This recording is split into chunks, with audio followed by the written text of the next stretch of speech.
This video will help you sleep and relax.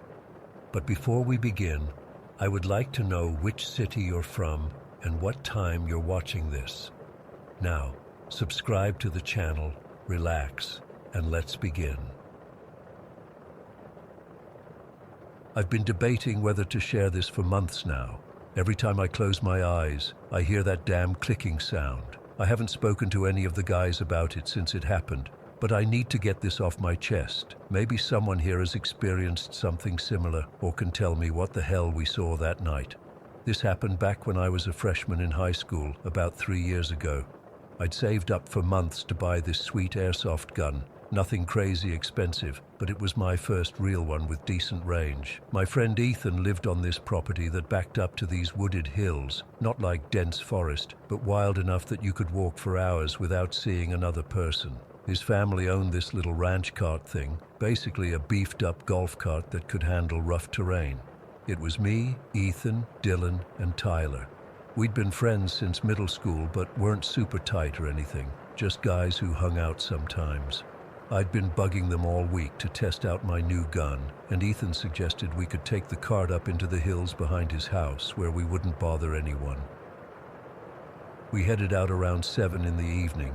It was spring, still light out when we left, but the sun was getting low. None of us were thinking about how dark it would get later. We were 15. Who thinks about that stuff?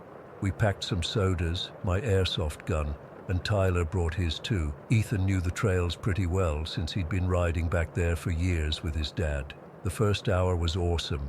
We found this clearing about 2 miles in where we set up some cans on a fallen log and took turns shooting. As it got darker, we decided to push a little further before heading back. Ethan kept saying there was this cool rock formation, just a bit deeper in, that would be worth checking out. We had our phone flashlights, and the cart had headlights, so we figured we were fine. That's when things started getting weird. The trail got narrower, with these high bushes on either side that scraped against the cart. I remember thinking it felt like the plants were reaching for us, but I didn't say anything because I didn't want to sound like a wuss. After driving another 15 minutes or so, we came to this rusty wire fence. It wasn't very high, maybe 5 feet, but it stretched as far as we could see in both directions. There were these faded red signs hanging on it every 20 feet or so that said "Keep Out" and "Danger" in big letters. Some of them had other writing that had faded too much to read. Tyler was the first one to spot the shack. It was maybe 30 yards beyond the fence, this small wooden building that looked like an old office or guard station. It had a single door and one window that we could see from our angle. The glass was broken out, and the whole place looked like it hadn't been used in decades. "Dude, we gotta check that out," Dylan said, already getting off the cart. Ethan looked hesitant. "My dad told me never to go past any fences back here. He said some of this land belongs to the government or something." But we were stupid kids high on adventure, and the idea that it might be forbidden just made it more enticing. It took about 30 seconds of peer pressure before Ethan gave in. We climbed over the fence one by one, our flashlights cutting through the growing darkness.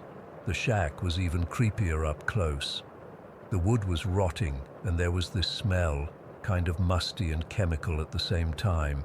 The door hung half off its hinges, so we didn't even have to force it open. Inside was just one room with a metal desk bolted to the floor, an ancient rolling chair, and empty filing cabinets. Nothing exciting, nothing worth stealing. Some old paperwork had turned to mush on the floor from years of rain coming through the broken window. "Well, this was a waste of time," Tyler said, kicking at the soggy papers. We were about to leave when I noticed something weird about the desk. It had these deep scratches across the top, not like someone had carved their name or anything, but long parallel grooves like something had dug into the metal. I ran my fingers along them, and they were deep enough that I could fit my fingernail inside. "Guys, look at this," I said, but they were already heading out the door, complaining about mosquitoes. It was almost completely dark by then. We only had our phone lights and the cart's headlights, which suddenly seemed way too dim. As we walked back toward the fence, I had this feeling like we were being watched. You know that prickly sensation on the back of your neck? It was like that, but 100 times stronger. We were about 10 feet from the fence when we heard it for the first time. This weird clicking sound coming from the bushes off to the right. It wasn't mechanical, more like something organic, like when you rapidly click your tongue against the roof of your mouth, but deeper, wetter somehow. Click, click, click, click, click, click. We all froze. Dylan swung his flashlight toward the sound, but we couldn't see anything. Probably just a raccoon or something, Ethan said, but his voice was shaky. The clicking stopped for a moment, then started again, closer this time. "Let's get out of here," I whispered. We didn't run, not yet, but we walked quickly to the fence. I went over first, then helped pull Dylan across. Tyler was halfway over when the clicking suddenly got much louder, like whatever was making the sound was right behind him. "Hurry up," Ethan hissed, pushing Tyler from behind. As soon as we were all over, we sprinted to the cart. Ethan fumbled with the keys, his hands shaking so bad he dropped them in the dirt. While he searched for them, I kept my flashlight pointed at the fence, half expecting to see something climb over it. When the engine finally started, we all felt a moment of relief. That's when we heard the screech. I've heard mountain lions before.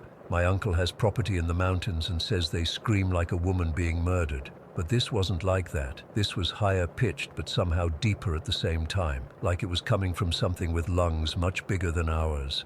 The fence shook violently. In the beam of my flashlight, I could see the metal posts swaying like something massive had just grabbed hold of them. The wire bent outward toward us. "Go, go, go!" Tyler screamed, and Ethan floored it. The cart lurched forward, the headlights bouncing crazily as we hit the uneven trail. We were going way too fast for the terrain, but none of us told Ethan to slow down. Behind us, the clicking started again, but now it was accompanied by something else. Heavy footsteps pounding the dirt. Whatever it was following us. The trail narrowed even more, with branches slapping our faces as we sped through. The clicking got louder, closer. I turned around in my seat to look behind us, pointing my flashlight back down the trail. That's when I saw it. Just for a second, but the image is burned into my brain forever. It was moving on all fours, but its body was all wrong for an animal. The proportions were more like a human's, but twisted, hunched over. Its skin, or maybe it was scales, was this brownish color that seemed to absorb our flashlight beam rather than reflect it. It looked smooth, like a seal's skin, but drier. But the worst part, the part that still wakes me up at night, was its hands. They didn't have paws like an animal.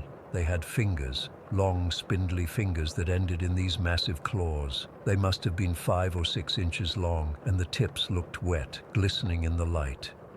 Blood. They were covered in blood. "It's right behind us," I screamed, and Tyler, who had brought his airsoft gun, started firing blindly over his shoulder. I grabbed mine too and joined him, though I knew it wouldn't do anything. Those plastic BBS would bounce right off whatever this thing was. It was like trying to stop a bear with a water gun.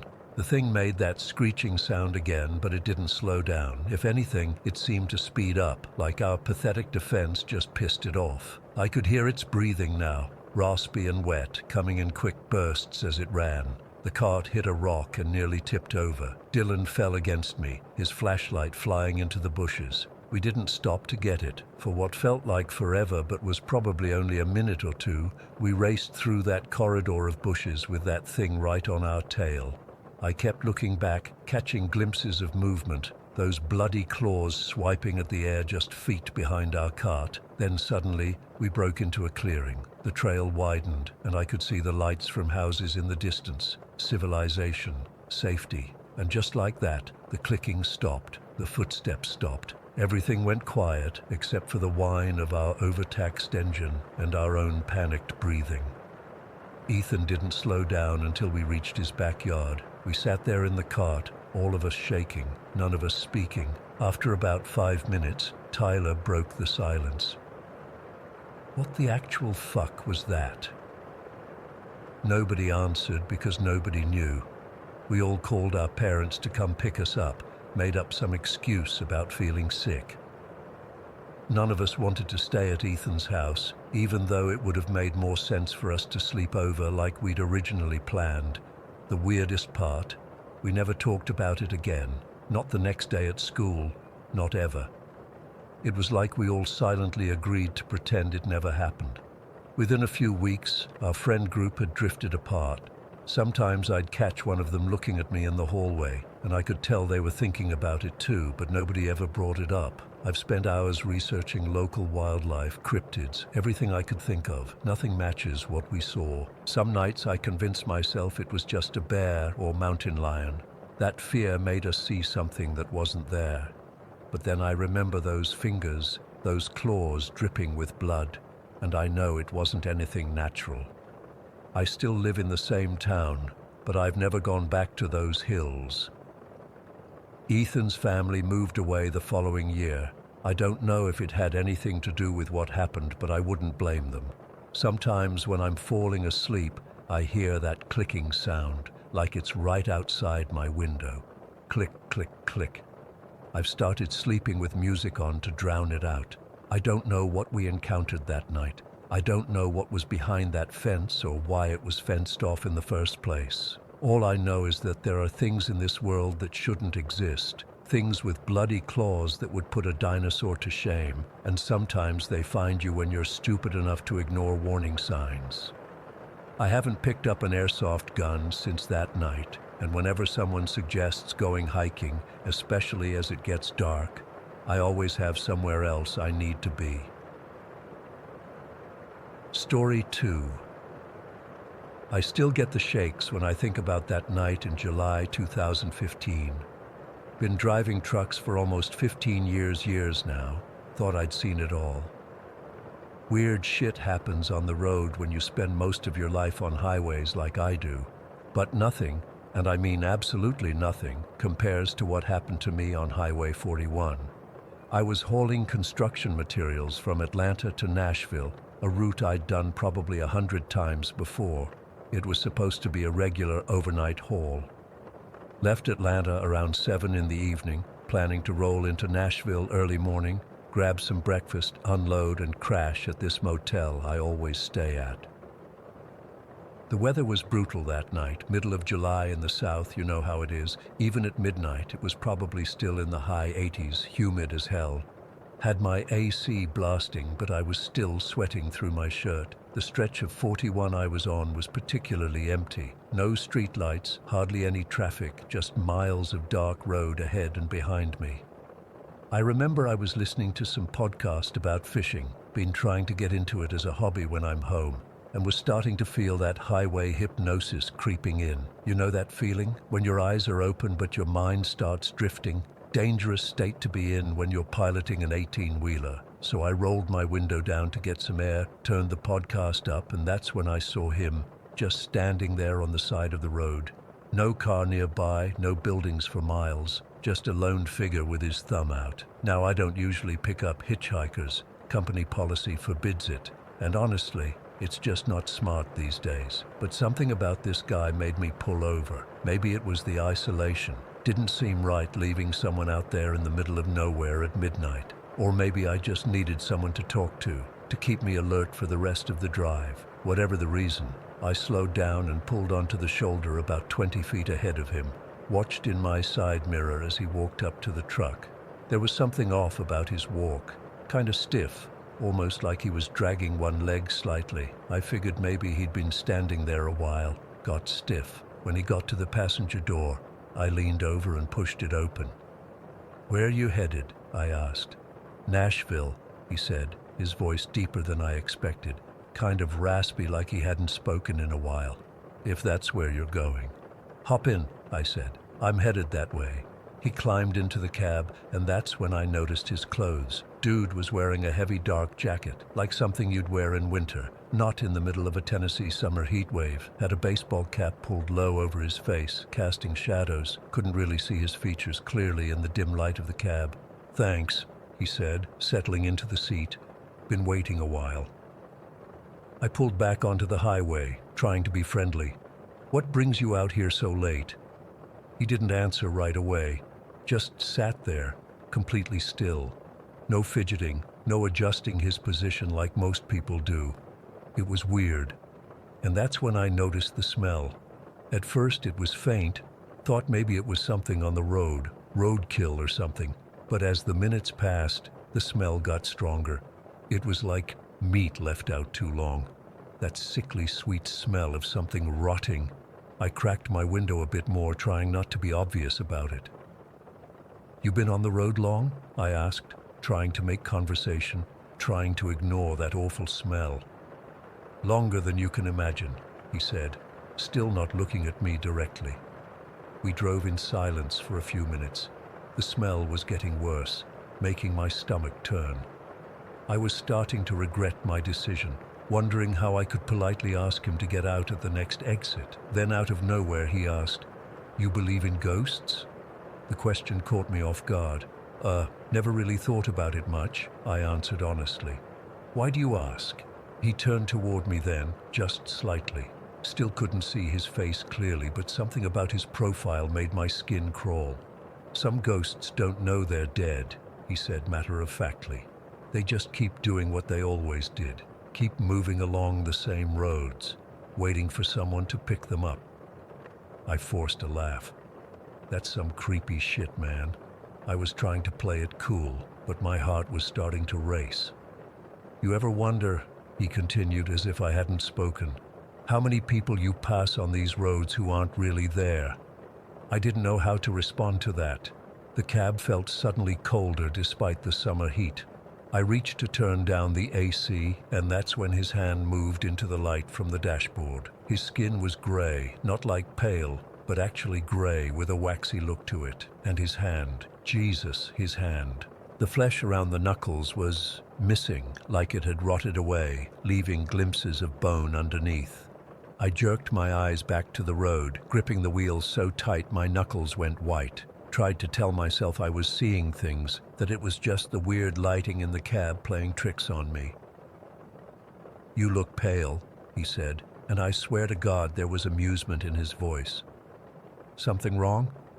I couldn't help it. I looked over at him again. The cap was still shadowing most of his face, but I could see his mouth now. His lips were cracked, blackened at the corners, and his teeth, they showed through in places where the lip tissue had simply decayed away. "Who the fuck are you?" I whispered, my voice shaking. "What the fuck are you?" He smiled then. It was the most terrifying thing I've ever seen. His whole face seemed to crack with the motion, like dry leather stretching. "Just a traveler," he said, "like you." In that moment, I lost it. Fear took over completely. I slammed on the brakes, skidding onto the shoulder of the road. "Get out!" I yelled. "Get the fuck out of my truck!" The hitchhiker turned fully toward me then, and I finally saw his eyes. They were sunken deep in their sockets, cloudy and yellowed like old marbles. "We've all got destinations, driver," he said. "Some of us just take longer to get there." And then, I swear on my life this happened, he just vanished.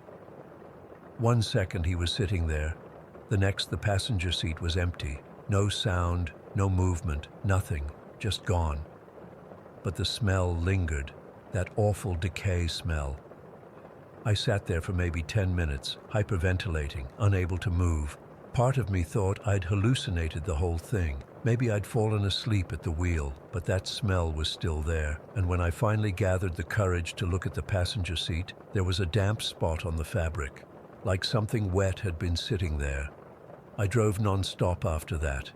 Didn't pull over, didn't stop for coffee, didn't even take my scheduled break. Just drove straight through to the outskirts of Nashville, arriving just as dawn was breaking. The entire time I kept checking my mirrors, kept looking at the empty passenger seat, kept smelling that lingering odor of decay. When I finally reached my delivery point, I was shaking so badly the receiving manager asked if I was on something. I played it off as exhaustion, but inside I was completely rattled. That night changed me.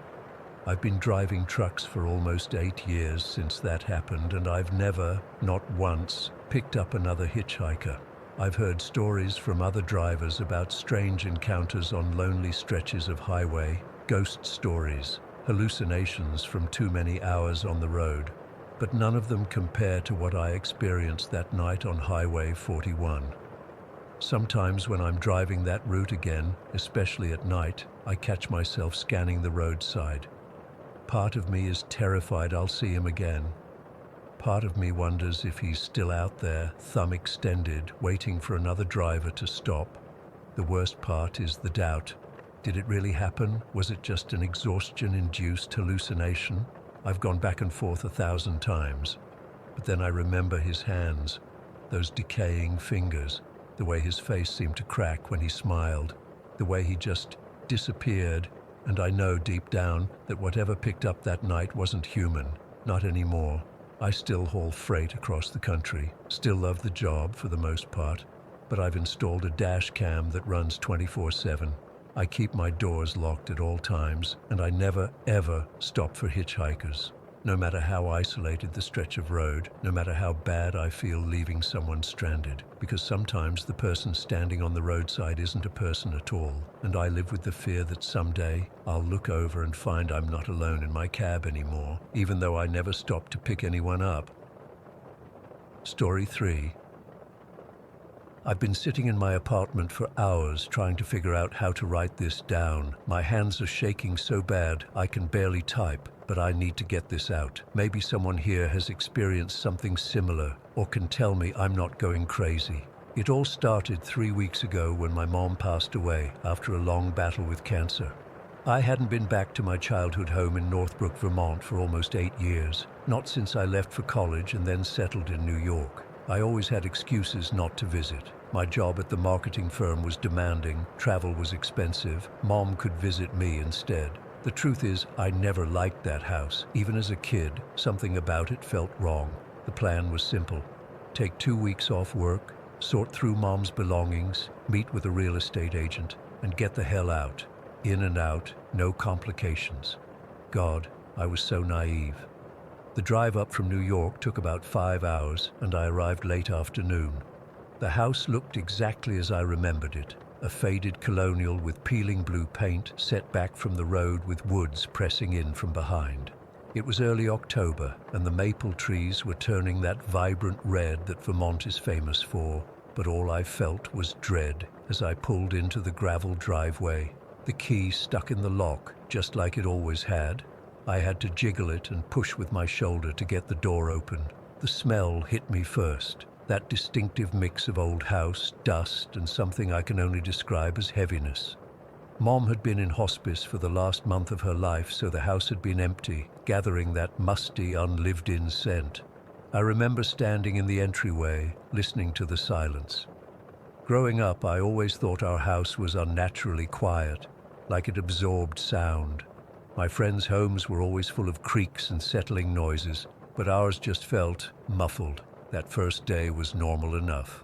I opened windows to air the place out, made the bed in my old room with fresh sheets I'd brought, and ordered pizza from the only decent place in town. I didn't start going through Mom's things right away. It felt too soon, too raw. The first weird thing happened that night.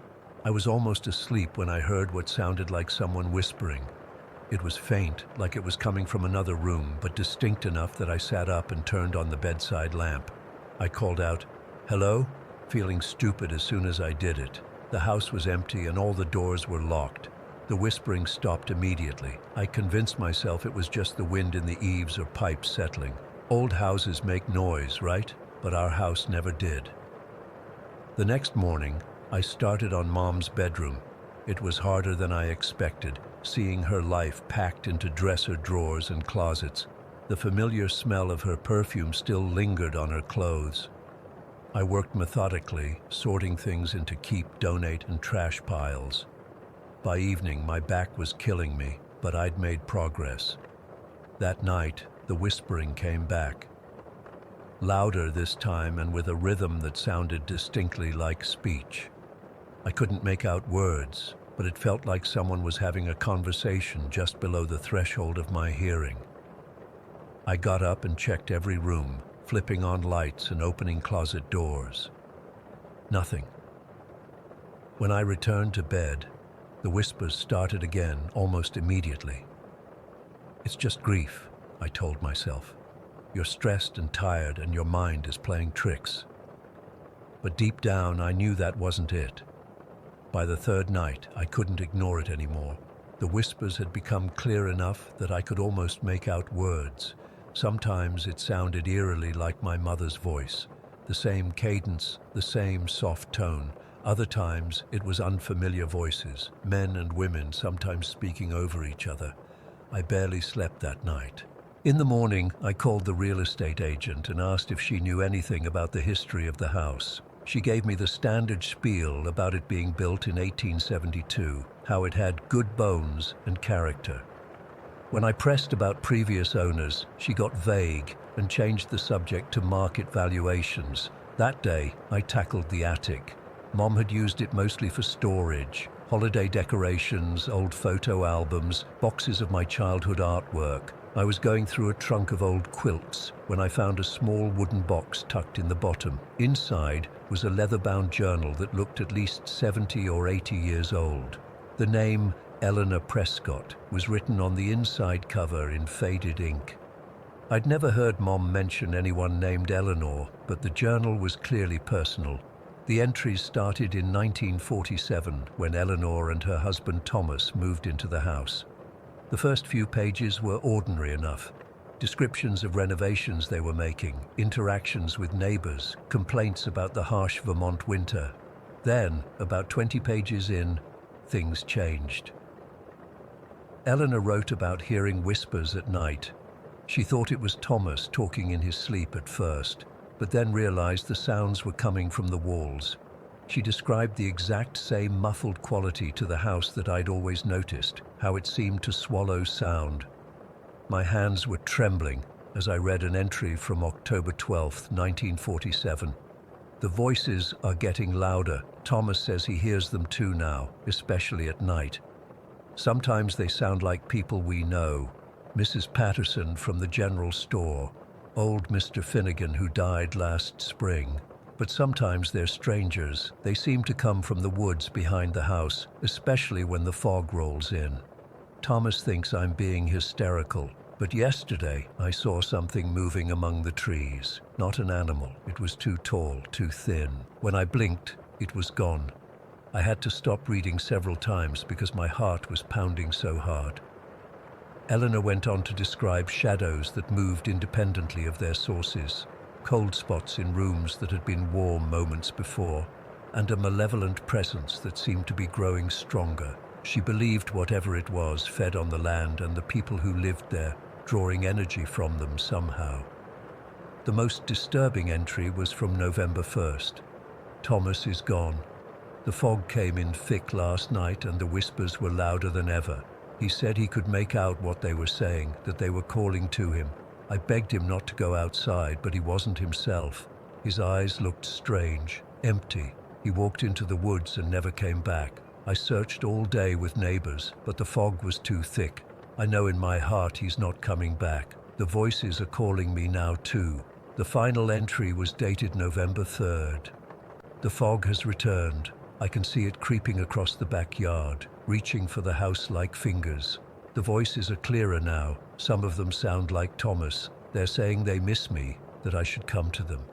There's something old out there, something that's been here long before this house, before this town. I think it's hungry. If you're reading this, get out while you still can. Don't listen to the voices. Don't follow the fog. That was the last entry. I closed the journal, my whole body cold with fear. Part of me wanted to dismiss it as the ramblings of a disturbed woman, but I knew better. The whispers I'd been hearing weren't in my imagination. I spent the rest of the day researching the Prescotts online. According to Old Town records, Thomas Prescott disappeared in 1947. The official story was that he'd gotten lost in the woods during bad weather. Eleanor was committed to a state asylum 3 weeks later, diagnosed with acute melancholia. She died there 6 months after that.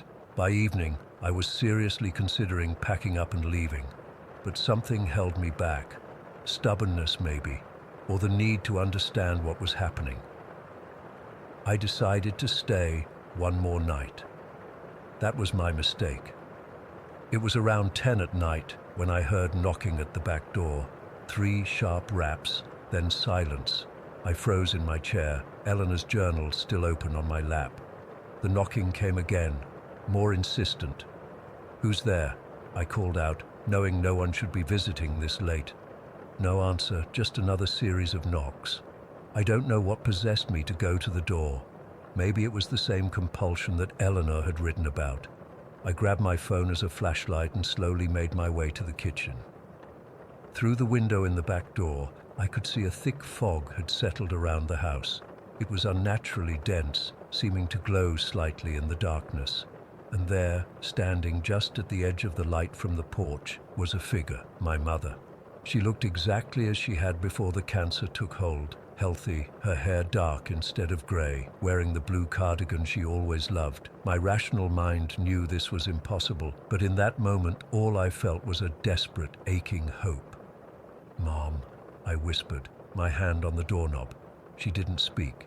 She just smiled, that same gentle smile I'd known my whole life, and then turned and walked toward the woods, the fog swallowing her. I should have closed the door. I should have locked it and called someone, anyone. Instead, I stepped outside and followed her. The fog was disorienting. I could only see a few feet ahead, but somehow I kept catching glimpses of my mother's blue cardigan. The rational part of my brain was screaming at me to turn back, but it was like I was in a trance. I kept walking, deeper into the woods, my phone's flashlight barely penetrating the thick mist. I don't know how long I walked. Time seemed to stretch and compress strangely. Eventually, I emerged into a small clearing. In the center was a stone structure that looked like an ancient well, its stones covered in moss and lichen. My mother stood beside it, her form seeming less solid now, almost translucent. "Mom?" I called again, moving closer. When I reached out to touch her arm, my hand passed through her like she was made of smoke. Her image rippled and then dissolved completely into the mist. That's when the whispers started again. Dozens of voices coming from the well, growing louder and more frantic. I shined my light down into it, but couldn't see the bottom, just endless darkness. Movement caught my eye, and I raised my light to see figures emerging from the trees around the clearing. Tall, impossibly thin silhouettes with elongated limbs, moving with a jerky, unnatural gait. I couldn't make out their faces in the fog, but I could see their eyes, glowing with a pale, sickly light. They were closing in from all sides. The whispers had become a cacophony of pleading, threatening voices, some calling my name, others just screaming. I ran. I don't remember the path I took or how I found my way back.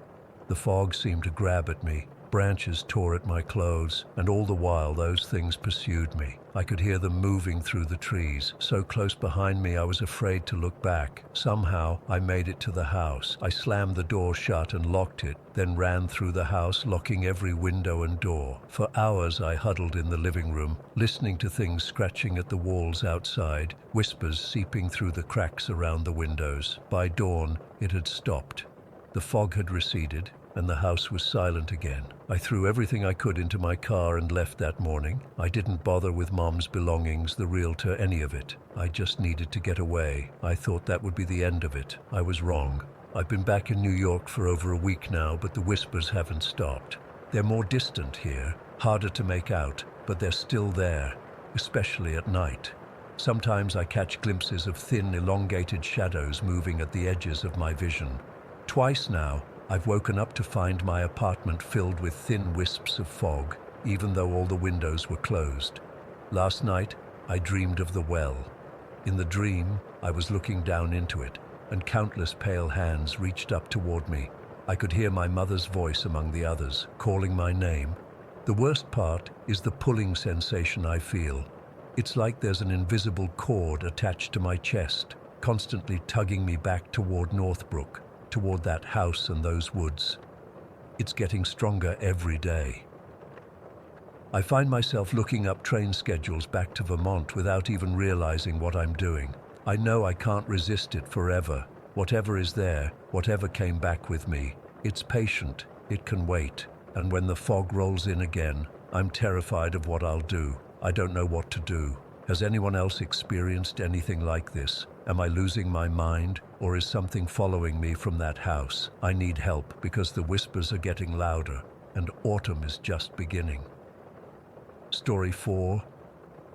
I still get goosebumps when I think about what happened that night. I've been a truck driver for PAM Transport out of El Paso for over 9 years, and I've seen some weird stuff on the road. Dead animals, hitchhikers in strange places, even a few things I couldn't explain. But nothing comes close to what my driving partner Miriam and I saw that night near Sanderson. This happened about 3 years ago. We were hauling a load of electronics from El Paso, heading east on Highway 90. It was around 1 in the morning, and we were passing through some of the most desolate stretches of West Texas you can imagine. If you've never driven through that part of the country at night, it's hard to explain just how dark it gets. There are no street lights, no houses, barely any reflective markers, just a ribbon of asphalt cutting through the desert with nothing but stars above. Miriam was trying to sleep in the sleeper berth while I drove. She's usually a heavy sleeper on the road, but that night she kept tossing and turning, said she felt uneasy for some reason. I remember thinking it was probably just the winding road making her restless. The highway near Sanderson has these hills and curves that force you to really pay attention, especially in a big rig. I had the radio on low, some late-night talk show to keep me company, and was sipping cold coffee from my thermos. The headlights were cutting through the darkness, and I was doing about 65, which is pretty standard for that stretch. I remember checking my mirrors and adjusting the AC because it was still warm despite being the middle of the night. That's when I first noticed something wasn't right. There was this feeling in my gut, like when you know you're being watched. My skin got all prickly, and I sat up straighter in my seat, gripping the wheel tighter. I was approaching a bend in the road, slowing down a bit as the headlights swept across the landscape ahead. That's when it happened, and I swear on everything I care about that what I'm about to describe is exactly what I saw. This thing ran out from the right side of the road.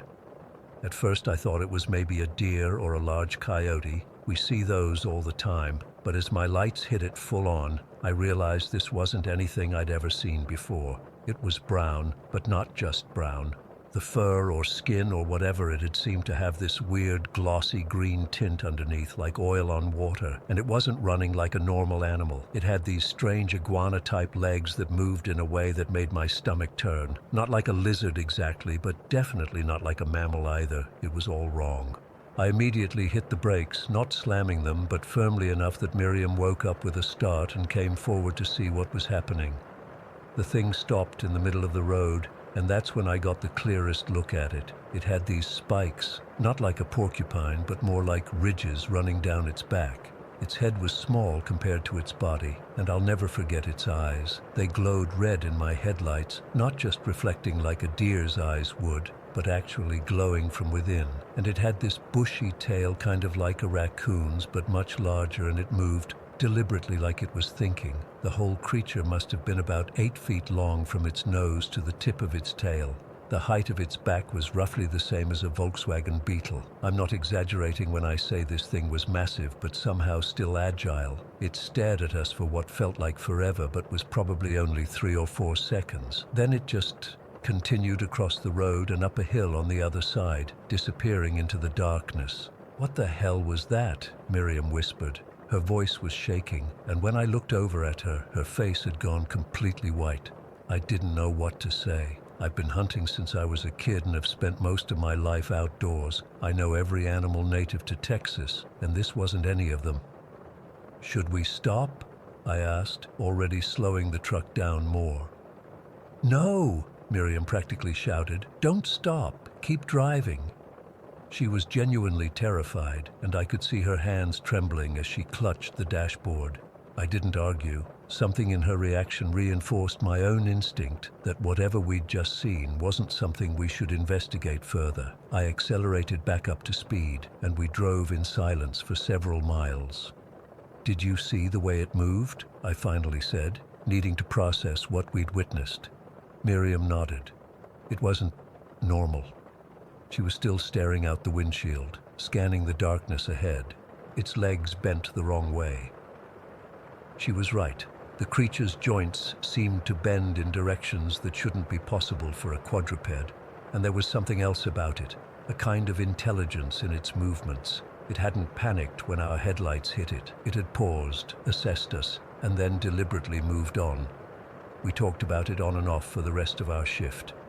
By dawn, we'd convinced ourselves it must have been some kind of exotic pet that had escaped from somewhere. Maybe someone near the border had been keeping illegal wildlife. It was the only explanation that made any sense. A few weeks went by, and I almost managed to convince myself that we'd somehow misperceived an ordinary animal in the darkness. Almost. Then one night I was driving solo. Miriam had transferred to another route after that trip, said she wanted routes with more daylight hours, and I had Coast to Coast AM playing on the radio. It was around 2 in the morning, and they were taking calls from listeners about cryptid sightings. My blood ran cold when a caller came on, another trucker who described seeing something under a street lamp in a small town in West Texas. He described it almost exactly as what we had seen. Brown with a greenish tint, spikes along its back, strange legs, small head with glowing red eyes, and a bushy tail. He estimated it was about 8 feet long. I nearly drove off the road. I had to pull over at the next rest stop because my hands were shaking so badly. I tried calling the show but couldn't get through. I wanted to talk to that driver, to compare notes, to confirm that I wasn't crazy. That's when I remembered something about Sanderson that hadn't seemed significant at the time. The area is surrounded by ranches with thousands of goats, and it's only about 20 miles from the Mexican border. The chupacabra, the legendary goat sucker from Mexican folklore. But not the hairless dog version that gets reported sometimes, something much more like the original descriptions from Puerto Rico in the 90s, something that defies easy classification. I've spent hours researching it since then. Most reported sightings describe something that looks like a mangy coyote or a hairless dog with skin disease, but the original descriptions and what we saw was something much stranger, something that seemed to exist between classifications. Part reptile, part mammal, all wrong. I haven't driven that stretch of Highway 90 at night since then. I request daytime routes through that area now. My dispatcher thinks I'm just getting old and don't want to drive those winding roads in the dark anymore. I let him believe that. What bothers me most isn't just what we saw, it's that moment when it stopped and looked at us. There was something in its eyes, not just animal awareness, but something else. Something that made me feel like we were being sized up, evaluated. I sometimes wonder what would have happened if I'd stopped the truck that night, if I'd ignored Miriam's fear and my own better judgment and gotten out to investigate. Would it have disappeared into the brush? Would it have come back to investigate us, or something worse? Every time I drive through West Texas now, even in broad daylight, I scan the hills and brush along the roadside. I've never seen it again, but I know it's out there, or others like it. I've never reported this officially. Who would I even tell? Game wardens deal with known animals. Police would think I was drunk or hallucinating, and I've got a CDL license to protect. The last thing I need is for people to think I'm seeing things that aren't there while driving an 80,000-pound vehicle. But I know what I saw, and apparently, so did that other driver on Coast to Coast. Sometimes I still wake up in my sleeper berth in the middle of the night, my heart racing, convinced I've just seen those glowing red eyes outside my window.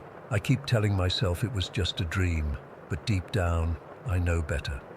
Whatever that thing was on Highway 90 near Sanderson, it wasn't something that should exist in our world, and yet it does.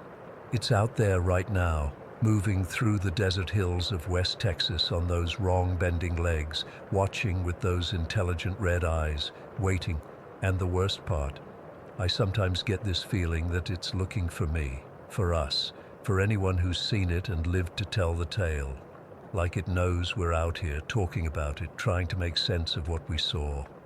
I don't have any proof, no photos or videos, just what I saw with my own eyes and what Miriam saw too.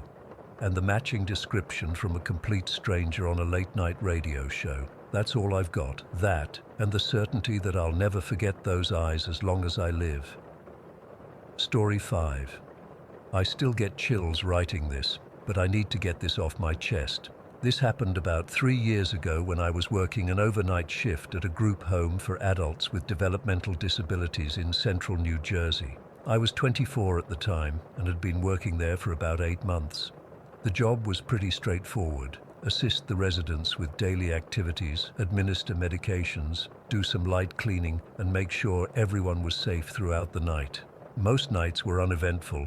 The residents would be asleep by 11, and I'd have the rest of the shift to do paperwork, watch Netflix, or play games on the communal Wii in the living room.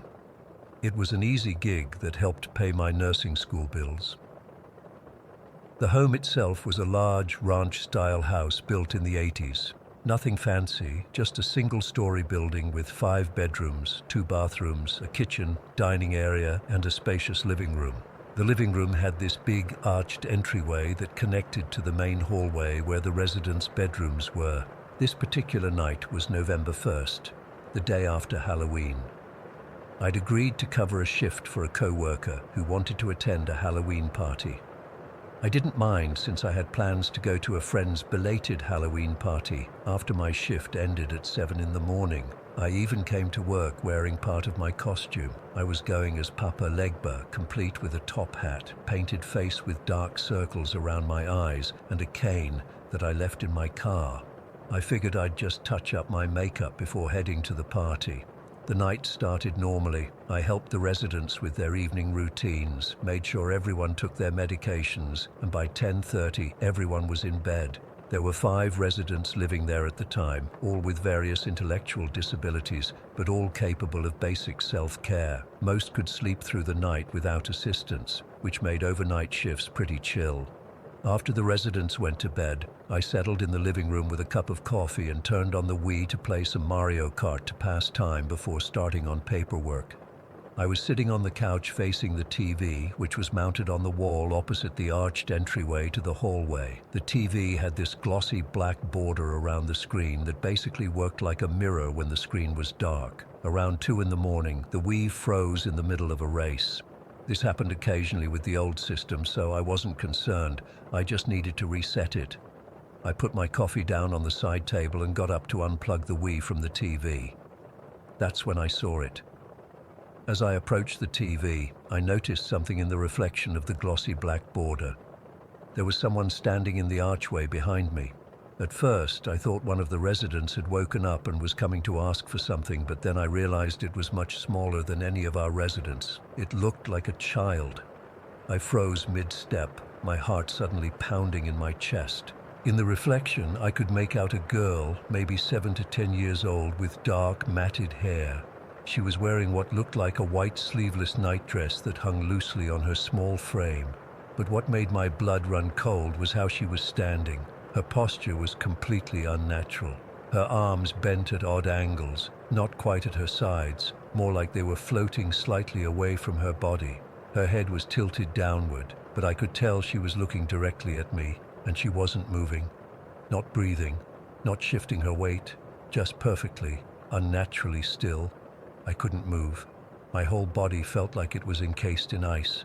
I kept staring at her reflection in the TV border, afraid to turn around. The longer I looked, the more details I could make out. Her hair wasn't just messy, it looked wet, clinging to her face in stringy clumps, and though I couldn't see her expression clearly in the reflection, I could feel her leering at me.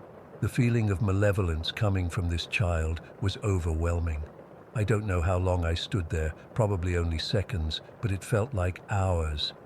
My mind was racing. Who is this child? How did she get in here? The doors were locked, the windows secured. There were no children living at this facility. It made no sense. Finally, I gathered enough courage to spin around, my heart threatening to burst from my chest. But when I turned, there was nothing there. The archway was empty. The hallway was dark and still. I immediately flipped on every light in the living room, my hands shaking so badly I could barely hit the switches. I ran to check each resident's room, convinced somehow that a child had broken in. All 5 residents were in their beds, sleeping soundly. The front and back doors were still locked, windows closed. I returned to the living room and sat on the edge of the couch, unable to calm down. My skin was clammy with cold sweat, and I kept looking at the archway, expecting to see the girl appear at any moment. I couldn't shake the image of her from my mind. Those unnaturally positioned arms, the head tilted at that strange angle, the feeling of being watched with such intensity. After about 20 minutes of sitting there in panic, I couldn't take being alone anymore. I went to Gary's room. He was one of our more high-functioning residents and tended to be understanding in unusual situations. I gently woke him up and, trying not to sound completely terrified, asked if he would mind keeping me company in the living room because I wasn't feeling well. Gary, bless him, didn't question it. He just got up, grabbed his blanket, and came out to the living room with me. For the rest of the night, I sat at the dining table doing paperwork while Gary slept on the couch. I kept all the lights on and positioned myself so I could see the archway clearly. I didn't see the girl again that night, but the feeling of being watched never went away. I kept glancing up from my papers, convinced I would catch a glimpse of her standing there, staring at me with that leering gaze. When my relief arrived at 7, I was a mess. I hadn't touched the Wii again. It was still frozen on the screen. I hadn't gone near the TV or even looked at its reflection. I had barely moved from my spot at the table for 4 hours. The morning staff, Diane, took one look at me and asked what was wrong. I hesitated, not wanting to sound crazy, but eventually told her what I'd seen. To my surprise, she didn't laugh or dismiss me. Instead, her face grew serious. "Morgan," she said, lowering her voice so Gary couldn't hear from the couch, "you're not the first person to see her." My stomach dropped. "What?" Diane explained that about 2 years before I started working there, another overnight staff member had quit abruptly after claiming to have seen a child in the home, a girl with dark hair in a white nightgown. He had described her standing in that exact same archway watching him. He had been so disturbed by the encounter that he refused to work another overnight shift and left the job within a week. "He said there was something wrong with her," Diane continued, her voice barely above a whisper. "Something not right. He said he felt like she was evil." A chill ran down my spine as she described the exact same feeling I had experienced. I asked if anyone knew who this child might be. Had a child died in the home? Was there any history that might explain the presence? Diane shook her head. The home had been built in the 80s and had always been a group home for adults. There were no records of any children ever living there, and certainly no records of deaths. The land before had just been an empty lot. There was no explanation for who this child might be or why she appeared in that archway. I left that morning still shaking, my Halloween makeup smudged from nervously wiping my sweaty face throughout the night. I ended up skipping the party and going straight home, unable to think about anything but that child's reflection. I continued working at the group home for another 6 months, but I never took another overnight shift. I requested to be moved to evening shifts only, clocking out before midnight. The few times I had to stay late to cover for someone running behind, I made sure I wasn't alone and kept all the lights on. I never turned on that TV or the Wii again during my shifts. I stayed away from the living room as much as possible, especially at night, and when I did have to cross through it, I avoided looking at the archway or any reflective surfaces. What bothers me the most, even now, years later, isn't just that I saw something inexplicable. It's the feeling that came with it. The absolute certainty that what I was looking at wasn't just a lost spirit or a residual haunting. It was something malicious, something that wanted to harm me. The way she stood, so still, so unnatural, watching me with that leering gaze. It felt predatory. I've tried to rationalize it over the years. Maybe it was exhaustion, or the fact that it was right after Halloween and I had spooky things on my mind. Maybe it was a trick of the light combined with my reflection in the TV's border, but none of those explanations addressed the feeling of dread that washed over me, or the fact that someone else had seen the exact same thing years before. I no longer work at that group home. I finished nursing school and moved to a hospital job in a different part of the state. But I still think about that night sometimes, especially when I'm alone and catch a glimpse of something in a reflection. Part of me is still waiting to turn around and find that little girl standing there, arms bent at those impossible angles, head tilted down, leering up at me with whatever malevolence drove her to appear in that archway on that November night. Story 6. I've never really told anyone about this. I mean, I've mentioned bits and pieces to a few close friends, but they just laugh it off or tell me I had a weird dream. But I know what happened to me wasn't just a dream. I can still feel those marks on my neck sometimes, even though they faded years ago. It first happened about 6 years ago. I was going through a rough patch, working too many hours, not sleeping well, stressing about bills. Nothing unusual, just regular life stuff. I'd been having sleep issues for a while, tossing and turning, waking up feeling like I hadn't slept at all, but nothing prepared me for what happened that night. I remember going to bed around 11 after watching some mindless TV show. I took a melatonin because I'd been having trouble falling asleep. I drifted off pretty quickly, which was unusual for me. At first, everything seemed normal. I was aware I was dreaming, but then things took a weird turn. I found myself in what looked like a supermarket after hours. You know that feeling when you're somewhere familiar, but it's completely empty and the lights are dimmed? It was like that. The fluorescent lights were flickering, making that annoying buzzing sound they do when they're about to die. The aisles stretched out forever, but there weren't any products on the shelves, just empty metal racks. I remember walking through the store, my footsteps echoing. I couldn't figure out why I was there or what I was looking for. That's when I noticed the glass doors at the front of the store. Through them, I could see, God, it's hard to describe even now. It wasn't normal outside. The sky was this deep, angry red, and there were flames, actual flames, rolling across what should have been the parking lot. Not like a forest fire or anything, more like the ground itself was on fire. The flames were moving like waves, pulsing. I remember thinking, that's hellfire. I'm seeing actual hellfire. The weirdest part, I wasn't panicking. In dreams, you accept the strangest things as normal. I just stood there, watching the flames through the glass, feeling the heat radiating through. I turned around, and that's when I saw it.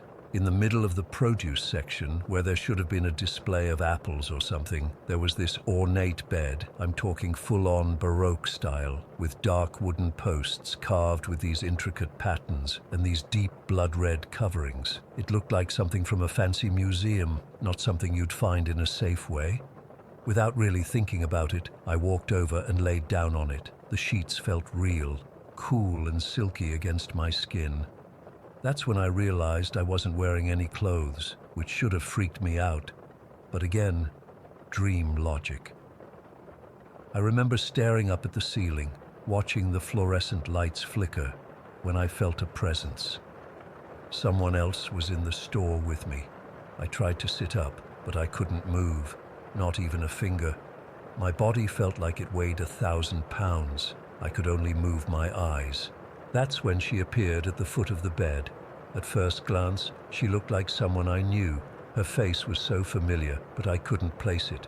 Not a girlfriend or an ex, but someone I'd seen before, maybe an actress. But as she got closer, I could see that wasn't quite right. There was something off about her. Her skin had this reddish tint to it, not like sunburn, more like someone had mixed a drop of blood into her skin tone. And she had these, I guess you'd call them horns. They curled back from her forehead like snail shells, glossy and dark, and wings. She had actual wings folded behind her back, like bat wings but bigger, proportional to her body. Despite all this, she was beautiful in a terrifying way. She smiled at me, and I saw her teeth, white and perfect except for the canines, which were noticeably longer and sharper than they should be. "I've been waiting for you," she said. Her voice was like honey mixed with gravel, sweet but with something rough underneath. I tried to speak, to ask who she was or what was happening, but my mouth wouldn't work. I was completely paralyzed. She climbed onto the bed, straddling me. Her body was warm, hot actually, like she had a fever. She leaned down until her face was inches from mine. "You want this," she whispered. "I can see it in your mind." And the terrifying thing was, part of me did want it. Despite the fear and confusion, there was this undeniable attraction. like she was pulling on strings attached directly to my desires. What happened next is both hazy and crystal clear in my memory. She had sex with me. I couldn't move, couldn't resist, couldn't even speak. I was just there, experiencing everything. It felt real, too real for a dream. I could feel her weight on me, the heat of her skin, her breath on my face. Near the end, she leaned down and whispered something in my ear. I can't remember what she said, just the hot tickle of her breath. Then she bit me, right on the side of my neck. The pain was sharp and immediate. Not like the dull pain you sometimes feel in dreams. This was bright and clear and real. After that, everything went black. Not the gradual fade of waking up, but like someone had just switched off a TV. I woke up with a gasp around 3 in the morning, drenched in sweat. My heart was pounding so hard I could hear it. For a few minutes I just laid there, trying to convince myself it was just a nightmare. Sleep paralysis, maybe. I'd read about that. When your mind wakes up before your body does, and you hallucinate. That had to be it. But something felt wrong.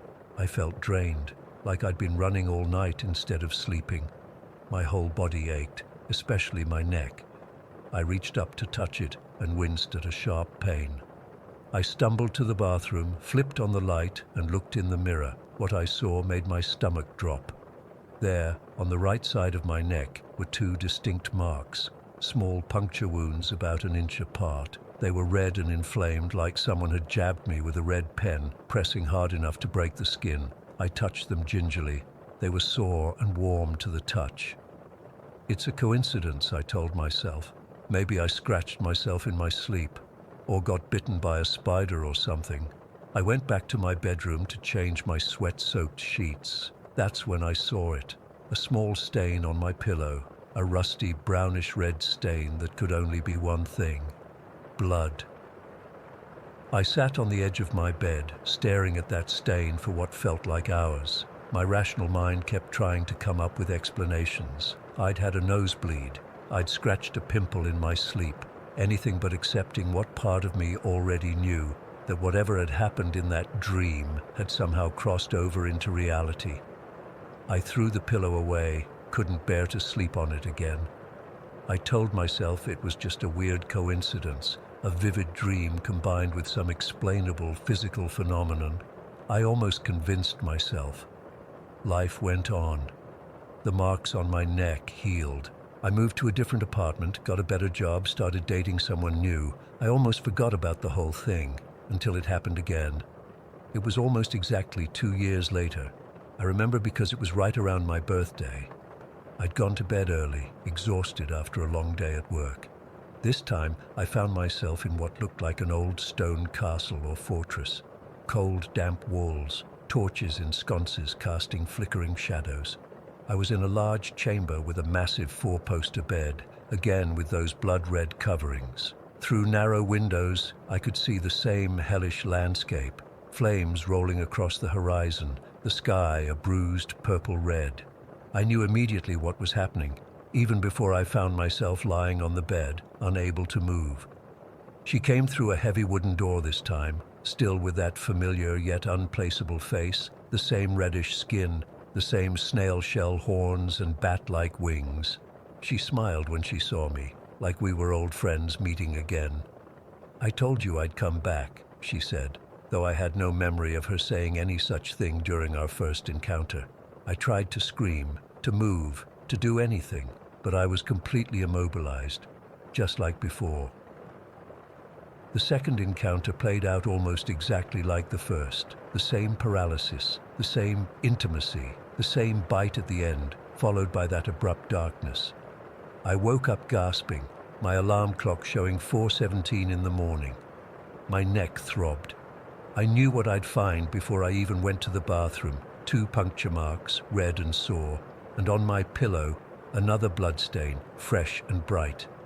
My girlfriend at the time noticed the marks later that day. "What happened to your neck?" she asked. I made up some excuse about scratching myself in my sleep.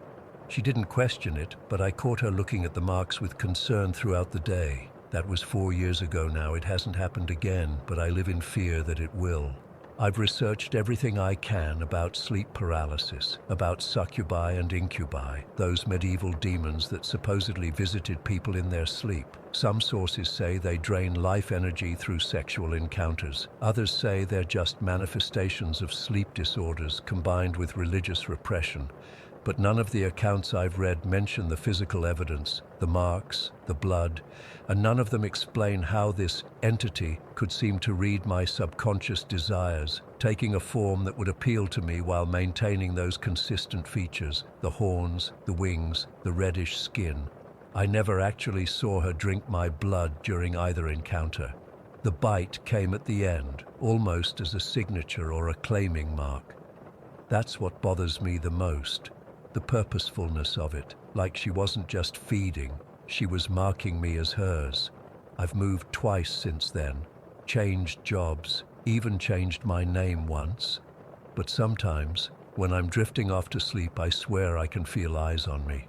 And occasionally, I wake up with my neck throbbing, though there are never any marks anymore. I don't know what she is or what she wants from me. I don't know if she'll come back. All I know is that I'm afraid to sleep sometimes, afraid to close my eyes and find myself back in that red-lit world with her waiting for me. And the most terrifying part? Sometimes I'm not sure if I'm more afraid of her returning or of the small part of me that wants her to. Story 7. I've never told this story to anyone outside my family before. I'm 25 now. But what happened to me when I was 8 still haunts me. Sometimes I wake up in the middle of the night thinking I can hear that sound again, or that something is watching me from the corner of my room. My grandmother lived in this old house in Connecticut, not far from the town green. It was this big Victorian place that always smelled like mothballs and tea. The neighborhood was completely normal. Kids riding bikes, people walking dogs, the ice cream truck coming through on summer afternoons. Nothing about it screamed haunted or supernatural. It was just a regular suburb with neat lawns and mailboxes. I used to love going to Grandma's house because she had this massive backyard with huge oak trees that were perfect for climbing.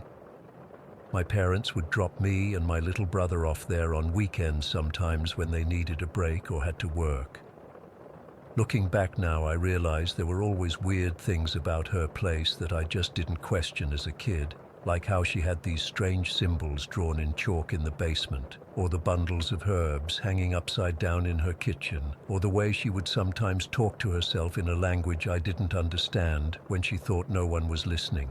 But when you're 8, you don't think your grandmother is into anything weird. You just think that's how grandmothers are. This one weekend in the summer, I remember it was crazy hot, probably late July. My brother and I were at her house. My parents had dropped us off that morning and weren't coming back until Sunday evening. It was around 3 in the afternoon, and my brother was taking a nap inside because the heat had worn him out. I was bored and decided to play outside. Grandma was in her study with the door closed, which wasn't unusual. She spent a lot of time in there with her books and weird-looking bottles. I remember grabbing my action figure and heading out the back door, thinking I'd climb the big oak tree like I always did. I spent maybe 20 minutes playing in the backyard before I got the idea to play some kind of secret agent game where I had to sneak around the entire house. So I'm creeping along the side of the house, pretending I'm on some critical mission, making my way toward the front yard. When I rounded the corner to the front, something made me stop dead in my tracks. It was like my whole body just shut down. Standing in the backyard I'd just left, the completely fenced-in backyard, was this thing. It looked like a wolf, but it was massive. I'm not talking about a big dog or even a normal-sized wolf. This thing was huge, like the size of a small horse. Its fur was the blackest black I've ever seen, like it was absorbing the sunlight around it. But what still makes my skin crawl to this day were its eyes.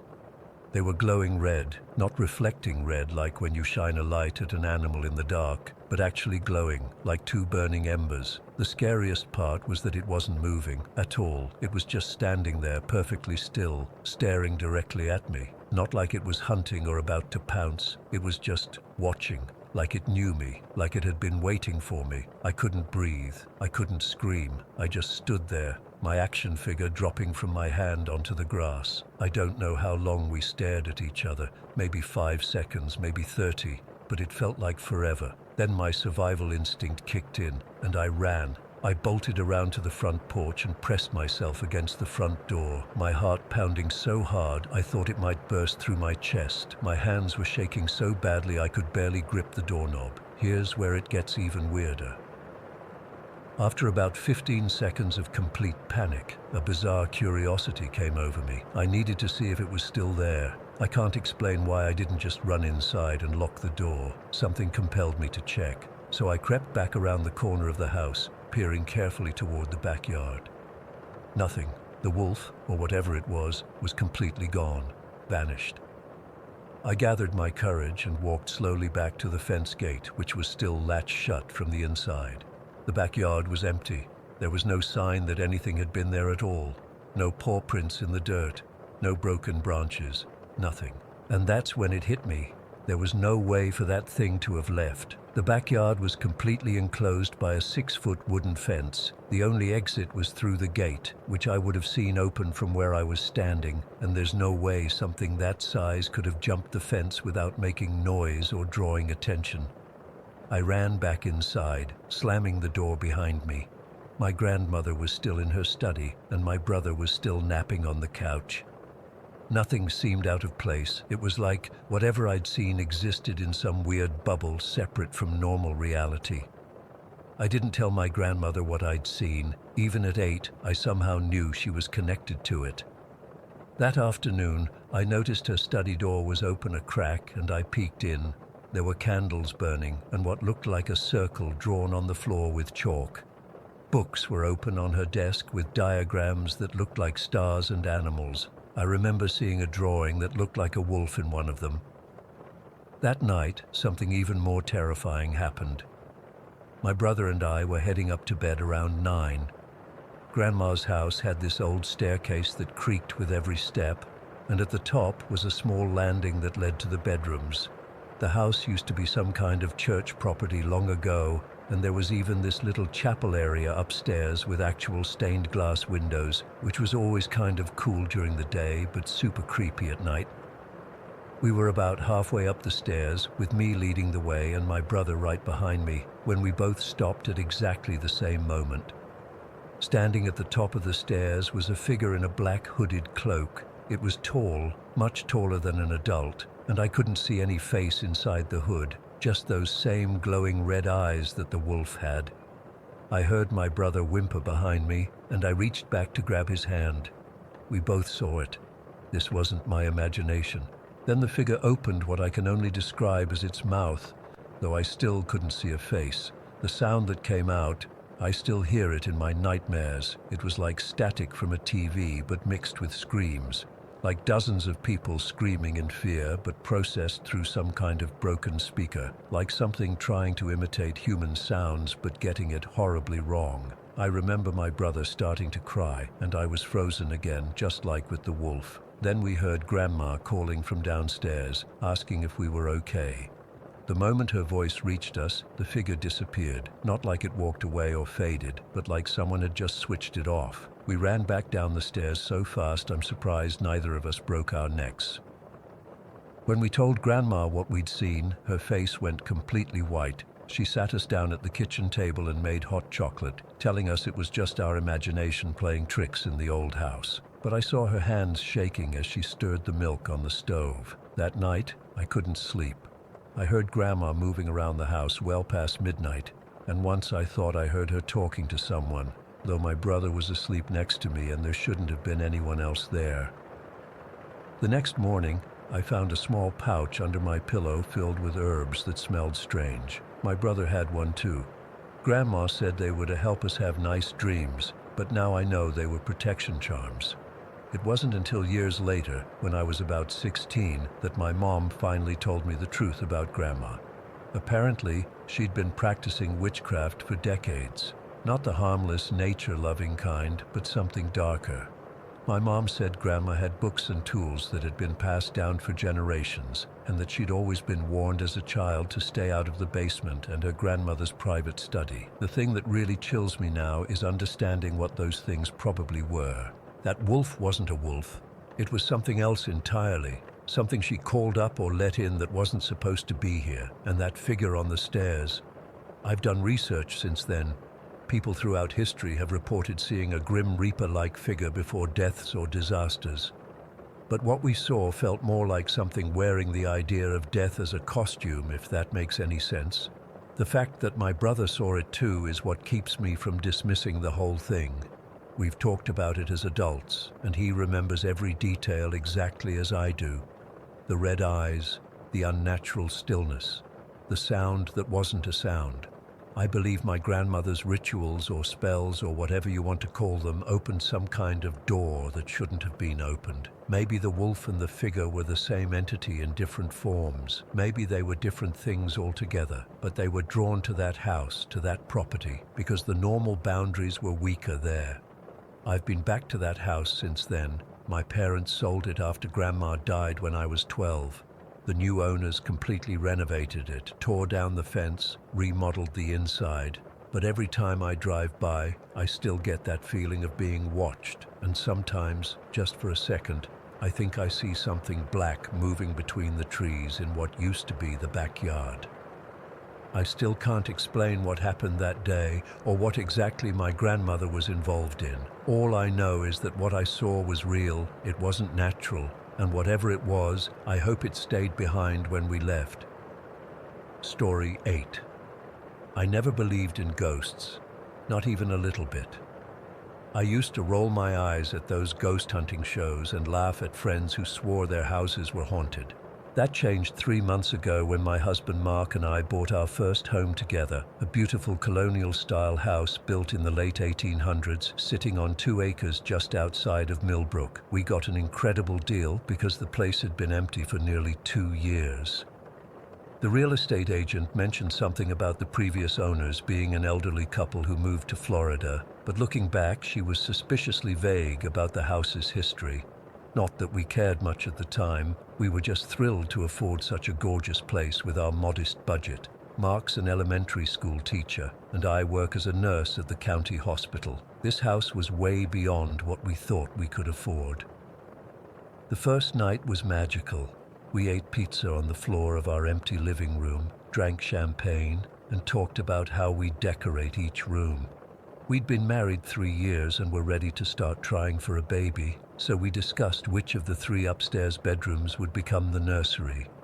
Everything felt perfect, until around 2 in the morning. I woke up to what sounded like footsteps on the stairs.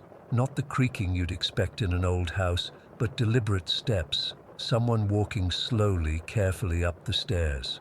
I nudged Mark, but he just mumbled something and rolled over. The footsteps stopped, and I convinced myself it was just the house settling. Then I heard it. A whisper, so faint I almost missed it. "Help me. Find me." I sat bolt upright, my heart hammering against my ribs. The voice sounded like a child's, a little girl, maybe 8 or 9 years old. I shook Mark hard this time. "Mark, someone's in the house." He fumbled for his phone, turned on the flashlight, and we checked every room, closet, and corner. Nothing. No signs of a break-in, no open windows, nothing missing. "It's just an old house, Jen," he said, rubbing his eyes. "They make noises. You're not used to it yet." I wanted to believe him, but something felt wrong. Really wrong. Like we weren't alone. The next morning I tried to shake it off. We spent the day unpacking boxes and arranging furniture. Everything seemed normal in the daylight. Mark left after lunch to pick up some supplies from the hardware store, and I decided to tackle the attic. The previous owners had left some old furniture up there that we needed to clear out. The pull-down attic stairs creaked ominously as I climbed up. The space was bigger than I expected, with sloped ceilings and a small round window at each end. Dust motes danced in the beams of sunlight. It was filled with junk, old chairs, boxes, a broken mirror, and what looked like an ancient sewing machine. Nothing valuable, just the forgotten remnants of someone else's life. As I moved deeper into the attic, the floorboards groaned beneath my feet. That's when I noticed it, an old trunk pushed against the far wall, partially hidden beneath a sheet. Something about it drew me closer. It was a beautiful piece, dark wood with brass fittings, the kind people don't make anymore. The lock was broken, hanging uselessly from its latch. I hesitated before opening it. Maybe it was private stuff the previous owners forgot. But curiosity got the better of me, and I lifted the heavy lid. Inside were stacks of letters tied with faded ribbon, black and white photographs, a few books, and sitting on top of everything, a porcelain doll. She was beautiful in that creepy way old dolls are. Pale skin, rosy cheeks, long brown hair, and glass blue eyes that seemed to follow me. She wore a blue dress with white lace trim that had yellowed with age. I carefully lifted the doll and set it aside, then picked up one of the photographs. It showed a family standing in front of our house, a stern-looking man with a thick mustache, a woman in a high-necked dress, and between them, a little girl about 8 years old. She was hugging the very doll I'd just found. I flipped the photo over. Written in faded ink was, "The Johnson family, Thomas, Eleanor, and Lily. Summer, 1922. Something cold slithered down my spine. I grabbed a handful of letters and began reading. They were mostly everyday correspondence, but as I went through them, a story emerged. The Johnsons had lived happily in this house until 1924, when their daughter Lily vanished without a trace. The later letters detailed their frantic search, the police investigations that led nowhere, and finally, their decision to leave the house because they couldn't bear to stay where they'd lost their daughter. One letter from Eleanor to her sister particularly chilled me. "I hear her sometimes, Mary, in the night, whispering to me, asking for help. Thomas says it's my mind playing tricks, that grief is making me imagine things. But I know my daughter's voice. She's still here somehow, still trapped, and I don't know how to help her." My hands were trembling by the time Mark returned. I showed him everything I'd found, but he didn't share my unease. "It's sad, definitely," he said, examining the doll with mild interest. "But it was 100 years ago, Jen. These things happened back then. Kids got sick, went missing. Life was harder. But what if—" I couldn't even finish the thought. "What if what? Her ghost is haunting our house." He laughed, but stopped when he saw my face. "Look, I know it's creepy finding this stuff, but it doesn't mean anything. It's just a sad story from a long time ago." I wanted to tell him about the whispers I'd heard, but I knew how it would sound, so I nodded and forced a smile. That night, I couldn't sleep. The doll sat on our dresser, where I'd placed it temporarily. In the shadows, it seemed to watch me. Around midnight, the whispers started again. "Help me, find me." This time they were louder, more desperate. I lay frozen, listening. "Please, help me." Mark snored beside me, oblivious. I stared at the doll, and I swear its head tilted slightly toward me. That was enough. I grabbed it, went downstairs, and shoved it into a kitchen drawer. Then I spent the rest of the night on the couch, TV on low, jumping at every creak and groan of the house. The next day, while Mark was at work, I drove to the town library. The librarian, an older woman named Ruth, was immediately interested when I mentioned our address. "The old Johnson place," she said, lowering her voice. "That house has quite a history." She helped me access the town's archives, old newspapers, property records, even some police reports that had been digitized. The story was there in fragments. Lily Johnson, age 8, disappeared on October 17, 1924. Massive searches turned up nothing. There were rumors about strange noises in the house, things moving on their own, but the police dismissed it all as the parents' hysteria. The investigation fizzled out after a few months. The Johnsons left town in 1925. "People used to say that house was haunted," Ruth told me, peering over her glasses, "that the little girl was still there, looking for something she lost, but no one's reported anything strange there for decades." I didn't tell her about the whispers. When I got home, I went straight to the kitchen drawer, but the doll wasn't there. I found it on the mantelpiece in the living room, staring blankly across the room. I knew I hadn't put it there. Mark wouldn't have either. He'd left before me and wouldn't be home for hours. My heart was pounding as I approached it. "Lily," I whispered, feeling ridiculous and terrified at the same time. "Is that your name? Are you trying to tell me something?" No response. Just the doll's vacant stare. I carefully picked it up, noticing how cold it felt, and placed it back in the trunk in the attic. I couldn't bring myself to throw it away. That night, the whispers were joined by sobbing, a child's heartbroken weeping that seemed to come from everywhere and nowhere at once. Mark still heard nothing. He was starting to worry about me, suggesting maybe the stress of moving and setting up the house was getting to me. He even mentioned making an appointment with my doctor. The third morning, I went up to the attic to check on the doll, only to find the trunk empty. My blood went cold. I searched the entire house and finally found the doll shattered on the living room floor, its porcelain head in pieces, one blue glass eye staring up at me accusingly. As I knelt to gather the fragments, the temperature in the room plummeted. My breath clouded in front of my face, and the whispers surrounded me, urgent and pleading. "Help me, please find it." "Find what?" I asked aloud, past caring how crazy I sounded. "What do you need me to find, Lily?" That's when I saw her, a shimmer in the air that gradually took the form of a little girl in a blue dress. She wasn't solid, more like a projection made of light and shadow, but I could clearly see her face, the same face from the photograph, with sad eyes that held decades of loneliness. "My locket," she said, her voice clearer now.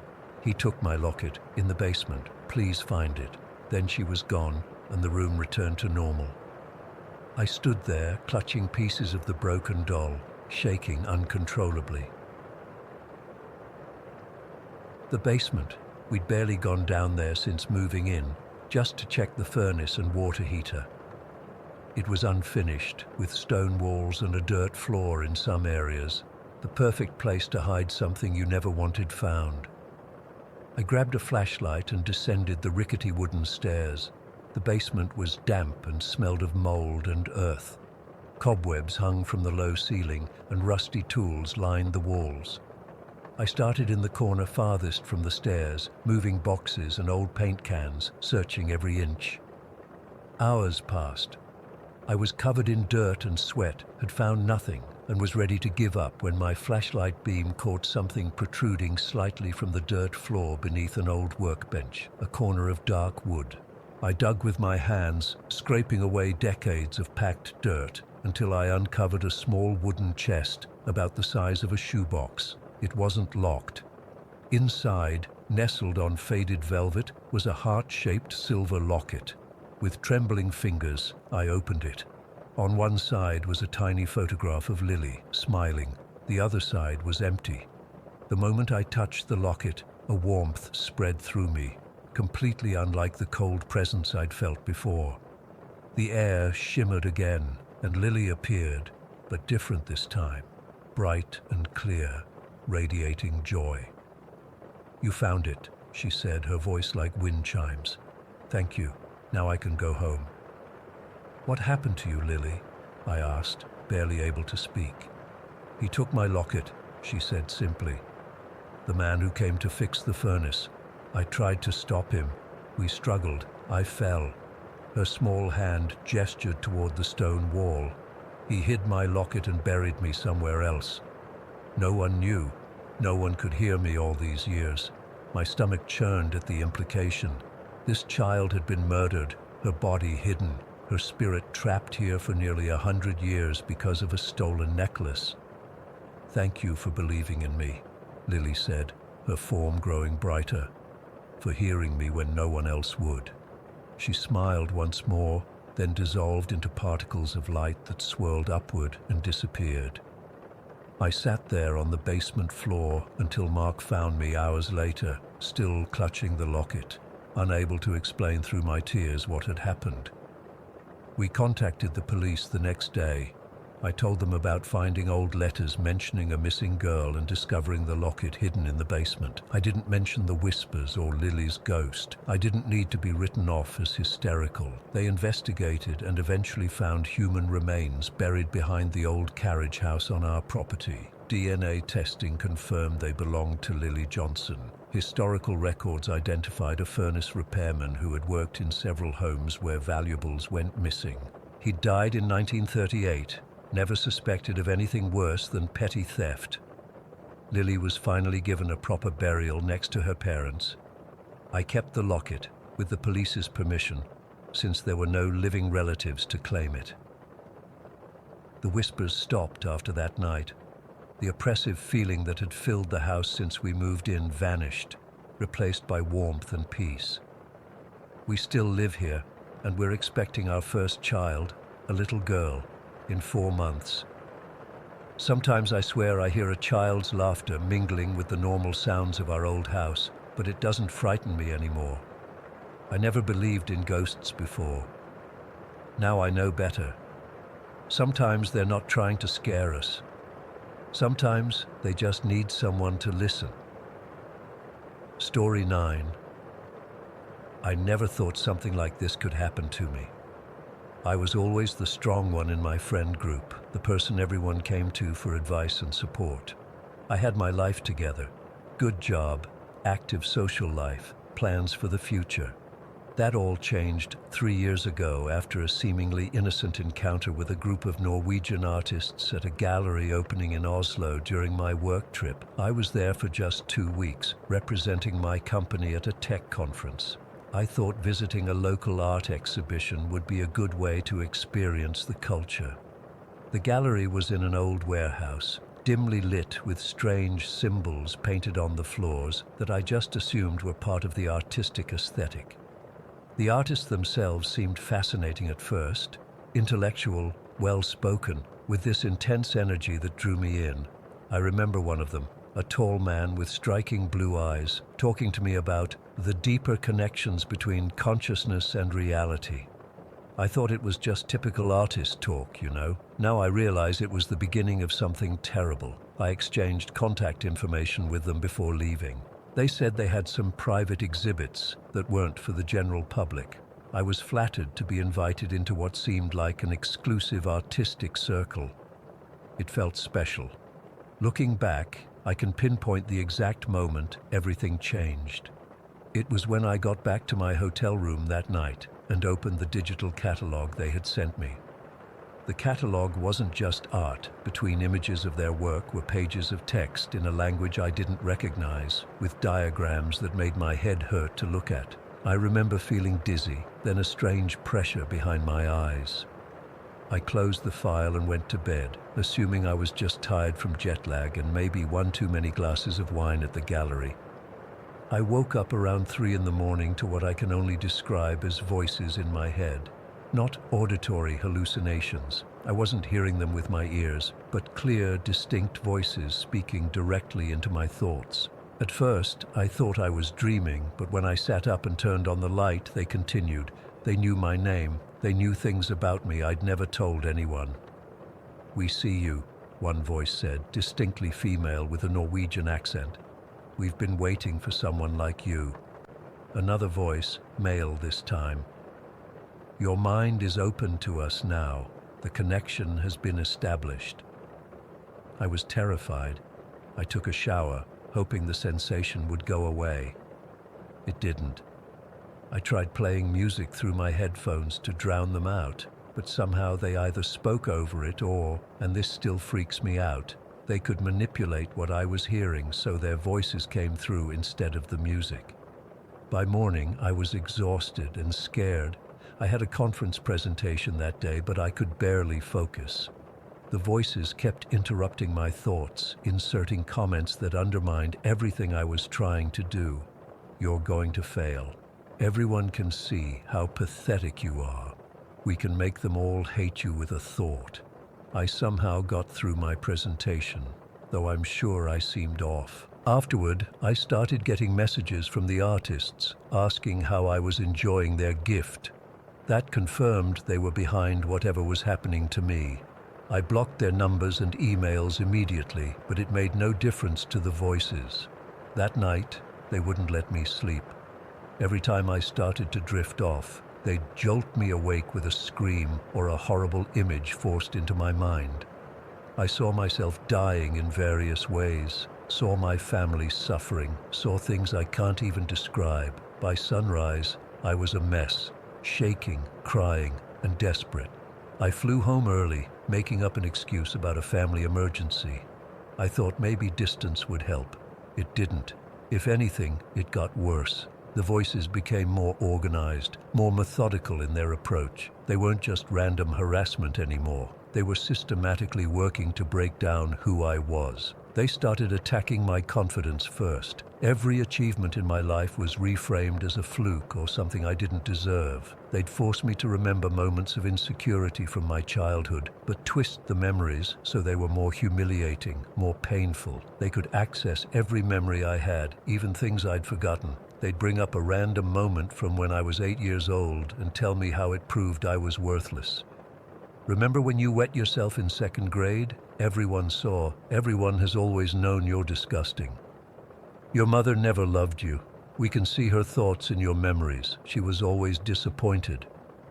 I'd try to fight back, to assert that these things weren't true, but they had an answer for everything. They'd twist my own thoughts against me until I couldn't tell what was real anymore. The sleep deprivation continued. For months, I didn't get more than 2 hours of uninterrupted sleep.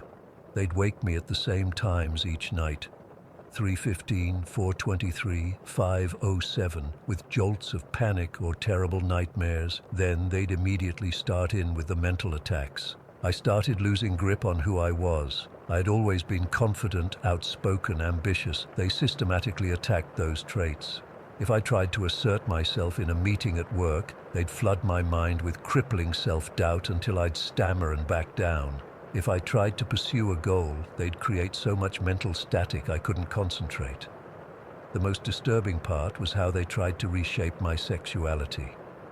I had always been fairly dominant in relationships, but they began pushing images and thoughts into my mind that were completely contrary to my natural inclinations. They'd whisper constantly about how I was meant to be used, meant to serve, using explicit language I won't repeat. They were trying to condition me into some kind of submissive state that felt completely alien to who I am. This is your true nature, they'd insist. We're just helping you accept it. Sometimes they'd force my body to respond to these suggestions in ways that made me feel violated and ashamed. I'd be sitting at work and suddenly feel aroused by degrading scenarios they were planting in my mind. It was humiliating and confusing. About 6 months in, my speech patterns started to change. I'd open my mouth to say something and different words would come out, sometimes with a slight Norwegian accent. My friends noticed. "You sound different," they'd say. "Are you feeling okay?" I'd try to explain, but the voices would jumble my thoughts until I couldn't articulate what was happening. I became increasingly isolated. Going out became impossible because they'd intensify their attacks in public. They seemed to particularly enjoy targeting me when I was with friends or family. "Tell them what a worthless piece of shit you are," they'd command, "or we'll make you do something that will make them hate you forever." I became nearly mute around others, afraid of what might come out of my mouth. My friends eventually stopped calling.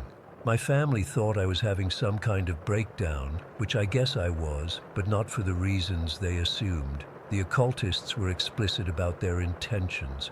"We're going to destroy you," they'd say matter-of-factly. "We're going to reshape you or kill you. Your choice." They talked openly about planning my death. "We spent $500 on sleeping pills last week. You're going to take them all when we decide it's time." The terrifying thing was I could feel my will being eroded. There were moments when their commands started to feel like my own thoughts. I'd find myself standing in my kitchen, holding a knife, with no clear memory of how I got there or what I intended to do with it. My work performance tanked. I went from being on the promotion track to barely hanging onto my job. Every time I tried to focus, they'd create this mental fog that made simple tasks nearly impossible. I'd stare at my computer screen for hours, accomplishing nothing, while they taunted me about how useless I was. Music had always been my refuge, but they found ways to take that from me too. Songs that once brought me joy would suddenly trigger panic attacks or nausea. They'd distort the melodies in my mind until they sounded wrong and jarring. Even now, I can't listen to my once favorite albums without feeling physically ill. What's most disturbing is how they use my own memories against me. They'll dig up some random childhood experience, like the time I got lost at a mall when I was 6, and use it to prove I've always been helpless and afraid. They reframe every memory to support their narrative that I'm worthless and meant to be controlled. The energy fluctuations are impossible to predict or manage. Some mornings I wake up feeling almost normal, with just a distant whisper of their voices. I'll start to hope maybe it's ending, maybe they're losing interest. Then suddenly, like a switch being flipped, I'm drowning in their presence again, unable to form a coherent thought of my own. I've tried everything: medication, therapy, meditation, prayer. I've consulted psychics, energy healers, even a priest who performed what amounted to an exorcism. Nothing works for long. The moment I start making progress or finding relief, they redouble their efforts, as if they're monitoring my every attempt to break free. The worst part is how they block any path toward healing. If I research occult protection, suddenly I can't read the words on the screen. They blur before my eyes. If I try to meditate, my body becomes unbearably itchy or painful. If I pray, they fill my mind with blasphemies until I give up in despair. They're watching me write this right now. They're telling me no one will believe me, that I'll be locked up if I share this, that they'll make me hurt myself if I continue. But I have to try to reach out. I have to believe there's someone who might understand what's happening to me. 3 years of this has left me a shell of who I was. I barely recognize myself in the mirror anymore. My eyes look different, flat, lifeless. I've lost weight. My hands shake constantly. When I do speak, I sometimes don't recognize my own voice. The most terrifying thing is knowing they can access me anytime, anywhere. There's no escape, no respite. They're there when I wake up, when I try to sleep, when I shower, when I eat. Every private moment is invaded. Every thought is monitored and judged. We own you, they tell me. We always will. I don't know how much longer I can endure this. Sometimes I think giving in would be easier than continuing to fight, but some small, stubborn part of me refuses to surrender completely. I just don't know how to make it stop. Story 10. I've been a truck driver for nearly 20 years. When you spend that much time on the road, you develop a certain relationship with it. The highway becomes like an old friend, familiar, comforting even in its monotony. At least that's how it used to feel before October of 2012. I was doing a standard haul, taking agricultural equipment from Salt Lake City down to Phoenix. Pretty routine stuff. I'd done similar routes dozens of times before, usually taking I-15. But there was construction that week, so my dispatcher suggested Route 89 through southern Utah instead, said it would save me time. God, I wish I'd just sat in that construction traffic instead. It was a cool night, typical October weather in the desert. Temperature drops fast once the sun goes down. I'd left Kanab around 9 p.m. after grabbing a quick dinner. The road ahead was empty, just miles of asphalt cutting through the darkness with nothing but my headlights pushing back the black. I always liked night driving, less traffic, less hassle, just me and my thoughts, and sometimes the radio when I could get a signal. About an hour south of Kanab, I started noticing something odd with the air. It's hard to explain if you haven't experienced it. The desert night is usually still, maybe a slight breeze, but this was different. The wind picked up suddenly, coming from all directions at once, like it couldn't make up its mind. And there was something else, a sound carried on that wind, not exactly voices, but something close, like whispers just below the threshold of understanding. I rolled up my window, thinking it was just wind noise, but even with the window closed, I could still hear it, like dozens of people mumbling just out of earshot. I cranked the radio to drown it out, but the signal had gone to static. That's when I first saw the RV. It was parked maybe 50 yards off the highway on what looked like an old service road. Its headlights were on, pointed toward the road, and there was a dim light coming from inside. Nothing too unusual about an RV in the desert, even at night. People camp out there all the time, but something felt wrong. Maybe it was the way it was positioned, or the fact that there were no other vehicles around, no campfire, nothing to suggest anyone was actually camping. As I got closer, my high beams caught something behind the RV. At first, I thought it was just a tall bush or maybe a small tree. But then it moved. It was a person, or at least, it had the shape of a person, unnaturally tall and thin, like someone had stretched a normal human being, and its proportions were all wrong. Arms too long, legs too thin. But what really made my blood run cold was its face, or rather the lack of one. Where features should have been, eyes, nose, mouth, there was nothing. Just smooth, blank skin like an unfinished mannequin. It stood completely still, facing the highway, facing me. I'm not ashamed to admit I panicked. I stomped on the accelerator and blew past that scene as fast as my rig would go. My heart was hammering so hard I thought it might burst out of my chest. I kept checking my mirrors, half expecting to see that thing running after my truck, but the RV and its companion quickly disappeared in the darkness behind me. I tried to rationalize what I'd seen. Maybe it was just a weird hitchhiker wearing some kind of mask or hood. Maybe the darkness and my tired eyes were playing tricks on me. But deep down, I knew what I saw wasn't natural. I drove for another 20 minutes, trying to put as much distance between me and that RV as possible. My hands were shaking on the wheel, and I was so focused on the road ahead that I almost missed it. On the right side of the highway, about 50 yards off the road, on what looked like the same service road, the RV, same position, headlights on, dim light inside. It was impossible. I'd been driving straight for 20 minutes at 70 miles per hour. There was no way that RV could have gotten ahead of me. There hadn't been any other vehicles on the road, no turnoffs where it could have passed me, but there it was. And behind it, standing in exactly the same position, was the faceless figure. I couldn't believe what I was seeing. Part of me wanted to stop, to see if I was just hallucinating from fatigue. But a much stronger part wanted to get the hell away from there. I hit the gas again and sped past, not even daring to look directly at the figure this time. My mind was racing faster than my truck. This couldn't be happening. It defied all logic, all reality as I understood it.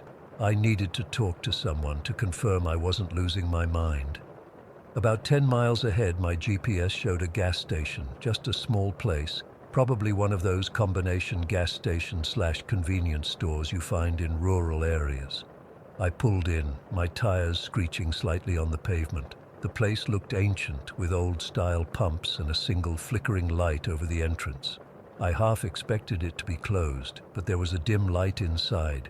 I parked my rig and practically ran inside. Behind the counter was an old man, had to be in his 70s at least, leathery skin, the kind you get from decades in the desert sun. He barely looked up when I came in. "Need gas?" he asked, voice like sandpaper. "No," I said, trying to keep my voice steady. I saw something on the road, something strange." The old man looked at me then, really looked at me, and something in his expression changed. "Let me guess. An RV parked off the road, with something standing behind it." My blood went cold. "You've seen it too?" He nodded slowly. "Not me personally, but you're not the first driver to come in here looking like they've seen the devil himself. Been happening for years." "What is it?" I asked. The old man shrugged. "Nobody knows. Some say it's a ghost, others say it's something that ain't never been human. All I know is it shows up on different roads, different places, never leaves tracks, never runs out of gas, just appears and disappears." "And the thing behind it?" "That's what scares folks the most," he said quietly. "Never the same description twice except for one detail, no face." I felt sick. Part of me had been hoping he'd tell me I was just tired, that I'd imagined the whole thing. Instead, he was confirming my worst fears. "My advice?" the old man continued. "Keep driving. Don't stop. Don't slow down. Whatever that thing is, it seems to leave folks alone if they don't engage with it." I thanked him and bought a coffee I didn't really want, just to have something to do with my hands. As I was leaving, the old man called after me. "One more thing. If your truck breaks down between here and Page, don't get out. Lock your doors and call for help. Don't leave your vehicle." I nodded and left, wondering what the hell I'd gotten myself into. Back on the highway, everything felt different. The darkness seemed thicker somehow, pressing in on my headlights. The cab of my truck, usually my sanctuary on long hauls, felt exposed, like the walls and windows wouldn't be enough to keep something out if it really wanted to get in. The air had changed too. It was colder, much colder than it should have been, even for an October night in the desert. My breath was fogging in front of my face. I cranked up the heater, but it didn't seem to make a difference, and that feeling of being watched was back, stronger than before, like a weight pressing down on the back of my neck. I kept checking my mirrors, the road behind me, the darkness beyond the reach of my lights. Nothing was there, but the feeling persisted. I'd been driving for maybe 30 minutes since leaving the gas station when my truck started to sputter. The engine coughed once, twice, then died completely. I coasted to a stop on the shoulder, my heart in my throat. This couldn't be happening. My rig was practically new, had just been serviced before this trip. There was no reason for it to break down here now in the middle of nowhere. I tried the ignition, nothing, not even a click. The dashboard lights were still on, so it wasn't the battery. Something else was wrong. Remember what the old man said, I told myself. Don't get out, call for help. I reached for my phone. No signal, of course. I sat there for what felt like hours, but was probably only minutes, trying to decide what to do. I had emergency supplies in the cab, water, food, a flashlight, even a small portable heater. I could wait until morning, flag down another vehicle. That's when I saw it. In my side mirror, illuminated by my still functioning taillights, a figure walking along the edge of the road toward my truck. Tall, thin, wrong. I frantically tried the ignition again. Nothing, again, nothing. The figure was getting closer. I could see now that it moved strangely, like its joints weren't quite in the right places. Its arms swung too far, its legs bent at odd angles, and where its face should have been, just that smooth, blank surface. One more try on the ignition. I turned the key, and this time, miraculously, the engine caught. I didn't wait to see if it would stall again. I threw the truck into gear and floored it, the tires spinning on the gravel before finding purchase. I didn't look back. I didn't stop again until I reached Phoenix, arriving as the sun was coming up. I delivered my load, called my dispatcher, and took a week off. Told them I was sick. In a way, I was. I never drove Route 89 again. I'd take detours that added hours to my journey just to avoid it. When other drivers asked why, I'd make up excuses. Bad roads, too much traffic, anything but the truth. Over the years, I've heard other truckers talk about strange experiences on remote highways. Some of their stories sound familiar. An RV that appears where it shouldn't be, a tall figure with no face, whispers on the wind that sound almost like words. I never join these conversations. I just listen and remember I still drive trucks, still love the open road most days. But something changed for me that night in 2012. The highways don't feel like old friends anymore. Now they're just long, dark places where things can hide, watching and waiting for the unwary to pass by. And sometimes, when I'm driving alone at night and the wind picks up suddenly, I roll up my windows and turn the radio as loud as it will go. Because I know now that there are things out there in the darkness, things that shouldn't exist but do, and I've seen one of them with my own eyes. Story 11. I've been sitting on this experience for almost 20 years now, and I still can't explain what happened. It's been eating at me lately, especially since finding those old photographs last month. I figure I might as well put it out there in case anyone has experienced something similar or has any theories. Fair warning though, This isn't exactly a ghost jumped out and scared me type of story. It's more of a slow-burning, what the hell is reality even kind of thing that's honestly more disturbing the more I think about it. Back in the early 2000s, my best friend Leanne moved into this old house on Willow Lane in Brookfield. I helped her move in. It was a good deal financially, especially for a single mom with 2-year-old twins. From the moment I stepped inside that place, something felt wrong. Not in an obvious way at first, but in that subtle way where your brain is trying to tell you something isn't right. The house was always cold, even in summer when the humidity outside was unbearable. You'd walk from 90-degree heat into what should have been a stuffy house, but instead it felt like walking into a refrigerator. Leanne was constantly adjusting the thermostat, but it never seemed to make a difference. She joked about saving on air conditioning bills, but I could tell it bothered her. But the temperature wasn't the strangest thing about that house. What really got to me were the voices. I'm not talking about ghostly wails or anything that dramatic. It was much more subtle and way more unsettling. You'd constantly hear someone calling your name in the voice of someone you knew. The first time it happened to me, I heard my mom calling Emily from the kitchen while I was helping Leanne set up the living room. It was so clearly my mom's voice that I actually went to check, even though I knew she was across town at her book club. This happened all the time. Leanne would hear her sister, I'd hear my boyfriend, her kids would hear each other, or us. We'd all go looking for whoever called, only to find empty rooms. After a while, we started asking, "Did you just call me?" before responding, and the answer was always no.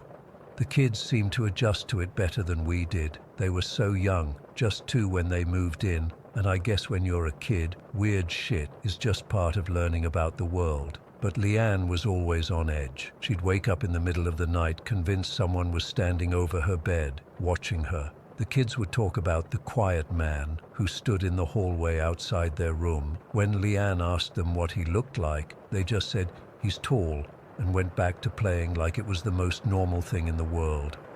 I stayed over a few times, and I swear I never got a good night's sleep there. Not because of anything jumping out at me, but because of this constant feeling of being watched, like something was just waiting for me to let my guard down. There was this heaviness to the air that made it hard to breathe sometimes.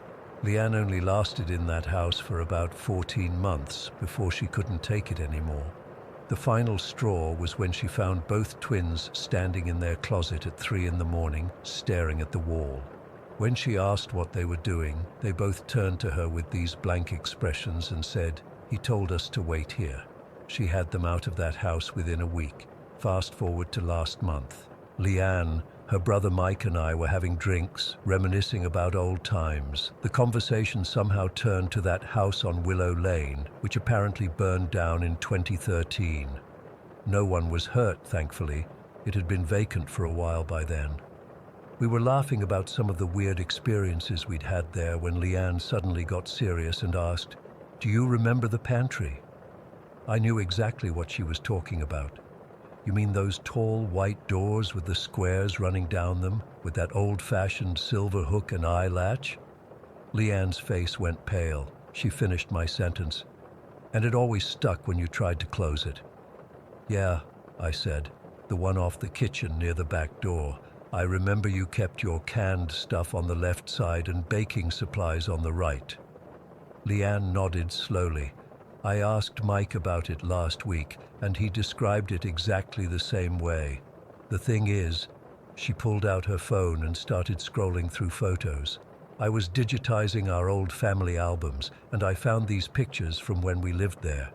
Look at this one. It's the kitchen during the twins' 3rd birthday party." She handed me her phone.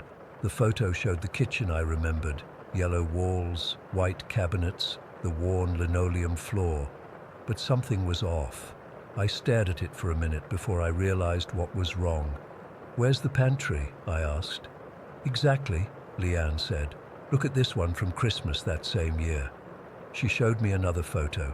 Again, the kitchen was clearly visible, but where the pantry doors should have been, there was just a solid wall with wood paneling. "Maybe it's just the angle," I suggested. But as she flipped through more photos, showing the kitchen from every possible angle, there was no sign of the pantry doors I so clearly remembered. I have photos from when we first moved in, during renovations, when we painted, during parties. There is no pantry in any of them. Just that wall. I felt a chill run down my spine. That's impossible. I used that pantry dozens of times. I remember helping you organize it. So do I, Mike said. I remember getting a stepladder to fix that latch because it was sticking. The three of us sat there in stunned silence.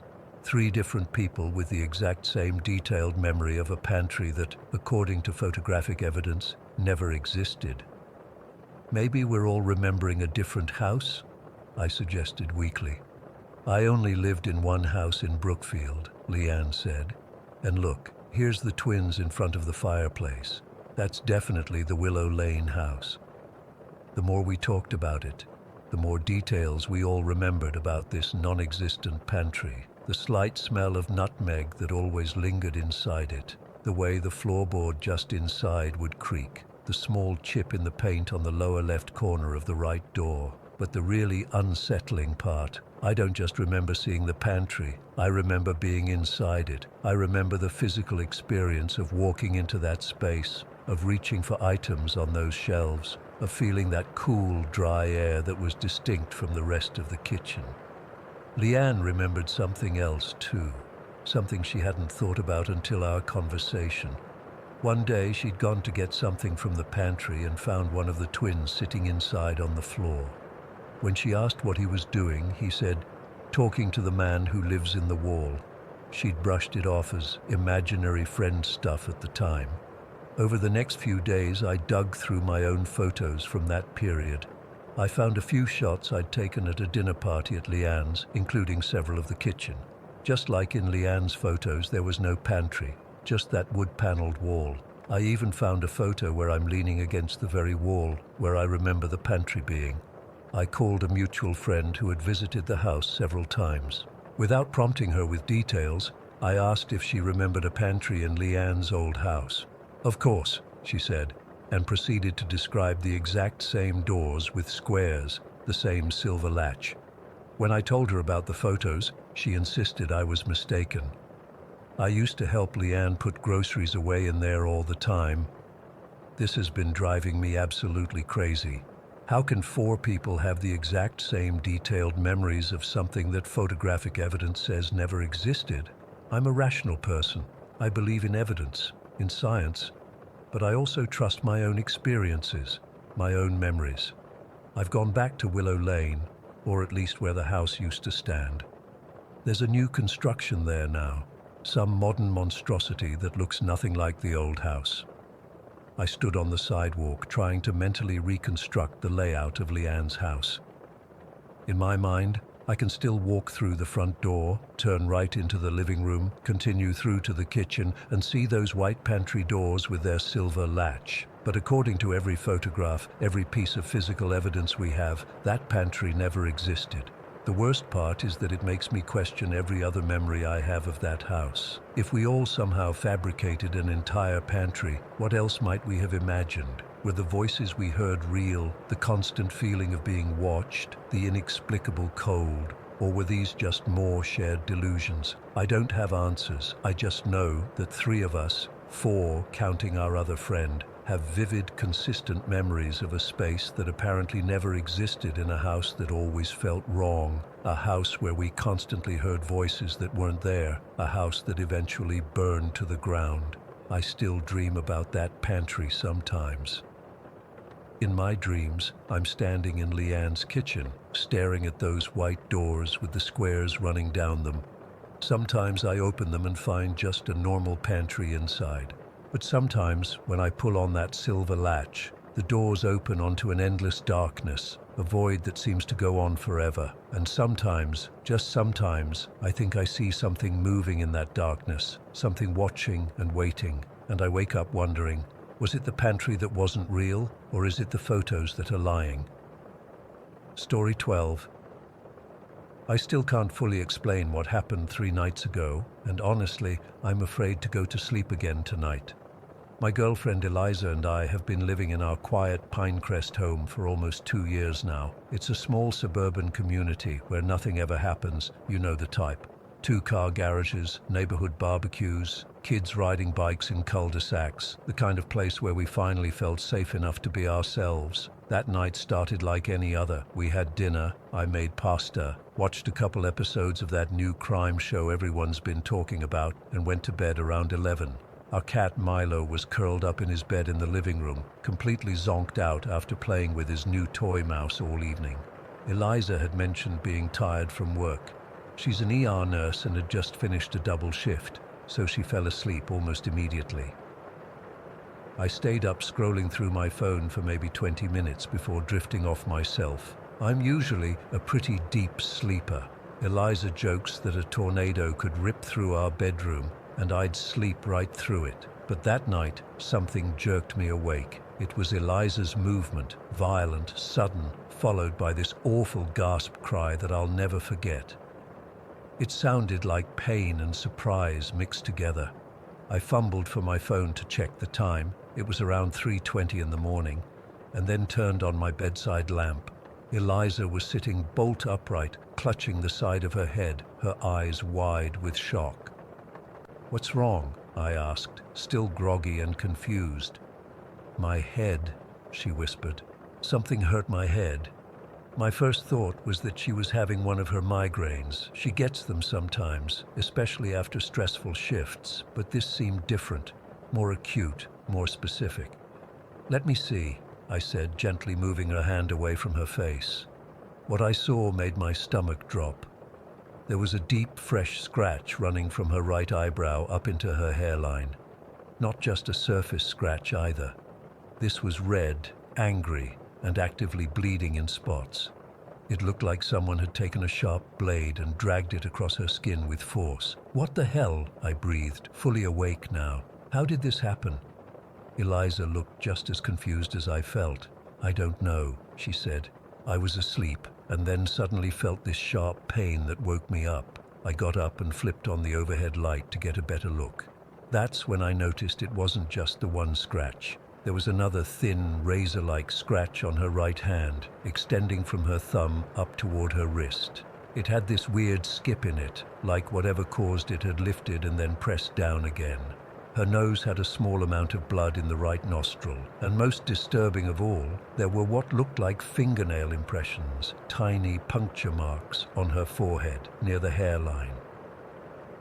"There's another one," I said, gently tilting her chin to reveal a fourth scratch just under her right eye. It was shallower than the others, but definitely fresh. Eliza touched her face gingerly, her fingers coming away with small smears of blood. "I don't understand," she said. Her voice was steady. Typical Eliza, the medical professional. But I could see fear creeping into her eyes. I was just sleeping. That's when the truly unsettling part hit me. All these injuries had apparently happened simultaneously while she slept. She hadn't gradually accumulated them. She was fine when we went to bed, and she hadn't woken up and discovered them. The act of being scratched is what violently woke her from sleep. We moved to the bathroom where the light was better. Eliza sat on the closed toilet lid while I carefully cleaned the scratches with antiseptic. Neither of us spoke much. We were both trying to make sense of what had happened. "Could you have scratched yourself?" I finally asked, though I already knew it wasn't possible. Eliza shook her head and held up her hands. Her nails were short, she keeps them trimmed for hospital work, and soft. There was no way they could have made those deep, sharp cuts. Plus, the main scratch on her face was in a spot that would be awkward for her to reach herself, especially while asleep. "What about you?" she asked quietly, not accusingly, just methodically working through possibilities. I felt sick at the suggestion, but understood why she had to ask. "I was sleeping on the other side, Liz. My back was to you, and I had my hands tucked under the pillows. We both knew I'm a side sleeper and barely move once I'm out. Plus, I was on her left, and all the scratches were on the right side of her body. Still, we had to rule out every possibility. My nails are longer than hers, but when I tried to mimic the position needed to make those marks, reaching across her body to scratch the right side of her face. It was physically impossible from where I'd been sleeping. "Could it be your rings?" I suggested. "Eliza wears a couple of thin bands that could potentially scratch, though nothing that could cause this level of damage." She shook her head. "I took them off before bed. They're on the nightstand." We went back to the bedroom and started examining everything: the sheets, the pillowcases, the headboard, looking for anything with a sharp edge that could have caused those specific types of cuts. "What about Milo?" I asked, though I was grasping at straws. "Our cat is the gentlest creature alive and has never scratched either of us, not even during bath time. Plus, the bedroom door had been closed all night. Still, I went to check on him. He was exactly where we'd left him, curled up in his bed in the living room. When I picked him up to examine his paws, he just blinked sleepily at me, totally clueless." We returned to the bedroom and stood there, staring at the bed like it might give us answers. The scratches were deeper than typical accidental cuts and appeared almost deliberate. They were all on the same side of her body, and when you looked closely, there were faint trails connecting them, like whatever had caused them had moved from one spot to another. "Let me get this straight," I said, trying to organize my thoughts. "You were asleep. Something scratched you, hard enough to wake you up. It wasn't your nails, it wasn't my nails, it wasn't the cat, and we can't find anything in the bed that could have done it." Eliza nodded slowly, touching the scratch on her face again. It had stopped bleeding but was still raised and angry looking. "And you didn't feel anything weird before? No sensation of something touching you before the scratches?" "Nothing," she said. "I was dead asleep, and then suddenly it felt like someone was cutting me." She shuddered. We sat there for a long time, trying to come up with explanations. Could there have been something in the bed that we missed? A sewing pin, a staple from packaging? But how would multiple injuries happen all at once from something like that? And where was this mystery object now? The longer we talked, the more unsettled I became. I've always considered myself pretty rational, but this defied any logical explanation. Eventually, exhaustion started to catch up with us. It was almost 5 in the morning, and Eliza had another shift later that day. "We need to get some rest," I said finally. "We can figure this out tomorrow." But neither of us wanted to go back to sleep in that bed. We ended up bringing our pillows and blankets to the living room couch. As we were settling in, Eliza suggested something that made my skin crawl. "Let's switch positions," she said. "I'll sleep on the inside of the couch and you take the edge." I knew what she was thinking. If whatever had happened was going to happen again, it would target the person sleeping in the vulnerable outer position. She was offering herself as protection. Despite my fear, I refused. "No way. I'll take the outside." We curled up together on the too small couch, Milo joining us at our feet. I don't think either of us actually slept much for those remaining hours before dawn. Every time I started to drift off, I'd jerk awake, convinced I'd felt something touch my face or hand. The next morning, in the harsh light of day, the scratches looked even worse, red and inflamed against Eliza's pale skin. We took photos of everything, partly as evidence and partly because we still couldn't believe it had happened. We spent that day in a fog, going through theories with increasing desperation. Maybe there was something sharp stuck in the mattress that she rolled onto. But why multiple scratches in different locations? Could she have had some kind of seizure that caused her to hurt herself? But the medical professional in her dismissed that idea. The pattern and precision of the scratches didn't match self-inflicted seizure injuries. I even reluctantly brought up the possibility of something not natural. Eliza, always the pragmatist, didn't dismiss it outright, which scared me more than anything else. If she was willing to consider supernatural explanations, then she was truly out of rational ones. That night, we slept in the guest room with all the lights on. Eliza took a sleeping pill, but I stayed awake, watching her breathe, terrified of what might happen if I closed my eyes. Nothing did happen, thankfully, but I can't keep this up forever. We can't live like this. It's been 3 days, and the scratches are healing, but my sense of security isn't. We've checked the house from top to bottom. We've examined the bedroom with flashlights, moved the bed, looked behind furniture. We've found nothing that could explain what happened. The worst part is that nagging feeling that we're missing something obvious, or maybe the worst part is not knowing if it will happen again, or to whom. Tonight, we're going back to our bedroom. Eliza says we can't let fear rule us, that there must be a logical explanation we haven't found yet. But I've put a camera on the dresser, aimed at the bed. If anything happens, I want to know what it is, even if the truth is more terrifying than not knowing. I'll update if anything changes, but for now, I'm sitting here watching the shadows grow longer and dreading nightfall. Because deep down, I know those scratches didn't just appear. Something caused them, something hurt her, and I can't shake the feeling that whatever it was, it's still here, waiting. Story 13. I've never told this story to anyone except my therapist. For years, I've tried to rationalize what happened, but I can't shake the memory of that night at my nanny's house in Millbrook when I was 12. I know what I saw. Lily saw it too. That's the part that still gives me chills. We both saw it, which means I didn't imagine it. Let me start by saying Millbrook was your typical small town where everyone knew each other.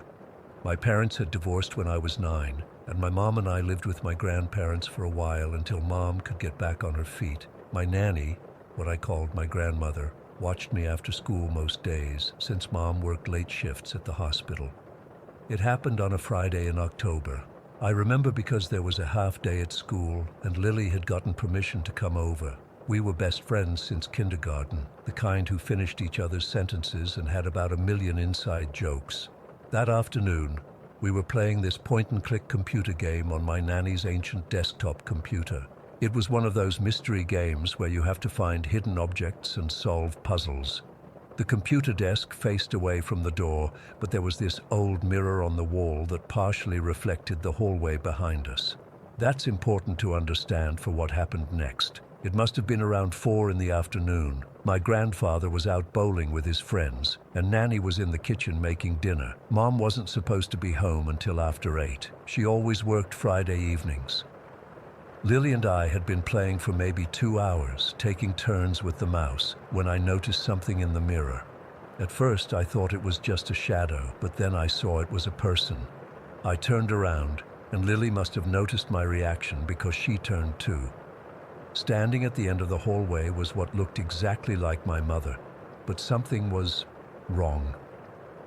It's hard to explain, but the first thing I noticed was that she had no color, not like black and white in an old TV show way, but like all the color had been drained out of her. Her skin, her clothes, her hair, all various shades of gray. She was wearing what looked like Mom's nurse scrubs, but even those were completely devoid of their usual blue color. But it was her face that made my blood run cold. My mom has always been this warm, loving person who smiles with her eyes. This thing was staring at us with such intense hatred that I felt physically sick.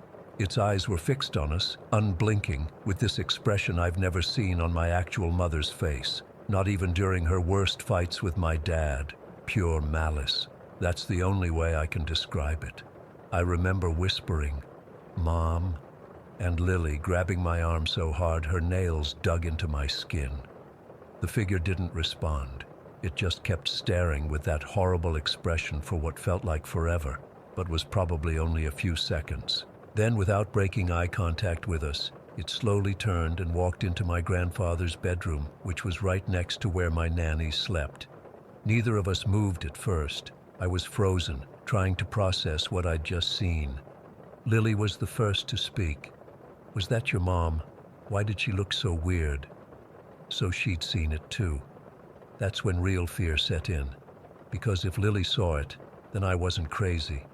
Something was really wrong. "That can't be my mom," I whispered back. "She's at work until 8. We sat there for maybe another minute, both of us too scared to get up. The computer game was still playing its annoying music in the background, which now felt creepily out of place.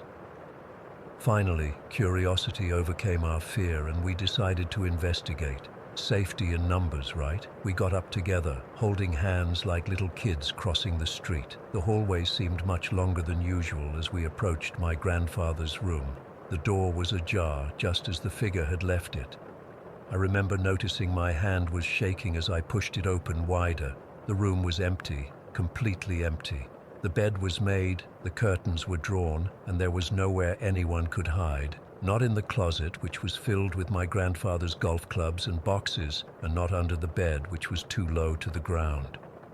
Maybe she went to her room, Lily suggested, though we both knew there was no way she could have gone there without us seeing.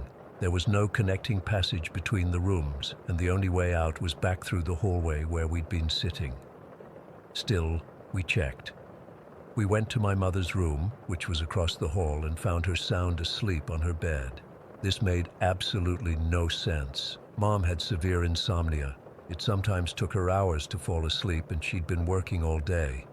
There was no way she could have gotten home, somehow slipped past us, gone into my grandfather's room, disappeared, and then fallen into such a deep sleep in her own room in the span of a minute or two. It was physically impossible. Plus, the woman, or whatever it was, we saw in the hallway wasn't my mother as she normally appeared. It was like a hateful, colorless copy of her. I remember approaching her bed cautiously, almost afraid to touch her. When I did, she stirred slightly but didn't wake up. She was solid and warm and real, not the gray, hate-filled figure we'd seen. Lily and I backed out of the room and went to find my nanny. She was still in the kitchen, checking something in the oven. When we asked if my mom had come home early, she looked confused and said, "No, honey. She called a little while ago and said she'd be here around 8:30, maybe a bit later than usual." We didn't tell her what we'd seen. What could we say? That we saw a black and white version of my mother who disappeared into thin air. Even at 12, I knew how crazy that would sound. For the rest of the afternoon, Lily and I stayed in the living room with my nanny. We abandoned the computer game and instead watched TV, sitting close together on the couch. Every few minutes I'd glance down the hallway, half expecting to see that figure standing there again, but it never reappeared.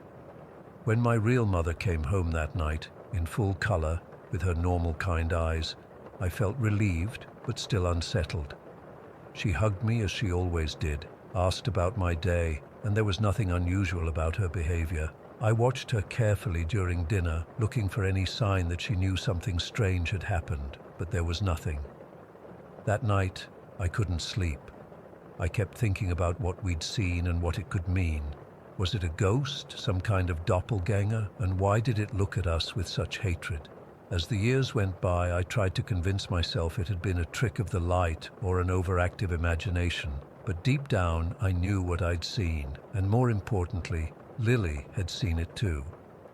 After high school, Lily and I went to different colleges and gradually lost touch, the way childhood friends often do. Last year, after almost 15 years of barely any contact, I found her on social media and reached out. We caught up over video chat, talking about our jobs, relationships, and reminiscing about growing up in Millbrook. Then, gathering my courage, I asked, "Do you remember that day at my nanny's house when we were playing that computer game?" There was a long pause, and I watched her expression change through the screen. "You mean when we saw your mom? But it wasn't your mom," she said quietly. My heart raced. She remembered. "It was like she was in black and white," Lily continued, unprompted. "And the way she looked at us, I've never seen anyone look so hateful. I had nightmares about it for months." She described exactly what I remembered. The colorless appearance, the intense hatred, how it walked into my grandfather's room and vanished. After all these years, our memories matched perfectly. "I thought maybe I'd imagined it or exaggerated it in my mind," I admitted. "No," she said firmly. "It happened. I don't know what it was, but we both saw it." We talked for hours that night, trying to make sense of what we'd experienced. Lily mentioned that her grandmother used to talk about doppelgangers, identical doubles of living people that were omens of bad luck or even death. But nothing bad had happened to my mother afterward. She's still alive and well today. I've researched similar phenomena since then: shadow people, doppelgangers, time slips, all sorts of paranormal explanations. Nothing quite fits what we saw. The colorless aspect keeps coming back to me. It wasn't just lacking color, it felt like it was absorbing light, creating its own darkness. Sometimes I wonder if it was some kind of manifestation of negative energy. My parents' divorce had been messy, and my mom had been under tremendous stress during that period. Could that entity have been some physical manifestation of pain or anger?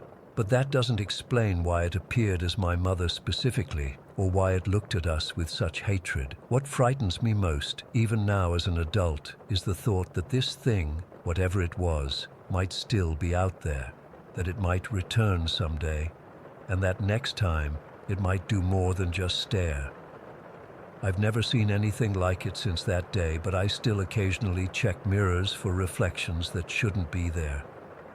And sometimes when I'm visiting my mom and happen to look down a dimly lit hallway in her house, I feel a chill of anticipation, wondering if I'll see that colorless, hateful version of her staring back at me. To this day, I have no explanation for what Lily and I witnessed in that hallway. All I know is that it was real. We both saw it, and whatever it wasn't human. At least, not entirely. And that's what still keeps me up at night sometimes, 20 years later. Story 14. I've been hesitating to share this for a while now. It's been about 8 months since I quit my job at Pizza Hut, but I still think about what happened there almost every day. I used to be skeptical about paranormal stuff, but after what I experienced, I don't know what to believe anymore. I was promoted to shift manager at a Pizza Hut in this small strip mall on the edge of town about 2 years ago. It was a relatively new location, only open for about a year before I started working there. The layout was weird, really long and narrow compared to other Pizza Huts I'd been to. We had the dining area up front, then an open kitchen where customers could see us making pizzas, and in the back were the walk-in fridge and these retarder doors, they're like mini fridges, built into the wall where we keep dough and toppings for quick access. The first few months were completely normal. I liked my job, the team was good and business was steady, nothing out of the ordinary at all. Then things started to get strange. It started with little things that were easy to brush off. Keys that would be in one place and then suddenly be somewhere else. Utensils that would fall off counters when nobody was near them. The bathroom door that would creak open and close sometimes when there was definitely nobody in there. We all just blamed it on drafts or forgetfulness. You know how it is when you're busy. Your mind plays tricks on you. But then came that morning with Maria, and I haven't been able to rationalize it away since. It was a Tuesday in October, just Maria and I opening the store. We were both dressed in our all-black uniforms. Black polo shirts, black pants, black non-slip shoes, standard Pizza Hut uniform. We got there at 6 in the morning to prep everything before opening at 11. Maria was an excellent cook, super reliable, and not the type to make stuff up or get spooked easily. I remember it was raining that day, and the strip mall parking lot was completely empty, except for our 2 cars. I unlocked the back door, turned off the alarm system, and flipped on the lights. Everything seemed totally normal. Maria started prepping the dough while I counted the cash drawer and checked the schedule for the day. About 45 minutes into our shift, I went to the back door to throw out some trash from the previous night. The dumpster was about 15 feet from our back door, and I remember thinking how cold it was that morning as I dragged the bags out. When I came back in, I saw Maria kneeling by the retarder doors putting away some cheese and pepperoni we'd just received in our morning delivery. I was wiping my hands on my apron about to ask Maria if she wanted coffee, when she suddenly jumped up and ran toward me, her face completely white. "Jane," she said, grabbing my arm, "did you just walk up to the dishwasher and back?" I stared at her, confused. "No, I was just outside throwing out trash." "Why?" Maria's hand was trembling on my arm. "Someone walked right past me just now. I thought it was you. I saw a black figure walk up to the dishwasher, stop for a second, then turn around and walk back this way." I felt a chill run down my spine. "Are you sure it wasn't a shadow or something? Maybe from a car passing by outside?" But even as I said it, I knew that was impossible. The dishwasher was in an area with no windows nearby, and it was too dark outside for shadows to be that pronounced inside. No, Maria insisted. It was a person.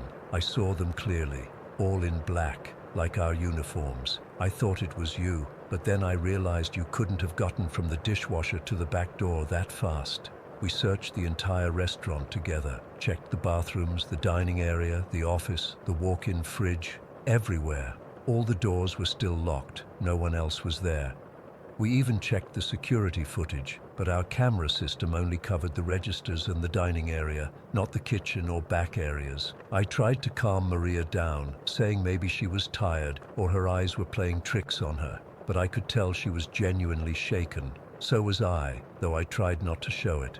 We got through the rest of our shift without mentioning it again, but I noticed Maria kept looking over her shoulder, especially when she was near the dishwasher area. I did too, if I'm being honest. The next weird thing happened about a week later. I was closing with our new hire, Jason. Everyone else had left, and we were doing final cleanup. I was mopping the kitchen floor while Jason was cleaning the make line. I had just stepped into the walk-in fridge to put away some unused dough when I heard Jason call out, "Hey Jane, what do you need?" he asked, sounding confused. I stepped out of the fridge. "What do you mean? You just tapped me on the shoulder," he said, looking around. "Didn't you?" I felt that same chill again. "No, I was in the fridge." Jason laughed nervously. "That's weird. I swear someone just tapped me on the shoulder like they wanted my attention." We both tried to laugh it off, but we finished closing in record time that night, and I noticed Jason kept looking around nervously. After that, things escalated. We'd hear footsteps in the dining area when no one was there. The bathroom door would open and close repeatedly when the restaurant was empty. Once, I was alone doing paperwork in the office when I distinctly heard someone call my name from the kitchen. It sounded exactly like Maria, but when I went out to check, no one was there. I called Maria right away, and she confirmed she was at home, 40 minutes away. The worst part was the dishwasher area. Multiple employees reported seeing a dark figure standing there, always dressed in black. It got to the point where no one wanted to close alone, and several employees quit without notice. I remember one particularly busy Friday night. We were slammed with orders, the dining area was full, and we had delivery drivers coming in and out constantly. I was helping on the make line when I noticed a customer staring intently at something behind the counter. I turned around thinking maybe something had fallen or spilled, but there was nothing there. Later, as the customer was leaving, he stopped me. "Hey, who was that other worker?" he asked. "The one in all black who was standing by the sink for like 20 minutes without moving." My stomach dropped. "What did they look like?" He shrugged. "Couldn't really tell. They had their back to me the whole time. Thought it was weird they were just standing there while you guys were so busy." I checked the schedule and staff. Everyone scheduled was accounted for, and no one had been standing idle during our rush. That night, I told our regional manager about everything that had been happening. He seemed concerned but skeptical. He suggested checking for gas leaks or mold that might cause hallucinations and promised to send maintenance out. They checked everything. No gas leaks, no mold, no carbon monoxide issues. The building was only about 3 years old at that point, so there weren't any major structural issues either. The regional manager suggested it might be someone playing pranks, maybe a former employee with a key, so we changed all the locks and reset the alarm codes. Nothing changed. What really got to me was when I started experiencing things when I was completely alone. One morning, I came in early to do inventory. I was the first one there, had disarmed the alarm myself, and verified no one else was in the building. I was counting boxes in the walk-in fridge when I heard what sounded like dough trays crashing to the floor in the kitchen. I rushed out, expecting to find a mess, but everything was exactly as I'd left it. Nothing had fallen, nothing was out of place. But I know I heard that sound, metal trays hitting the tile floor. It was unmistakable and way too loud to be my imagination. Then there was the time I was counting the safe at closing. I was alone in the office, door closed, when I felt someone breathing on the back of my neck. I could feel the warmth of their breath, smell the faint scent of pizza dough. I froze completely, afraid to turn around.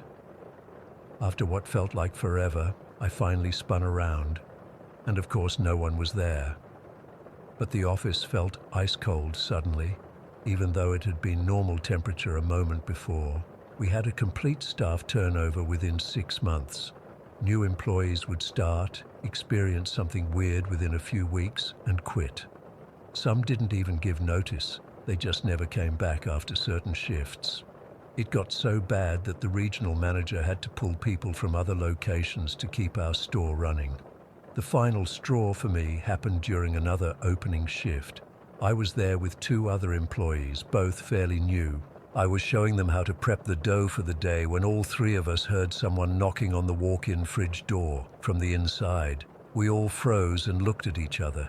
"Is someone in there?" one of the new guys asked. I knew there couldn't be. I'd just been in there 5 minutes earlier and it was empty. Plus, the walk-in has a safety release so anyone inside can get out. There would be no need to knock. But the knocking continued, getting louder and more insistent. Taking a deep breath, I walked over and yanked open the door. Empty. Completely empty. But as soon as I closed it again, the knocking started once more. We all heard it. All 3 of us. And when we opened the door again, nothing. Both new employees quit that day. I don't blame them. I stuck it out for another month. But things just kept happening. The black figure by the dishwasher became such a common sighting that employees started greeting it when they saw it, just to ease their own anxiety. "Morning, ghost," they'd say, trying to make light of how terrified they actually were. What finally made me quit was when I started seeing the figure myself. I was closing one night, doing a final walkthrough before setting the alarm, when I saw someone in a black uniform standing by the dishwasher with their back to me. I assumed it was my closing cook, who I thought had already left. "Hey, did you forget something?" I called out. The figure didn't move or respond. I walked closer, and as I did, it slowly turned around.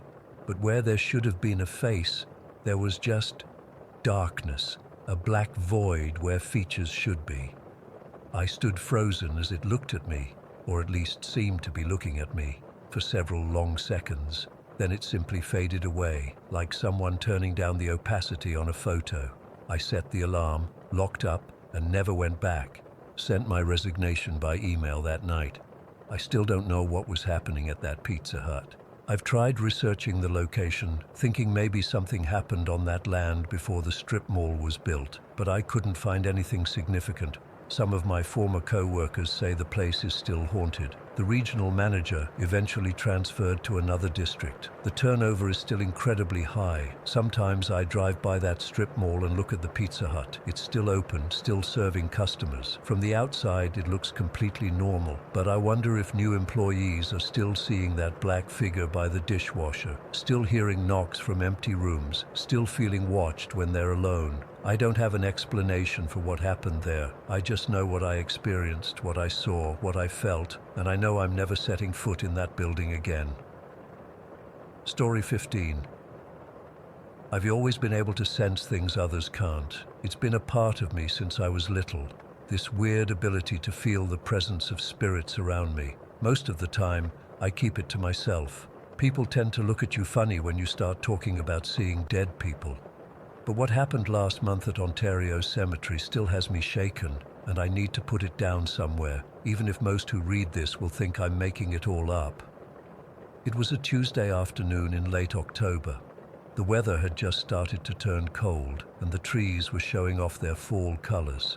My stepdad's mom had passed away the week before, and we'd all attended the funeral at Ontario Cemetery. I'd gone back with my friends, Amber and Kyle, just to sit for a while. It sounds weird, but cemeteries have always felt peaceful to me, not scary. We were sitting on a bench near the entrance, just talking and sharing a bag of chips, when I first noticed him. An elderly man, maybe in his 70s, was pacing near the far edge of the cemetery. He was wearing faded overalls and a flannel shirt that looked like it belonged to another era.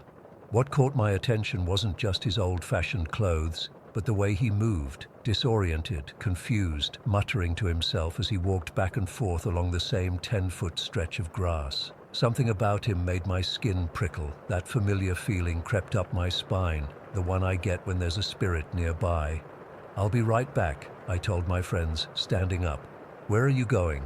Amber asked, looking confused. "Just want to check something out," I said, trying to sound casual. As I walked toward the old man, I noticed other details. His movements seemed off, not quite in sync with the world around him.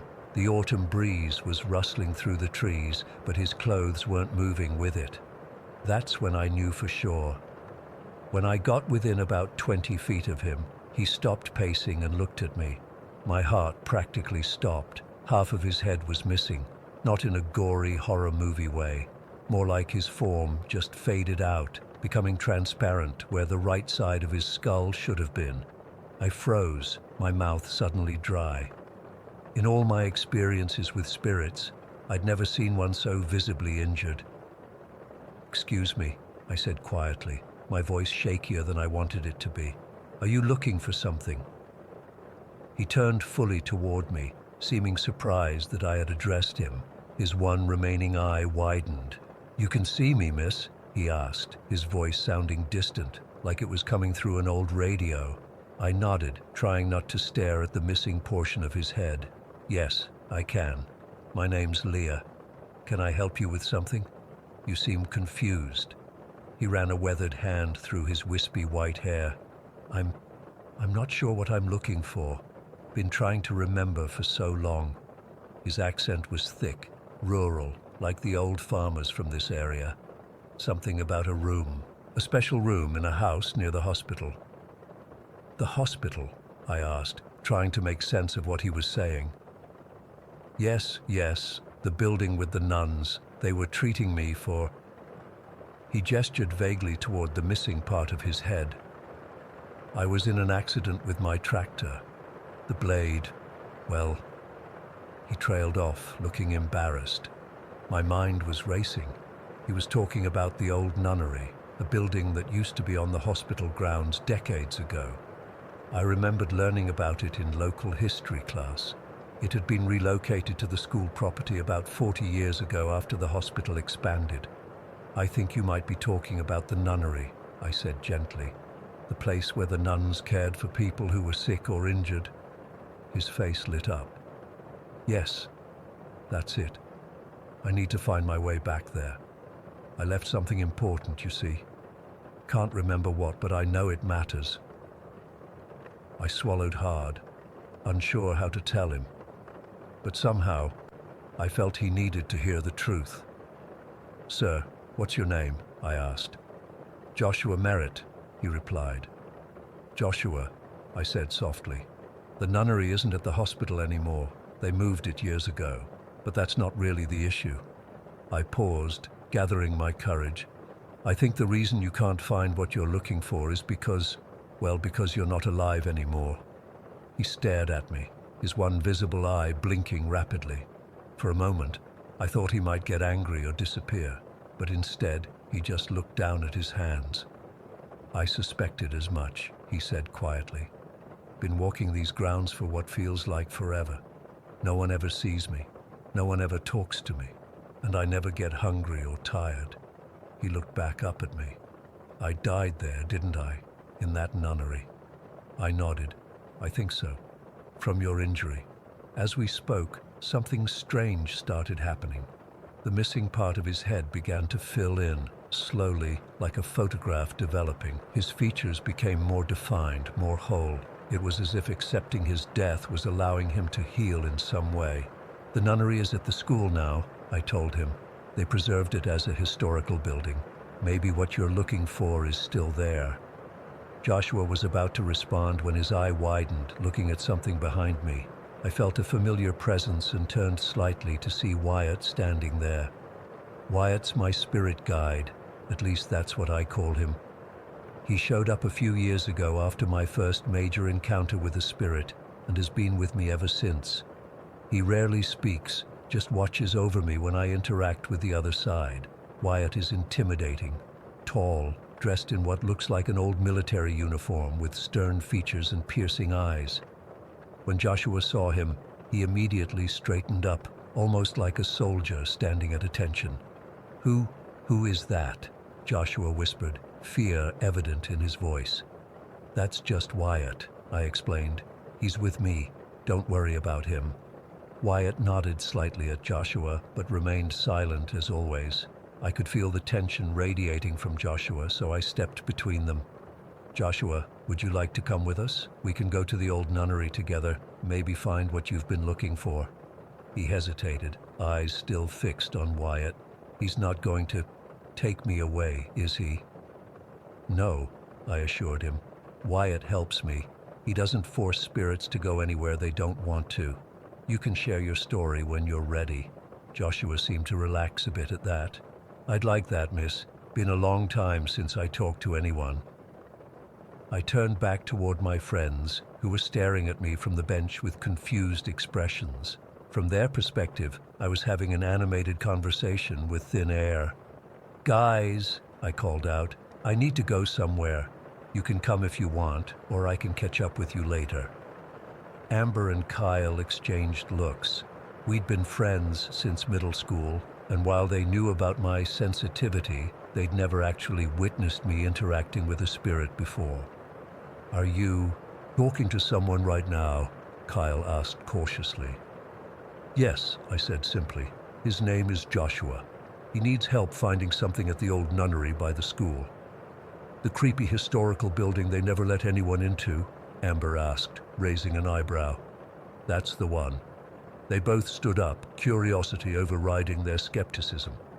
We're coming, Amber declared. No way am I missing whatever this is. As we walked, I explained to Joshua about the relocation of the nunnery, filling him in on the decades he'd missed. With every step, his appearance became more solid, more complete. The gaping wound in his head had almost entirely healed over, leaving only a faint scar. How long have I been? He couldn't finish the sentence. Based on what you're wearing and what you've told me about the nunnery, I'd guess since the 1950s or 60s, I said gently. He let out a low whistle.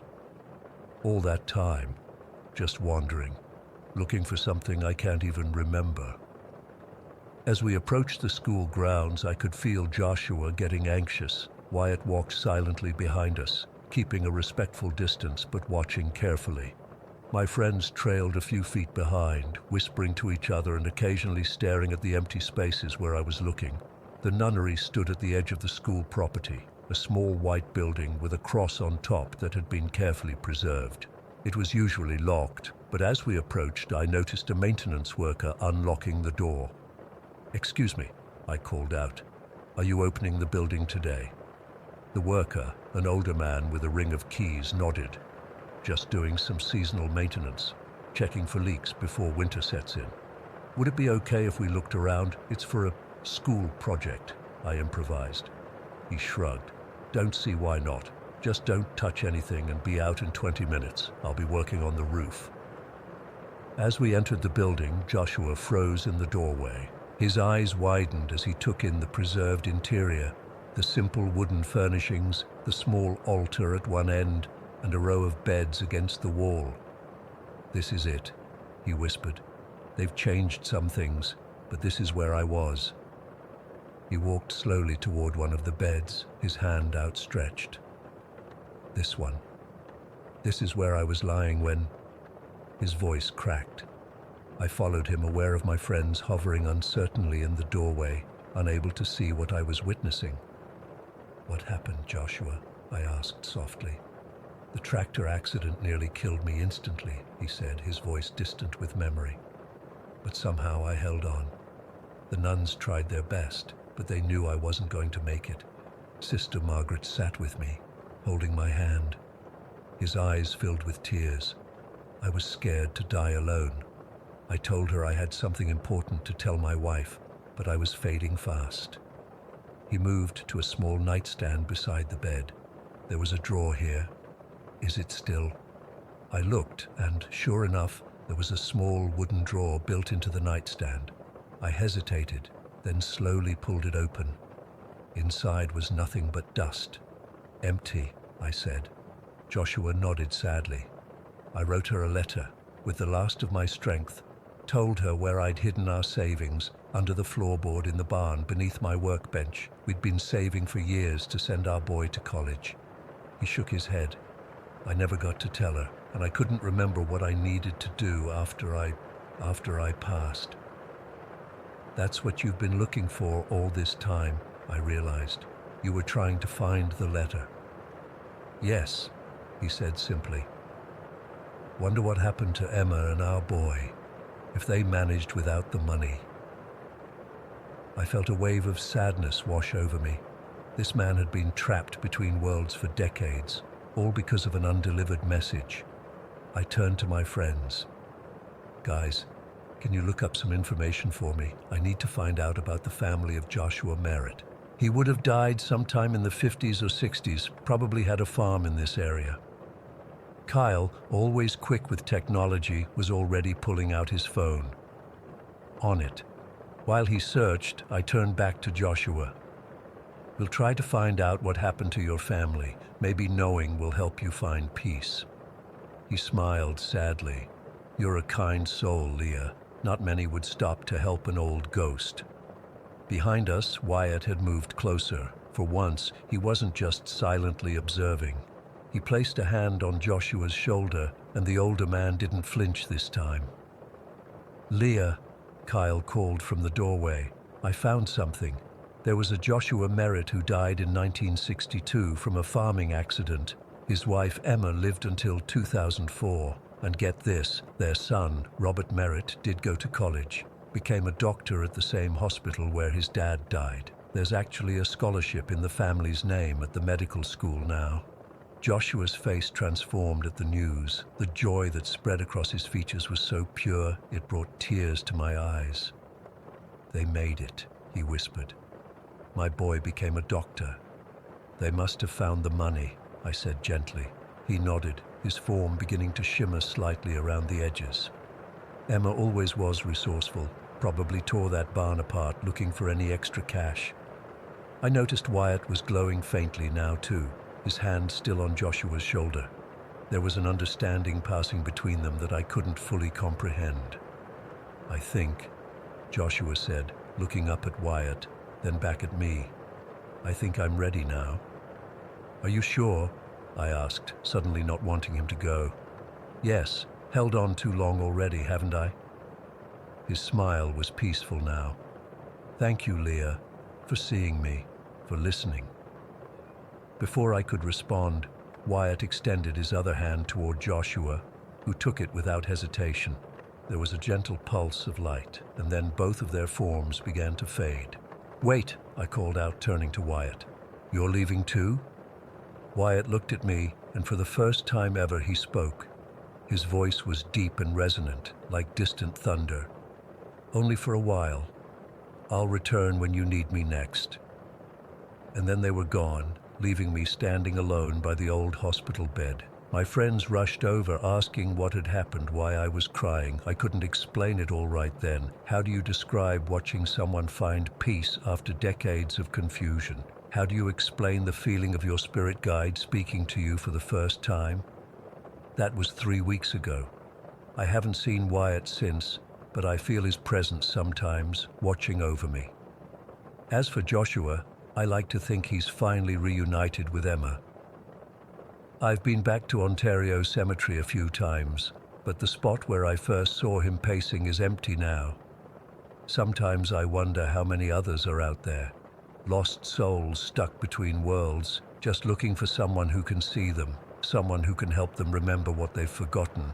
And I wonder if that's why I have this ability, not as a curse, but as a gift, a way to help those who can't help themselves. I'm still processing what happened that day, still trying to understand what it means, but one thing I know for sure, I'll never look at the old nunnery the same way again. Story 16. I still can't explain what happened in that apartment 5 years ago. I've gone over it 1,000 times in my head, talked to experts, even consulted with a paranormal investigator once when I was drunk enough to admit what happened without feeling like a complete idiot. Nothing makes sense. It started during my junior year at university. I was sharing an apartment with two other guys, Eric and Mike. The place wasn't anything special, just a standard 3-bedroom unit with thin walls and cheap appliances. My room shared a wall with Eric's, while Mike's room was across the hall from mine. Eric was a serious gamer. Like the kind who would drop $3,000 on a PC setup without blinking. He had this massive subwoofer positioned right against our shared wall. Every explosion, gunshot, and bass drop from his games would literally vibrate through to my side. I could feel the damn thing in my mattress sometimes. We had arguments about it, but eventually settled on a nothing after 11 p.m. rule that mostly worked. One Tuesday night in November, I went to bed around midnight after finishing a paper. I remember checking the time because I was proud of myself for not pulling an all-nighter for once. I fell asleep almost immediately. I woke up to what sounded like a war zone. The walls were literally vibrating with the sound of explosions and gunfire. Eric's subwoofer was going absolutely insane. I could feel each boom in my chest. There was also shouting and laughing coming from both Eric and Mike's rooms. I checked my phone. 3 a.m. exactly. I couldn't believe these assholes were gaming together at this hour on a weeknight. We all had morning classes. I tried covering my head with my pillow, but it was useless. The noise was physical. I could feel it through my mattress, up my spine. After a particularly massive explosion that made my desk lamp rattle, I lost it. I jumped out of bed, stomped to my door, and yanked it open, ready to scream at both of them. The moment, and I mean the exact millisecond, my door cracked open. Everything went silent. Not gradually quiet, but completely and utterly silent, like someone had hit a mute button on the universe. I stood there for a second, disoriented by the sudden quiet. I wondered if they'd heard me getting up and quickly shut everything down. I walked over to Eric's door and knocked. After a minute of shuffling sounds, he opened it, looking groggy and confused. "What?" he mumbled, squinting at the hallway light. I looked past him into his room. His computer was off. The monitors were dark. His girlfriend Lisa was asleep in his bed, hadn't even stirred when he got up. "Were you just gaming?" I asked. "Dude, it's the middle of the night. I've been asleep for hours." I glanced at his subwoofer. It was powered down, the little light off. I heard explosions and gunfire and laughing from your room and Mike's. Eric rubbed his eyes. "Wasn't me, man. I've been asleep since like 11. Lisa can vouch for me when she wakes up." I walked over to Mike's room next and knocked. No answer. I tried the handle, but it was locked. "Mike's not even here," Eric said from his doorway. "He went home for the weekend, remember? His mom's birthday or something." I felt a chill run down my spine. "Are you sure?" "Yeah, man. He left yesterday afternoon. Won't be back until Sunday." I checked the rest of the apartment. Living room, kitchen, bathroom. No one else was there. All the electronics were off. The front door was still locked with the deadbolt, which we only used at night. "You were probably dreaming," Eric said with a yawn. "Go back to sleep." I did go back to my room, but I didn't sleep. I sat on my bed with all the lights on until morning, trying to convince myself it had been a dream. But it hadn't felt like a dream at all. The physical sensation of those vibrations through the wall had been too real, too intense. The next morning, I was a zombie in my classes. When I got home that afternoon, I tried to joke about it with Eric. "Man, I had the weirdest dream last night. Thought you and Mike were having a gaming party at 3 in the morning." Eric gave me a strange look. "That's weird." "Why?" He hesitated. "Because last week, when you and Mike were both gone for that conference thing, I had the exact same experience. I felt that same chill again." "What do you mean?" "I mean, I woke up around 3 a.m. to what sounded like you and Mike gaming in your rooms. The sound was coming through the walls. I could hear both, your voices laughing and shouting.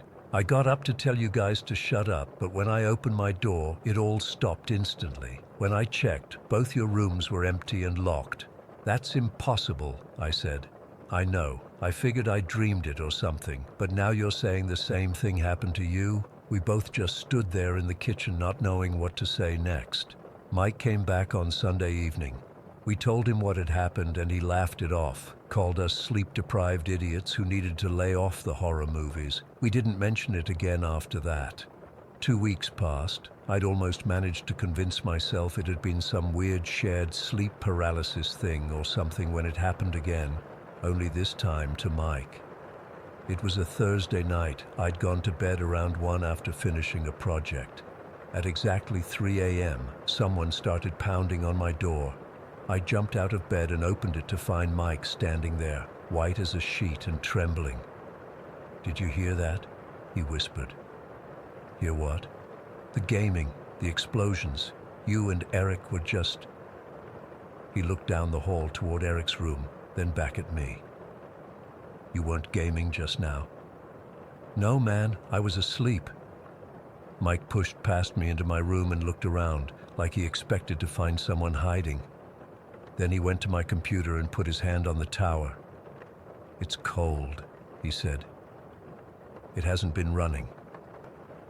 We woke up Eric, who confirmed he'd been asleep too. We all sat in the living room with the lights on, comparing notes. Our experiences were identical. The sounds of gaming, multiple voices laughing and shouting that sounded exactly like us, coming from rooms that should have been empty, and always at exactly 3 a.m. "This is some horror movie bullshit," Mike said. He was still shaking slightly. "I heard both of you as clear as day. I could even make out what you were saying, stuff like headshot and on your left. It was your voices. I'd bet my life on it." We came up with a plan. The next night we set up Mike's camera on a tripod in the hallway, pointing down toward all our rooms. We left our doors slightly ajar so the camera could catch any sound or light. We were determined to catch whatever this was. Nothing happened that night, or the night after, or any night we had the camera running. We kept it up for 2 weeks before giving up. For the rest of the semester, things were quiet. We'd occasionally bring it up, try to find logical explanations. Carbon monoxide was ruled out when we got detectors. The building's maintenance guy checked our wiring and found nothing unusual. We even asked our neighbors if they'd heard anything strange, but no one had. Eventually, we just stopped talking about it. It became one of those weird things we'd experienced that we couldn't explain. Life went on. We graduated, moved out, got jobs in different cities. 5 years passed. I'd mostly forgotten about the whole thing until our university alumni weekend. I ran into Eric at a bar near campus, and we started catching up. After a few drinks, the conversation drifted to our old apartment. "Remember that weird shit that used to happen?" he asked, lowering his voice like someone might overhear. "The 3 a.m. gaming sessions with no one there?" "Yeah, kind of hard to forget." "I've never told anyone else about it," he admitted. Who would believe it? As we were talking, this guy at the next table turned around. I recognized him vaguely. He'd been a few years ahead of us. "Sorry to interrupt," he said, "but were you guys talking about the apartments on Westfield Street? The 3-bedroom units?" Eric and I exchanged glances. "Yeah, why?" I asked. "Which unit were you in?" 4C, Eric said. The guy's face went pale. "I lived there my senior year. Did you ever hear things like movie noises or something when no one was watching anything?" My stomach dropped. Eric and I ended up pulling our chairs over to his table, and he told us his story. He'd lived there with 2 roommates 2 years before we moved in. They'd experienced something similar, loud movie sounds coming from empty rooms, always around 3 a.m. They'd blamed each other, had fights about it, even moved the TV to a different room thinking it might be some kind of technical issue. "We never figured it out," he said. "Eventually we just started sleeping with earplugs." We spent hours theorizing. A glitch in the matrix was Mike's favorite explanation when we called him later that night. Some kind of acoustic anomaly that carried sound from other apartments, but that wouldn't explain why we heard our own voices. Group hallucination brought on by stress and sleep deprivation.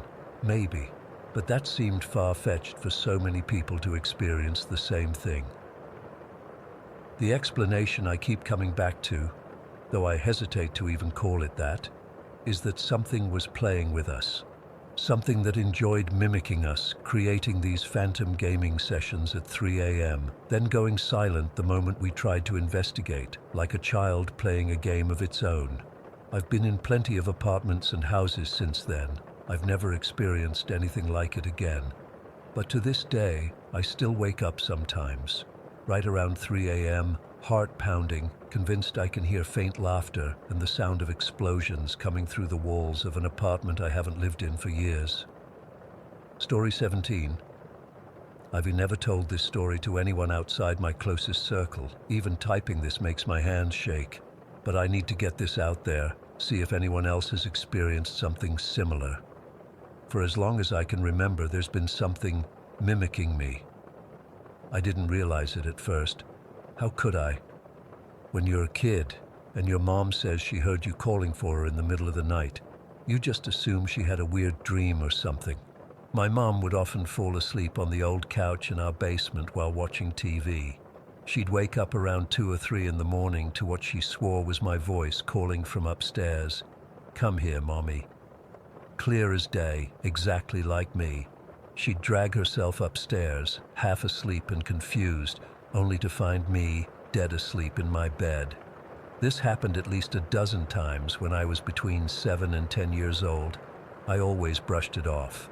My mom's always been a bit high-strung, prone to overthinking things. When my grandmother started experiencing the same thing, I figured it was just something that ran in the family, overactive imaginations or whatever. Grandma would be cooking dinner or watching her soaps, and she'd hear me calling her name from my bedroom or the bathroom. She'd answer, get no response, then find me quietly reading in the living room or doing homework at the kitchen table.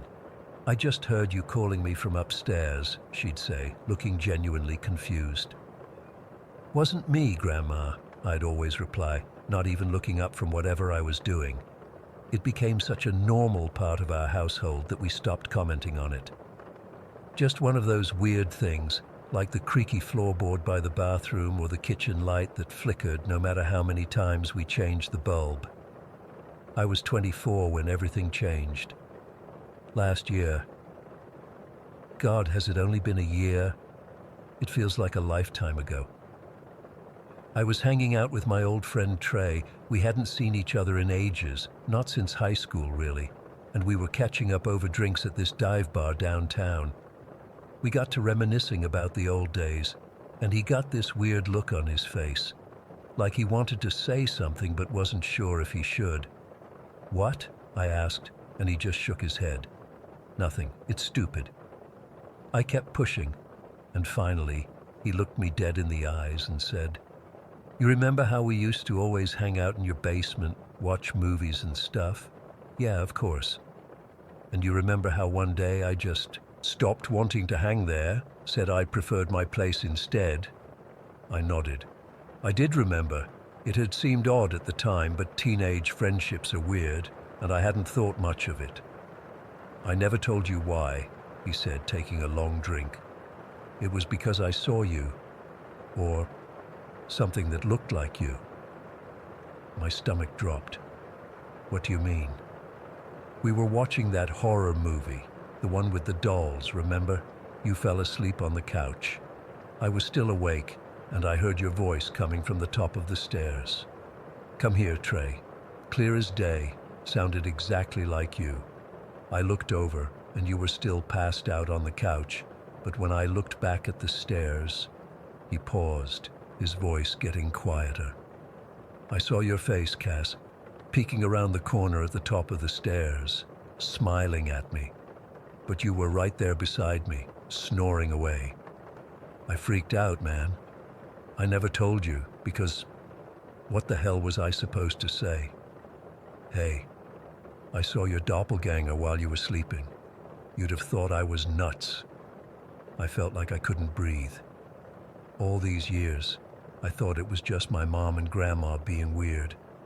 But Trey, he was the most level-headed person I knew. If he saw something..." After that night, I started taking these incidents more seriously.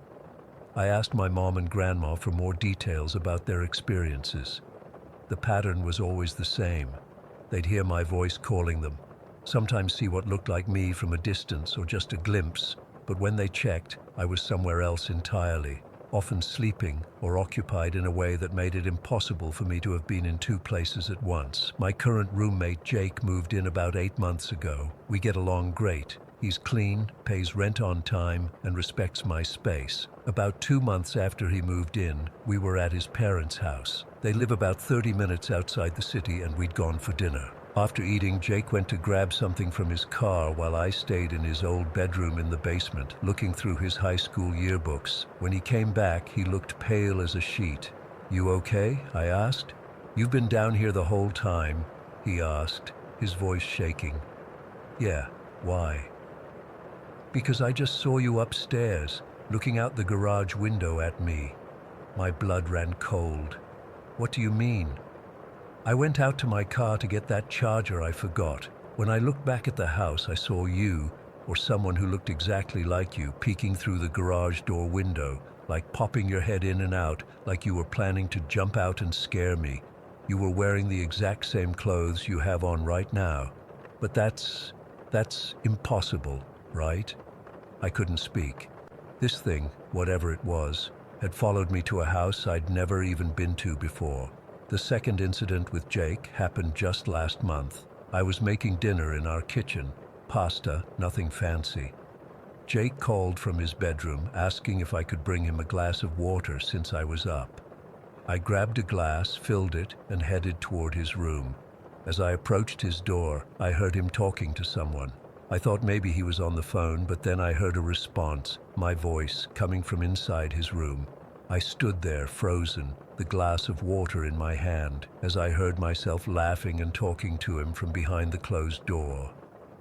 I don't know how long I stood there, maybe seconds, maybe minutes. Finally, I knocked. The conversation stopped immediately. "Come in," Jake called. I pushed open the door. He was alone, sitting on his bed with his laptop. "Who are you talking to?" I asked, my voice barely above a whisper. He looked confused. "No one. I was just watching a video." "I heard voices. I heard me." The color drained from his face. "What do you mean, you heard you?" "I heard my voice coming from in here, talking to you, laughing." Jake shook his head slowly. "Cass, I've been alone in here for the past hour. I called you for water like 2 minutes ago. That's it." I set the water down on his nightstand with shaking hands and left the room. That night, I couldn't sleep. I kept thinking I heard footsteps in the hallway or saw shadows moving under my door. Every noise in our old apartment building sounded like someone or something trying to get into my room. Last week, things escalated in a way I never thought possible. I had stayed late at work, trying to finish a project before the weekend. By the time I got home, it was almost 11. The lights were on in our apartment, which meant Jake was home. I unlocked the door, called out a greeting, and headed straight for the shower. As the hot water ran over me, I thought I heard the bathroom door open. "Jake?" I called out, but there was no answer. I peeked out from behind the shower curtain. The bathroom door was still closed, but something felt off. The steam from the shower seemed to be forming strange patterns on the mirror, almost like handprints that would appear and then fade away. I rushed through the rest of my shower, suddenly uncomfortable with being naked and vulnerable. I dried off quickly, threw on my pajamas, and opened the bathroom door. Jake was sitting on the couch, staring at me with the strangest expression. "What's wrong?" I asked. "You just came home," he said slowly. "Yeah, like 15 minutes ago. I called out when I came in." He shook his head. "No, Cass, you just walked in the front door. Like 30 seconds ago, I heard your keys in the lock. I said, 'Hey,' and you didn't answer, just went straight to your room." My heart started pounding so hard I could feel it in my throat. "Jake, I've been in the shower. You can feel how wet my hair is." Without waiting for him to respond, I walked to my bedroom door and pushed it open. The room was empty, but my bed was disturbed, like someone had been sitting on it. My closet door was open slightly, and I could have sworn I saw it move just as I entered. "See?" Jake said from behind me, making me jump. "No one's here." I turned to him, trying to keep my voice steady. I've been in the shower for the past 15 minutes. I never went into my room. Jake looked at me for a long moment, then at my bedroom. Then who the hell did I just hear come in? We searched the entire apartment, checked under beds, in closets, behind curtains. No one. Nothing. But when we got to the kitchen, we found something that made my blood turn to ice. On the counter was a glass of water with lipstick marks on the rim, my shade of lipstick. Jake hadn't been drinking anything, and I'd gone straight for the shower when I got home. The glass hadn't been there when I arrived. We both stared at it, neither of us wanting to touch it. Maybe you got a drink before your shower and forgot, Jake suggested, but his voice was weak. I shook my head. I wasn't wearing lipstick today. That night, Jake stayed in a hotel. I don't blame him. I would have left too if I could. But whatever this thing is, it follows me. Has been following me my whole life. There's nowhere for me to run.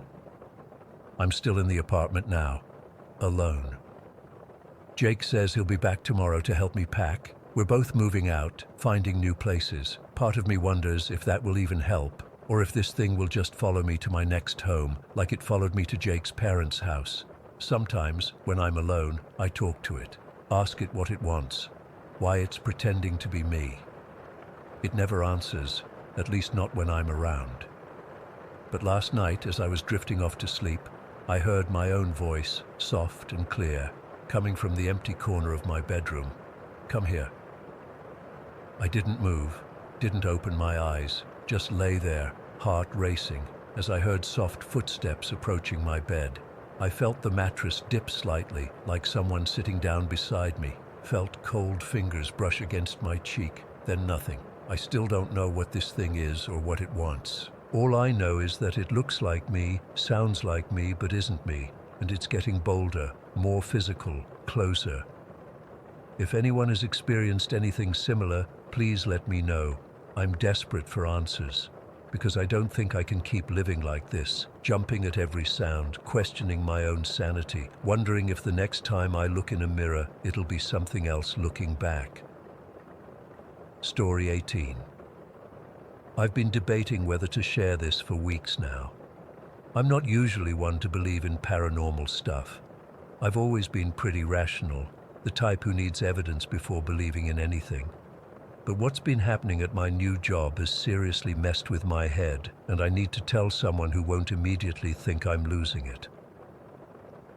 About 2 months ago, I took a position as shift manager at a newly opened Pizza Hut in Riverdale. It's in this small strip mall on the edge of town, wedged between a laundromat and what used to be a video rental store. The location had been empty for years before Pizza Hut moved in. The pay was decent and the hours worked with my schedule, so I figured why not. The layout of the place is weird. It's really long and narrow.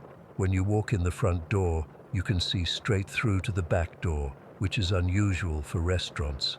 The kitchen is completely open, so customers can see everything we're doing. We have a walk-in fridge, retarder doors for the dough, and a dishwasher area all visible from the dining section. We all wear these mandatory all-black uniforms, black pants, black Pizza Hut shirts, black caps.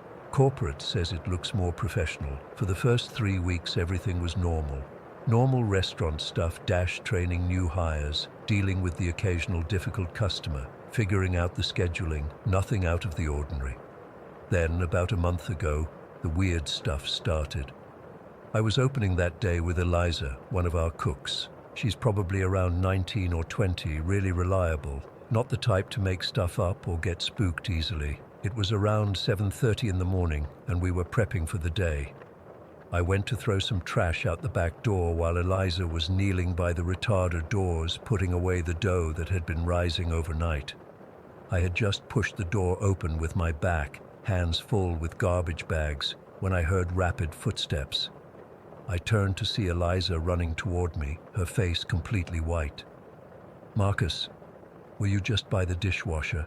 she asked, her voice shaking. I shook my head. "No. I've been at the back door the whole time." "Why?" She grabbed my arm, fingers digging in so hard it almost hurt.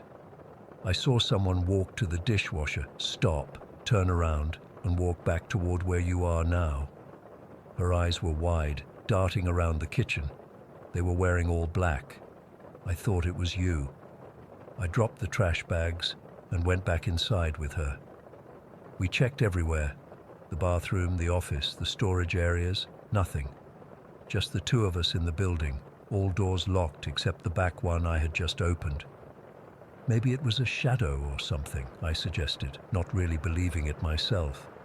The morning light was streaming through the windows, casting weird patterns across the floor. Eliza just shook her head. It wasn't a shadow, Marcus. It was a person, or something shaped like a person, completely black, like our uniforms. We tried to laugh it off, chalking it up to early morning fatigue or tricks of the light, but I could tell Eliza was rattled for the rest of her shift, constantly looking over her shoulder. I almost forgot about the incident until 3 days later. I was closing alone, just doing final cleanup after everyone had left around 10:30 at night. The dining area was dark except for the security lights, and I was mopping the kitchen floor. That's when I heard it, the distinct sound of a chair being dragged across the floor in the dining area. I froze, mop in hand, listening. The restaurant was empty. I'd locked the front door myself an hour ago. "Hello?" I called out, feeling stupid immediately after. If someone had broken in, they weren't going to politely answer me. I grabbed my phone, ready to call 911, and slowly walked toward the dining area. The chairs were all neatly tucked under the tables, exactly as they should be. Nothing looked disturbed at all. I checked the front door, still locked, windows secure, no sign of anyone. As I was walking back to the kitchen, I heard it again, the scraping sound. I spun around just in time to see one of the chairs move about 6 inches across the floor, by itself, no one touching it. My heart practically stopped. I'm not ashamed to admit I ran to the office, grabbed my keys, and got out of there without finishing the mopping. I called my assistant manager from my car and made up some excuse about feeling sick. The next morning, I came in early to finish what I'd left undone. I told myself I'd been tired, seeing things that weren't there. The chair probably just settled or something. Old building, uneven floors. There had to be a logical explanation. But the incidents kept happening. Small things at first, utensils that would be in one place and then suddenly appear somewhere else. The soda machine dispensing drinks when no one was near it. The bathroom door opening and closing when the restaurant was empty except for me. About 2 weeks after Eliza's sighting, I was working a closing shift with 2 other employees, Mike and Jen. It was a slow Tuesday night, and we were just going through the motions, waiting for our last few customers to leave. Mike was cleaning the make table when he suddenly cursed and jumped back. "What's wrong?" I asked, walking over. He pointed at the pizza cutter which was lying on the counter. "That thing just moved by itself. I swear to God, Marcus." I set it down right there, turned to grab the sanitizer, and when I looked back, it had rotated a full 180 degrees. I would have dismissed it, but Jen spoke up from where she was wiping down tables. I saw it too. Thought my eyes were playing tricks on me. After that night, it became impossible to ignore what was happening. The staff started talking, comparing experiences. Almost everyone had a story. Feeling cold spots in specific areas of the kitchen, hearing footsteps when no one was there, seeing glimpses of a dark figure moving just at the edge of their vision. Eliza refused to close anymore. She'd only work morning shifts when the place was brightly lit and full of people. I couldn't really blame her. Last week, things escalated. I was doing inventory in the walk-in fridge around 3 in the afternoon. The lunch rush was over, and we were in that lull before dinner service. I had the clipboard, counting boxes of cheese and pepperoni when the door suddenly swung shut behind me. Now, the walk-in door is heavy, but it doesn't close by itself. It has to be pulled shut, and it takes some force. I turned around, expecting to see one of my employees playing a prank, but no one was there. I pushed against the door, but it wouldn't budge. The handle wouldn't turn. I was locked in. I started pounding on the door, yelling for help. It was probably only a minute or 2 before Jen heard me and opened it from the outside, but it felt like hours. The fear I felt in those moments, trapped in the cold, wondering if anyone would hear me, was unlike anything I'd experienced before. The door was jammed or something, Jen said, looking confused. I had to really pull to get it open. That night I stayed after hours to review the security footage. I needed to see what had happened with the fridge door. Maybe someone had closed it as a joke and I just didn't see them. The cameras cover most of the restaurant, including the area near the walk-in. What I saw made my blood run cold. On the screen, I watched myself enter the walk-in fridge. The door stayed open, as it should. Then, about 2 minutes later, the door slowly swung shut, by itself. No one near it, nothing pushing it. It just moved, and then the handle visibly turned, as if someone was locking it from the outside, but there was nobody there. Yesterday was the worst yet. It was just after the dinner rush, around 8 at night. We were still fairly busy, maybe 10 or 12 customers in the dining area. I was at the register when every single light in the place flickered violently for about 5 seconds. The ovens, which run on gas but have electric controls, all shut off simultaneously and then came back on. Several customers looked around nervously. One guy even got up and left without finishing his pizza. Power surge, I explained lamely, trying to keep things normal. But then one of our new hires, a high school kid named Alex, came running from the bathroom, face ashen. "I'm done," he said, yanking off his Pizza Hut cap. "I quit. I can't do this anymore." I pulled him aside, away from the customers. "What happened?" He was shaking. I was washing my hands, and I looked up at the mirror. There was someone standing behind me, a dark figure, just watching. I turned around and no one was there, but when I looked back at the mirror, it was still there. It was like it was made of shadows or something. Alex left right then and there, didn't even wait for his final check. After we closed last night, I sat in my car for a long time before driving home. I've been trying to make sense of all this. I've researched the location, trying to find out if something happened here before the strip mall was built. So far, I've found nothing significant in the town's history related to this spot. I thought about quitting. I really did. But I need this job, and honestly, part of me needs to know what's happening. Why us? Why this Pizza Hut? I'm opening again tomorrow morning, alone, because Alex quit and Eliza called in sick again. I'm going to bring a digital voice recorder and leave it running in different parts of the restaurant throughout my shift. Maybe I'll catch something that will help make sense of all this. The rational part of me is still searching for explanations. Faulty wiring, foundation issues causing things to move, overactive imaginations due to stress and long hours. But another part of me knows what we're experiencing isn't normal. I don't know what to do. Corporate would never believe any of this, and I can't afford to lose my job over what they'd surely see as crazy talk. But something is in that restaurant with us. Something that can move objects, manipulate doors, and appear as a dark figure wearing the same all-black uniform as us. It's like it's mimicking us, watching us, learning, and I have to go back there in less than 8 hours.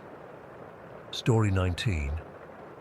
Have you never told this story online before? It's been almost 20 years, but I still get goosebumps thinking about it. I'm 30 now, but I was just 9 when it happened. When something in our house left blood where none of us could reach. We lived in this old farmhouse in rural Pennsylvania that my parents bought for dirt cheap. It had to be cheap. With 9 kids, my parents needed the space more than they needed modern conveniences. I was somewhere in the middle of the pack. Noah Parker, child number 5. Above me were Thomas, 16, Eliza, 14, the twins Michael and Matthew, 12, and below me was Sarah, 7, Daniel, 5, Hannah, 3, and baby Rebecca, who wasn't even a year old. Our house was always chaos. Beautiful chaos, mind you. My mom homeschooled all of us, and my dad worked as a contractor, often taking the older boys with him during summer. The little ones were constantly underfoot, and privacy was basically non-existent. But we were happy, until that evening in April 2004. It was a Wednesday. I remember because we'd had chicken pot pie for dinner, which Mom always made on Wednesdays. The house was settling down for the night. The little ones had been bathed and put to bed, and us older kids were finishing homework or getting ready for bed ourselves. I was in the room I shared with Michael and Matthew, reading a Hardy Boys book by flashlight after official lights out. The scream shattered everything. It came from down the hall, Sarah's room. She shared it with Hannah, while baby Rebecca slept in my parents' room in a crib. At first, I thought maybe one of the girls had a nightmare. But then I heard my father's voice, not his normal voice, but something tight and strained that made my stomach twist. Everyone up now. We knew that tone. It wasn't the "you're in trouble" tone. It was something worse, the "something is seriously wrong" tone.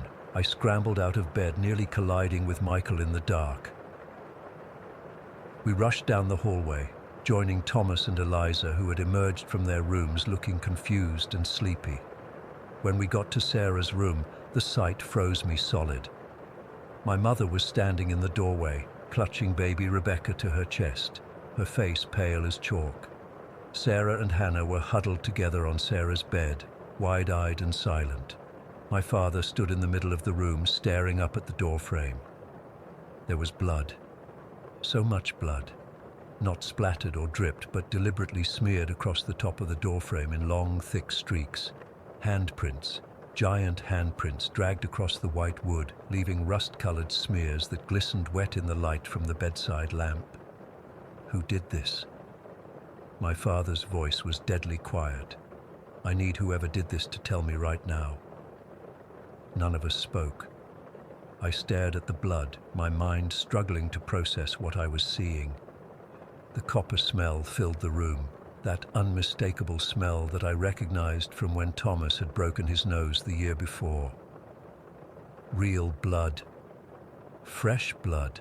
"It wasn't me, Daddy," Sarah whispered, clutching her teddy bear. I woke up because I thought someone was in our room. When I turned on my lamp, I saw that. She pointed at the doorframe, her little hand shaking. My father looked at each of us, his eyes hard, but also frightened. That's what scared me most. My dad was never afraid of anything. "Line up," he finally said. Everyone. We formed a line from oldest to youngest, except baby Rebecca, who remained in my mother's arms. My father examined each of us, checking our hands, arms, faces, looking for any sign of a cut or injury. Nothing. Not a scratch on any of us. "Thomas, go get the bathroom stool and the kitchen chair," he ordered. Thomas disappeared and returned with the items. Dad placed the chair in the doorway and then the stool on top of it. "Thomas, you're the tallest. Get up there." My 16-year-old brother cautiously climbed onto the chair and then the stool, steadying himself against the wall. Even standing on his tiptoes, he could barely graze the bottom of the doorframe with his fingertips. The blood smears were a good 3 or 4 inches above where he could reach. One by one, Dad had each of us try. Even though it was obvious none of the younger kids would come close, even standing on that wobbly tower, I couldn't reach anywhere near the bloodstains. Dad tried himself and could just barely touch them when fully stretched. "No footprints," my mother suddenly said, looking at the floor. If someone stood on something to reach, there'd be footprints. She was right. The floor was clean except for some toys in the corner. No smudges, no bloody footprints, nothing dragged in or out. "Everyone's bed sheets," Dad said next. "We're checking everyone's sheets and pajamas." We went room by room. Not a drop of blood anywhere. Not on sheets, not on clothes, not hidden under beds or in closets. The only blood in the entire house was smeared across that door frame. "Could it be paint?" Eliza suggested weakly. Dad touched it gingerly with his fingertip, then rubbed it between his fingers. "No," he said grimly. "It's blood." By this point, even the little ones understood something was seriously wrong. Hannah started crying, and Sarah was shaking. Mom tried to maintain some normalcy. Everyone back to bed. Thomas and Eliza, you sleep in the living room tonight. Michael, Matthew, and Noah, you all stay together. Sarah and Hannah, you'll sleep in our room with Rebecca. Her voice was steady, but her hands trembled as she gathered up Hannah. "But Mom, whose blood is it?" I blurted out, immediately regretting drawing attention to myself. My parents exchanged a look I couldn't interpret. "We don't know, Noah," my father finally said. But we're going to figure it out in the morning. Go to bed." None of us slept. How could we? My brothers and I huddled together in our bedroom, whispering theories to each other. Michael thought maybe someone broke in. Matthew suggested a wild animal somehow got inside and was injured. I kept silent because my theory was worse. I thought maybe there was something in our house that wasn't human. Around 3 in the morning, I needed to use the bathroom. The thought of walking down the hall past Sarah's room made my skin crawl. But my bladder won the argument. I crept out into the hallway, trying to be silent on the creaky floorboards. As I approached Sarah's room, I noticed the door was now closed. My father had scrubbed the doorframe clean before we went to bed. I'd watched him do it, his movements angry and frightened as he attacked the stains with bleach and a rag. But now, with just the dim nightlight from the bathroom casting shadows, I could have sworn I saw movement near the ceiling. I froze, my heart hammering in my chest. A soft, scraping sound came from above the doorframe, like fingernails dragging across wood. Slowly, terrified but unable to look away, I raised my eyes. There was a hand. Not a human hand. It was too large, the fingers too long and jointed wrong. It was pressed flat against the wall above the doorframe, dark against the pale paint.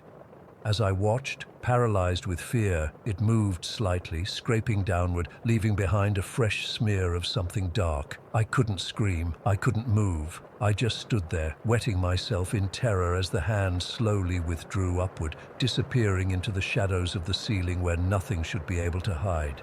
Somehow, I made it back to my room. I don't remember moving my feet or opening the door. I just remember suddenly being in bed, shaking violently, unable to tell my brothers what I'd seen because my teeth were chattering too hard to form words. In the morning, there was new blood on the doorframe, not as much as before, just a single streak, as if someone had run one bloody finger across the wood. My father lost it. He went through the house like a madman, checking the attic, the crawl spaces, every closet and corner. He found nothing, no intruder, no animal, no explanation. The blood was real. We all saw it. We all smelled it. But there was no source. We moved out 3 weeks later. My parents never explained exactly why we left so suddenly, selling the house for way less than they'd paid. They told relatives it was because Dad got a job offer in another state, but I overheard them late one night after they thought we were all asleep. "It was testing us," my mother whispered, "seeing which child would react, if Noah had screamed that night instead of coming back to bed." "We don't know that," my father cut her off. "We don't know anything except we're not staying another night in this house." I never told them what I saw. I think maybe they knew anyway. In our new house, my parents installed security cameras in all the hallways and made us sleep with our doors open for years. They never explained why, and we never asked. It's been 2 decades, but I still wake up sometimes thinking I hear that soft scraping sound above my head. I still check door frames when I enter rooms, half expecting to see fresh blood smeared across the top, and I still wonder, if it wasn't anyone in my family who left that blood, and if no intruder was ever found, whose blood was it, and why did it choose our house, our family? That door, I'll never know. But sometimes when I'm alone at night, I swear I can smell that copper scent again, just for a moment. And I know, whatever it was, it remembers me too. Story 20. I've never really talked about this online before. It's weird, since childhood homes are supposed to be these nostalgic places full of warm memories, but when I think about mine, all I feel is this cold dread in the pit of my stomach. I'm 29 now, but I still have nightmares about that place. We moved there when I was 6 and stayed until I was 19, 13 years in that house, and I swear something was wrong with it from day one. Our family was already messed up before we moved in. My dad was an alcoholic with a temper that could explode at any second. Mom was always walking on eggshells around him, and so were my sister and I. But that house, I swear it made everything worse, like it fed on all that negative energy. The first time I noticed something wasn't right was about 3 months after we moved in. I was walking down the hallway to the bathroom one night. It was probably around 11 o'clock, and I remember being scared because I was supposed to be in bed, but I really had to pee. At the end of our hallway was this big mirror that reflected the entire corridor. As I was walking, I glanced at it and froze. Behind me in the reflection was this figure. It was tall, maybe 6 feet, and had what looked like a goat's head. Not like a costume, but an actual goat head with horns curling on either side. The body was human-shaped, but completely black, like a shadow. I couldn't move, couldn't breathe. It just stood there, watching me. When I finally managed to turn around, there was nothing there. The hallway was empty. I convinced myself it was just my imagination playing tricks on me. I was a kid. It was dark. I was scared of getting in trouble for being out of bed. But deep down, I knew what I'd seen. After that, I started noticing other things. Cold spots throughout the house. The feeling of being watched when I was alone. Strange scratching sounds coming from inside the walls at night. My sister, who's 2 years older than me, got a Ouija board from a friend when she was 13. Our parents would have flipped out if they knew, so she kept it hidden in her closet, wrapped in a t-shirt. One morning she came running into my room, her face white as a sheet. When she unwrapped the board that morning, she found that it had burned a perfect hole through the shirt, not like a cigarette burn, but a perfect circle, about the size of a quarter, right through the fabric. The board itself was untouched. We both agreed to get rid of it, so we buried it in the woods behind our house. But I always felt like we'd opened something up, something that was already there, but now had an invitation. The goat-headed figure appeared more frequently after that. I'd see it in reflections, mirrors, windows, the TV screen when it was turned off. Never directly, only reflected. Sometimes it would be standing still, watching. Other times, it would be moving closer, though if I blinked or looked away, it would be gone when I looked back. I never told my parents. Dad would have beaten me for making up stories, and Mom was already dealing with enough. I did tell my sister once, and she admitted she'd seen strange things too, but different from what I saw. She'd feel someone sit on her bed at night when no one was there. She'd hear whispering coming from her closet, like multiple voices having a conversation just quiet enough that she couldn't make out the words. When I was 13, I was vacuuming the hallway on a Saturday morning. Mom was in the kitchen making lunch. I could hear her banging pots around. As I pushed the vacuum past my parents' bedroom, I glanced inside and saw what looked like the hem of a white nightgown and a bare foot at the edge of the doorway, as if someone was standing just inside the room. I assumed it was my mom, so I turned off the vacuum and called out to her. No answer. I called again, louder this time, thinking she couldn't hear me over the kitchen noise. Still nothing. Something felt off, so I walked to the kitchen where I found my mom chopping vegetables. She was wearing jeans and a blue t-shirt, definitely not a nightgown. When I asked who was in her bedroom, she looked at me like I was crazy and said no one was home but us. My dad was at work and my sister was at a friend's house. I didn't tell her what I'd seen. Instead, I went back to the hallway, heart pounding in my chest. The bedroom door was now closed, though I was certain it had been opened just minutes before. I didn't have the courage to open it, so I just finished vacuuming as quickly as I could and stayed out of the hallway for the rest of the day. The incidents continued, growing more frequent and more intense as the years passed. The worse things got between my parents, the more active the house became. It was like their fighting charged whatever was in there. When I was 15, my dad lost his job and things really went downhill. He was home all day drinking, the fights got worse and sometimes turned physical. Around this same time, I started having vivid nightmares about the house. In these dreams, I'd be walking through the rooms, but they'd be different, longer, with more doors, and always with the sense that something was following me from room to room. I'd wake up from these dreams drenched in sweat, sometimes with scratches on my arms or legs that I couldn't explain. 3 thin lines, like something had clawed me. My sister showed me similar marks on her back once, marks that had appeared overnight. One particularly bad night when I was 17. My dad was on a rampage. He'd been drinking since morning and was looking for any reason to explode. I was in my room with the door locked, trying to block out their screaming. Suddenly, everything went quiet. Too quiet. Then I heard a sound like something heavy being dragged across the floor above me. The thing is, we didn't have an upstairs. The dragging continued, slow and deliberate, moving from one end of the ceiling to the other. Then came the footsteps, heavy, measured steps that made the ceiling creak. I was paralyzed with fear, sitting on my bed staring up at the ceiling, watching as dust drifted down with each step. This went on for maybe 5 minutes, though it felt like hours. Then it stopped, and immediately after, my parents started arguing again, like someone had pressed play on a paused recording.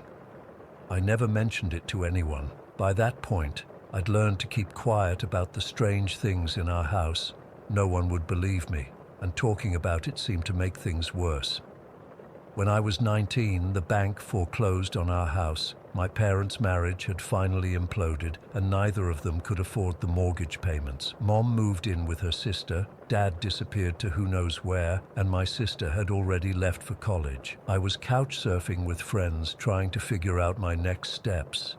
About a month after we'd all moved out, I realized I'd left some important stuff in my old room. My birth certificate, some cash I'd hidden, and a few personal items. The house was empty, waiting for the bank to sell it, so I figured I could just go back and grab my things. It was a stupid idea, I knew it even then, but I went anyway. I broke in through the back door one evening in October. The sun was setting, casting long shadows through the empty rooms. The house had been cleared out except for some larger furniture and random junk no one wanted. It felt hollow but not abandoned, more like it was holding its breath, waiting. The moment I stepped inside, I felt watched. That same heavy, oppressive feeling I'd grown up with, only stronger now that the house was empty. I tried to ignore it, heading straight for my old bedroom. My stuff was still there, hidden in the closet where I'd left it.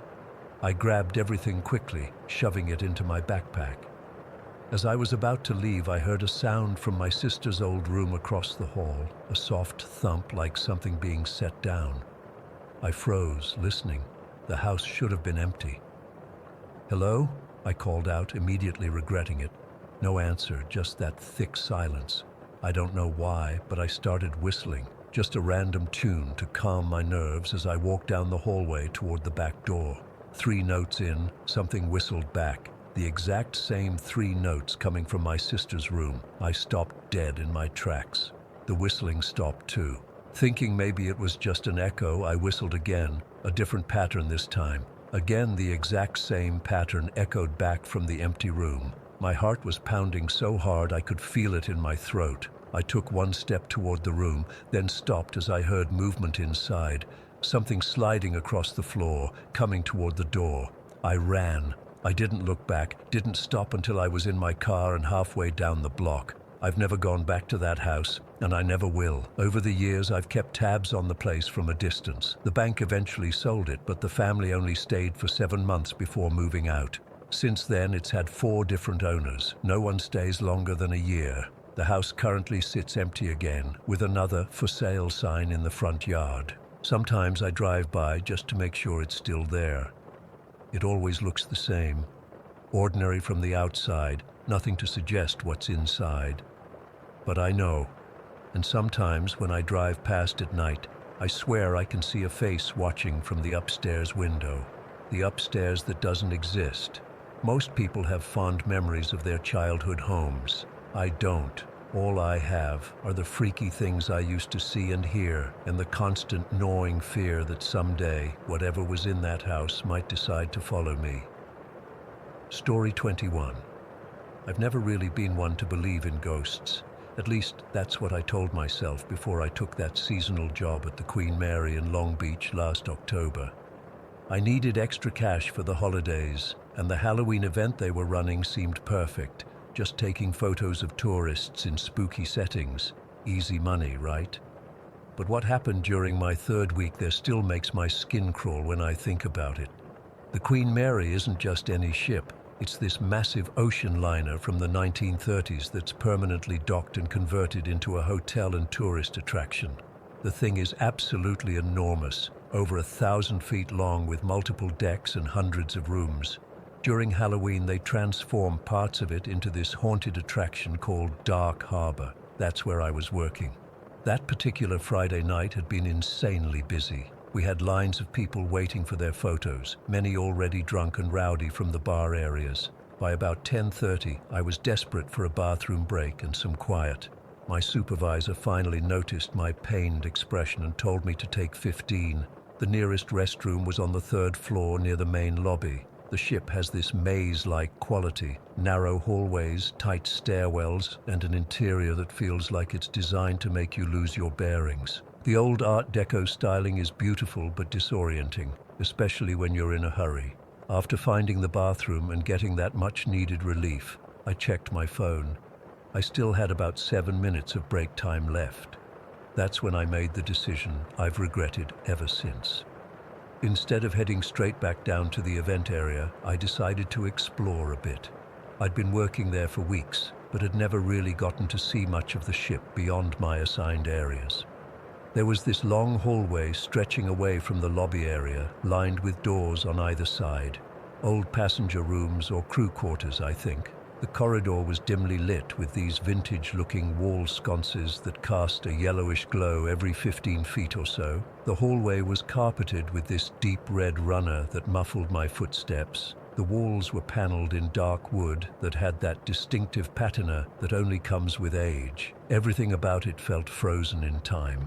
I remember thinking how quiet it was compared to the chaos of the event. I could actually hear the distant mechanical hum of the ship's ventilation system and the occasional creak of metal expanding or contracting.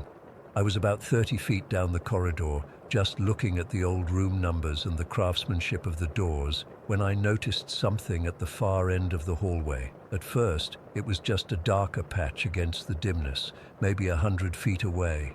I assumed it was just someone turning a corner or maybe a shadow cast by one of the wall lights flickering. But then I realized the dark patch was moving. It was subtle at first, so subtle that I questioned if I was seeing things. But no, it was definitely moving, coming down the hallway toward me. That's when I felt the first chill run up my spine. The ship maintains this constant temperature, slightly cool and dry to preserve all the wood and fixtures. But suddenly the air around me felt 10 degrees colder. My breath caught in my throat as I stared at this advancing shadow. It wasn't shaped like anything specific, not clearly a person or an animal, just this darkness that seemed denser than the surrounding dimness, and it was moving with purpose directly toward me. What freaked me out most was the absolute silence. You know how when someone walks down a hallway, no matter how carefully you hear something, footsteps, breathing, clothes rustling, something. This thing made no sound at all. Nothing in that hallway was moving except this shadow. I stood there frozen for what felt like forever, but was probably only seconds. The logical part of my brain scrambled for explanations, a trick of the light, my eyes adjusting to the dimness, maybe even a staff member in dark clothes. But none of those explanations felt right in that moment. The shadow kept coming, and as it got closer, maybe 50 feet away now, I could see that it wasn't just a shadow on the wall or floor. It had depth, dimension. It was moving through the space itself. That's when my fight or flight response finally kicked in. I turned and walked quickly back toward the lobby. Not quite running, because some irrational part of me thought running might provoke it to chase me. My heart was hammering so hard I could feel it in my throat. The hallway suddenly seemed twice as long as when I'd entered it. I didn't look back until I reached the end of the corridor. When I did, the shadow was gone, or at least I couldn't see it anymore. But that cold feeling lingered around me like I'd been dipped in ice water. Back in the brightly lit lobby, surrounded by other people, I tried to calm down. My hands were shaking so badly I had to shove them in my pockets. A couple walking past gave me a concerned look, which made me realize how panicked I must have appeared. I glanced at my phone. My break had ended 3 minutes ago. I needed to get back to work, but the thought of walking through the ship alone was terrifying. I took the long way back, sticking to the main areas where there were other staff and guests. For the rest of my shift, I couldn't concentrate. I kept messing up people's photo orders and jumping at every shadow. My coworkers noticed and asked if I was okay. I mumbled something about not feeling well. After my shift ended at midnight, I normally would have explored the ship more. A lot of us seasonal workers did, comparing notes on the allegedly haunted areas. Not that night. I practically ran to my car in the parking lot.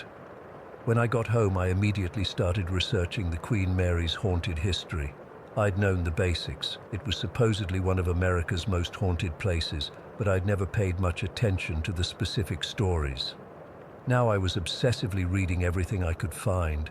What chilled me most was reading about shadow people seen throughout the ship over decades. Descriptions from guests and staff matched what I'd seen. Dark shapes moving through hallways, especially on the upper decks where the first-class cabins had been. In some accounts, people described feeling watched or followed by these shadows. One story particularly stood out. In 1942, the Queen Mary had been converted to a troop transport ship during World War II. A sailor had been crushed to death when a watertight door closed on him. According to the accounts, his spirit was often seen as a dark shadow near where he died, which was reportedly not far from where I'd been.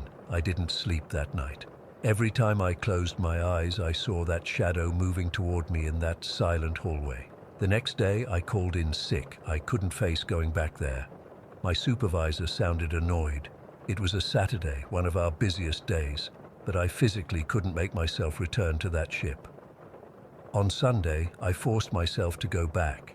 I needed the money, and I kept telling myself it was just my imagination getting the better of me. But I stuck to crowded areas and made excuses whenever I needed to use the restroom so a coworker would walk with me. I made it through the rest of October, but I never went down that hallway again. Sometimes, when I was working late and the crowds thinned out, I'd feel that same cold sensation wash over me, like something was watching from just beyond my peripheral vision.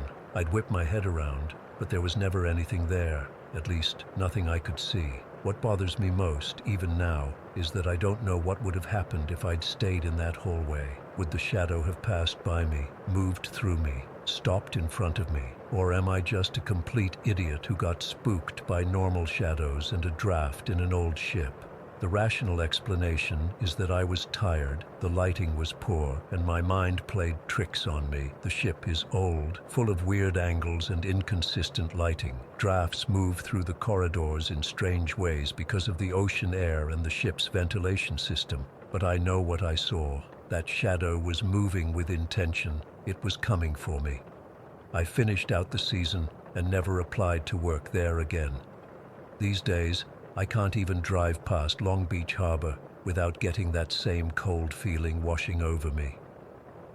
The Queen Mary sits there in the harbor, looking majestic and historical from the outside. Tourists take pictures and families book rooms for the novelty of staying on a historic ocean liner. Most of them probably never encounter anything strange.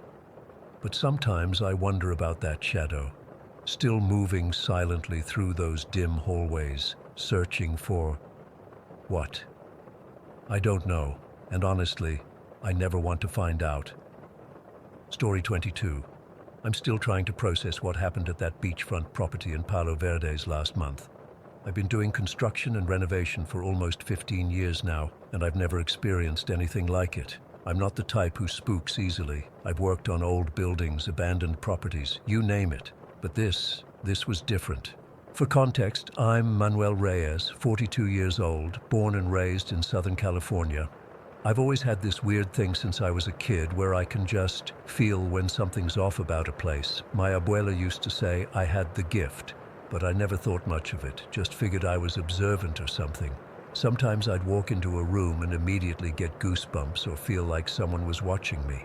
Other times, I'd feel an unexplainable heaviness, like the air itself was pressing down. I learned to ignore it most of the time, especially in this line of work. This job seemed straightforward at first. A beach property in Palo Verdes needed extensive renovations, primarily the main house interior and converting the detached garage into a guest house. Good money, beautiful location, and the owners were hardly ever there. Just me and my partner Carlos on site most days. Carlos is a good worker, been with me for about 3 years. quiet guy, always wearing those wireless earbuds blasting reggaeton while he works. The trouble started the moment I pulled up to the property. It was a clear Tuesday morning, around 7:30, gorgeous view of the ocean. But as soon as I stepped out of my truck, I felt this cold sensation wash over me. Not like ocean breeze cold, like walking into a freezer cold. It was already 75 degrees that morning. Damn, you feel that? I asked Carlos as he got out of his car. He just shrugged, pulled out his earbuds from his pocket. Feel what? It's hot as balls, man. We walked up to the house, and I swear the feeling got stronger with every step. By the time we reached the front door, my skin was crawling. The owners had left the key in a lockbox, and when I opened the door, a rush of stale air hit my face. The house had been empty for months, while the owners waited for permits to clear. Let's start with the garage today, I told Carlos. Get a feel for the place before we tear into the main house. The garage was a decent-sized structure about 20 feet from the main house, probably built in the 80s. As we walked over, I noticed Carlos putting in his earbuds. You always wear those things, I said, trying to sound casual. Helps me focus, he said, not looking at me. The garage demo was supposed to be simple. Gut the interior, reinforce the structure, add plumbing and electrical for a bathroom, standard stuff. We got to work, and for the first hour or so, everything was normal. I was measuring the back wall when I heard it. 3 distinct knocks, like someone rapping their knuckles on wood. It came from the corner of the garage where nobody was standing. I turned to Carlos. Did you hear that? He had his back to me, sawing through a piece of drywall, earbuds firmly in place. He didn't respond. I went back to work, chalking it up to the building settling or something. Then it happened again. 3 knocks, same pattern, same corner. This time, I walked over to investigate. Nothing there except bare studs and some old shelving. As I stood there, I felt something brush past me, like someone had walked right behind me, close enough that I could feel the air displacement. I spun around, but Carlos was still at the other end of the garage. "Hey!" I called out, loud enough that he'd hear me through his music. He turned, pulling out one earbud. "What's up? Did you just walk behind me?" He gave me a weird look. "I've been right here the whole time." I nodded, feeling stupid. Never mind. Just thought I felt something. The rest of that first day was punctuated by little things. Tools that weren't where I left them, cold spots that moved around the garage, and twice more those 3 distinct knocks. By the end of the day, I was on edge, but trying not to show it. We packed up around 4, and I was relieved to leave. "Same time tomorrow?" Carlos asked as we loaded our trucks. "Yeah," I said, glancing back at the house. For a second, I swore I saw movement in one of the upstairs windows, a shadow passing by, but that was impossible. The house was empty. That night, I barely slept, kept thinking about that house, those knocks. I almost called the owners to back out of the job, but that would have been unprofessional. Plus, I needed the money. So the next morning, I drove back, telling myself I was being ridiculous. Carlos was already there when I arrived, leaning against his car, looking at his phone. "Ready to get back to it?" I asked, trying to sound upbeat. He nodded, not meeting my eyes. I noticed dark circles under his eyes, like he hadn't slept well either. The garage looked exactly as we'd left it, which was somehow reassuring. We got to work, and for the first few hours, everything was normal. No knocks, no cold spots. I started to think maybe yesterday was just my imagination working overtime. Around noon, we broke for lunch. We sat outside on the tailgate of my truck, eating sandwiches and looking at the ocean. It was peaceful. Then Carlos surprised me.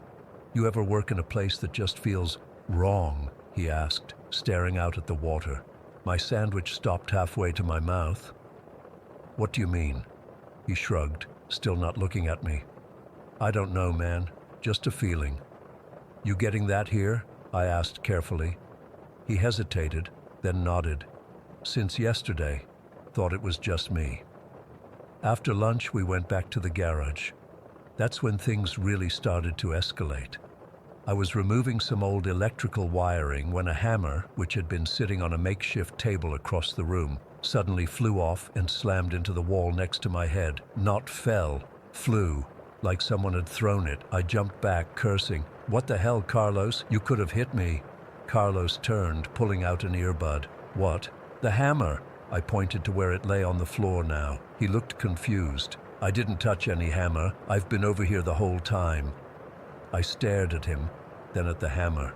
It had been at least 15 feet away from either of us. There was no way it just fell and traveled that far.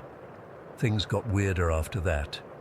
We'd hear footsteps upstairs in the main house, even though we were the only ones on the property. Twice I saw shadows moving at the corner of my vision, like someone ducking out of sight when I turned to look. The temperature in the garage would suddenly drop 20 degrees in specific spots, then return to normal a few minutes later. By late afternoon, I was seriously considering packing it in for the day when I heard a voice, clear as day, whisper directly in my ear, "Get out." I jumped so hard I knocked over a paint can. Carlos was across the room, back to me. "Did you say something?" I called out, my voice shakier than I wanted it to be. He turned, taking out an earbud. "Huh? Did you just say something to me?" "No, man. Haven't said a word." We finished up around 5, carefully organizing our tools along the wall for the next day. I was more than ready to leave, but trying not to show how rattled I was. Carlos seemed tense too, moving faster than usual, glancing over his shoulder. Just as we were about to lock up, it happened. The most bone-chilling, gut-wrenching scream I've ever heard in my life. It wasn't like a movie scream. It was raw, primal, filled with absolute agony, like someone was being tortured to death, and it came from inside the main house. Carlos ripped his earbuds out, eyes wide. "What the fuck was that?" My blood turned to ice. "Now do you hear it?" I asked. He looked at me, face pale. "Why do you think I brought headphones, cabron?" We both let out nervous laughs, but there was no humor in them, just pure, undiluted fear. "You've been hearing stuff this whole time?" I asked. He nodded. "Since the first day. Figured if I couldn't hear it, I couldn't get freaked out by it." "Why didn't you say anything?" "Why didn't you?" He shot back. "Fair point."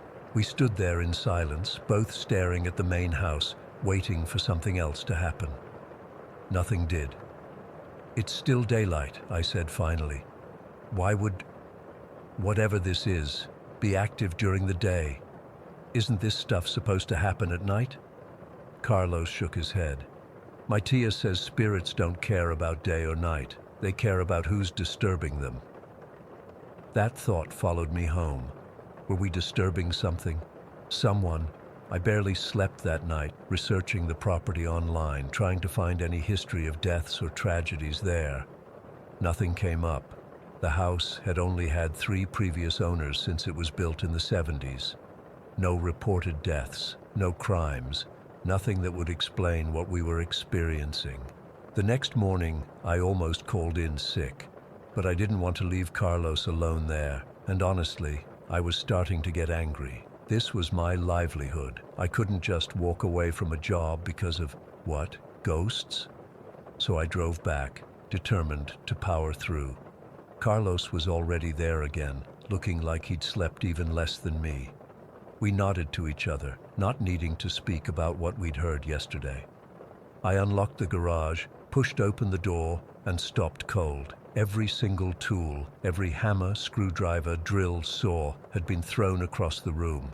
The careful organization we'd left yesterday was completely destroyed. Tools were embedded in the drywall, scattered across the floor, some even bent or broken. It looked like someone had had a violent tantrum in there.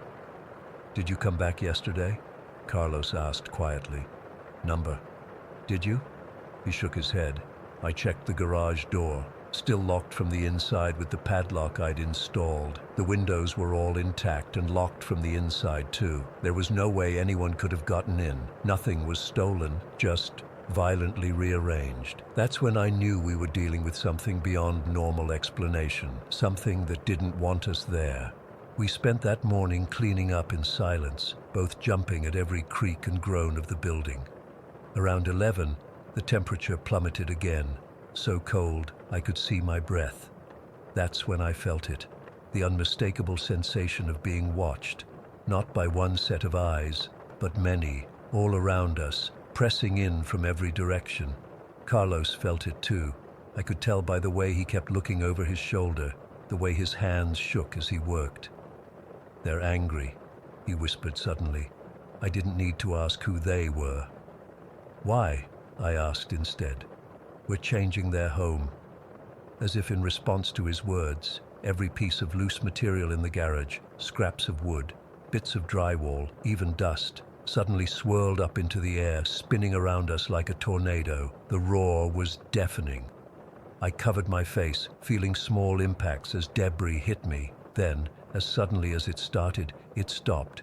Everything fell to the ground at once. In the silence that followed, I heard it again. That voice, right in my ear. "Get out!" Carlos and I looked at each other. Without a word, we grabbed our personal belongings and walked out, leaving everything else behind. I called the owners that afternoon, made up some excuse about a family emergency, paid back their deposit. Lost thousands on that job, but I don't care. No amount of money is worth what we experienced in that house. Carlos quit construction altogether the following week. Got a job at his cousin's restaurant instead. Me, I'm still working, still taking jobs, but I listen to my instincts now. If I pull up to a site and get that feeling, that cold, watched feeling, I drive away. No questions asked, no explanations needed. I don't know what was in that Palo Verde's house. I don't want to know. All I know is that some places don't want to be changed, and some residents never leave, even when they should be long gone.